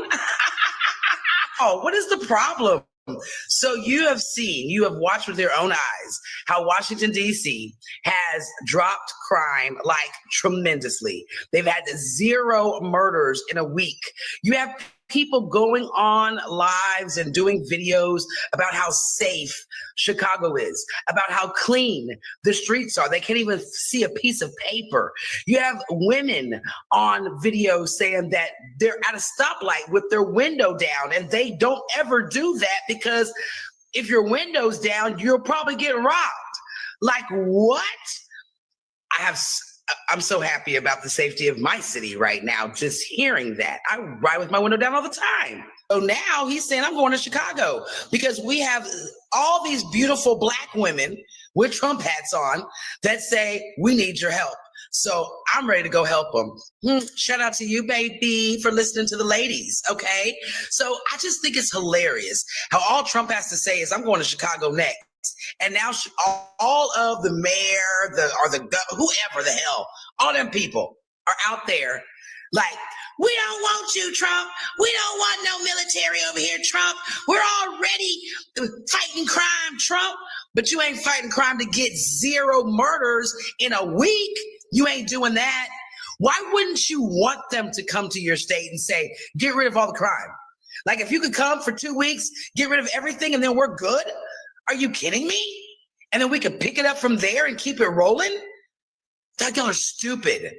You don't care about the people. And you hellas don't care about Black folks. You want to make it to where you think that they're doing this against us? Meanwhile, they're doing it for us and for everybody else. Every American. Stop trying to separate us. Okay? We're all American. We all deserve the safety. We all deserve the opportunities. We all deserve it all. Okay? And Trump is trying to give it to us. And I love it. Daddy's coming to Chicago, baby. I dare y'all. The more y'all talk, the more he's coming. Y'all don't realize that by now? He don't listen to y'all. He don't give 2 shits. And frankly, neither do we. And I hope the people of Chicago who know that they need help and want help get their help, despite of you hating ass Democrats constantly trying to keep Americans down. Go get them, Daddy. There are reports that the Pentagon is planning a military deployment to Chicago as part of President Trump's crackdown on crime, homelessness, and undocumented immigration. If approved, the mission would have parallels to deployments to Los Angeles and Washington, D.C. Illinois Governor J.B. Pritzker and Chicago Mayor Brandon Johnson, both Democrats, say sending troops is unwelcome and unwarranted. On Friday, the president touted his intervention in Washington and suggested that Chicago could be next, followed by New York City.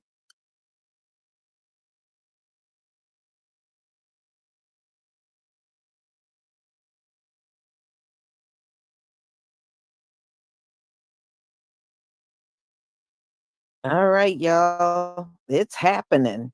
It's happening. And it doesn't matter what the governor and mayor says. Trump already said next week, the National Guard and all those feds are going to be all up in Chicago. That's exactly what's going to happen. So, I mean, they can say whatever they want. We saw what happened in DC. DC said the same thing. The mayor was very vocal about not wanting to be occupied. But she and DC, they are occupied. And the same thing's going to happen in Chicago. And Donald Trump is not going to pay attention. We know most of the crime is in the red states. Donald Trump is not going to pay attention to them. He's going to pay attention only to the blue states. So the red states will not be occupied up in here. They're not. You can already see the pattern. He's not even talking about a red state. So these are all Democratic locations, and where the crime is high in Republican locations, those are largely going to be ignored. So we shall see. We shall see. So y'all better take a page from Washington, D.C., how they set up those roadblocks, how the feds and the police are walking around and they're talking about they're cleaning up crime. Even the people in D.C. are saying they're not even getting the criminals. They're just getting a bunch of random people that are sitting at their house or walking down the street. Those are the kind of people they are getting, but the real criminals, they're not getting them at all. So I can see the same thing in Chicago with just a bunch of soft target arrests and then making the claim that you're cleaning up crime. Well, yeah, Donald Trump don't want to see no homeless people. You're right, Lisa Gibson. He's going to get them off the street wherever they are. And, just like in DC, they got them all off the streets, and whatever belongings they had, they threw in the trash. And that's exactly what they're going to do again in Chicago. No, even in DC, they're saying where the real criminals are, they're not even going over there in the areas that many of them live in, that have the most crime in DC. They said they're not even going over there at all. So, but that's supposed to be fighting crime. Go figure. So, y'all, I'm going to go ahead and conclude. Thank you so much for being here, and we'll certainly do this again tomorrow. And I am going to, as soon as they start in Chicago, we'll come back and look at what activities are going on in Chicago. And, and I'm sure there'll be a lot of people that live in Chicago that will be posting videos just like in DC. So we'll hear what they have to say about the occupation that's about to take place. So y'all, please enjoy the rest of your night and be on the lookout for my videos and live streams for tomorrow. Shalom, family. Shalom, Lisa. And shalom to the viewers. I'm going to end the show now. Thank y'all for tapping in. Make sure to join us tomorrow for Front Line Blacc News, Season 5, Episode 23. Is it 21 or 23? 22. Yeah, either 22 or 23. Join us tomorrow for Part 1.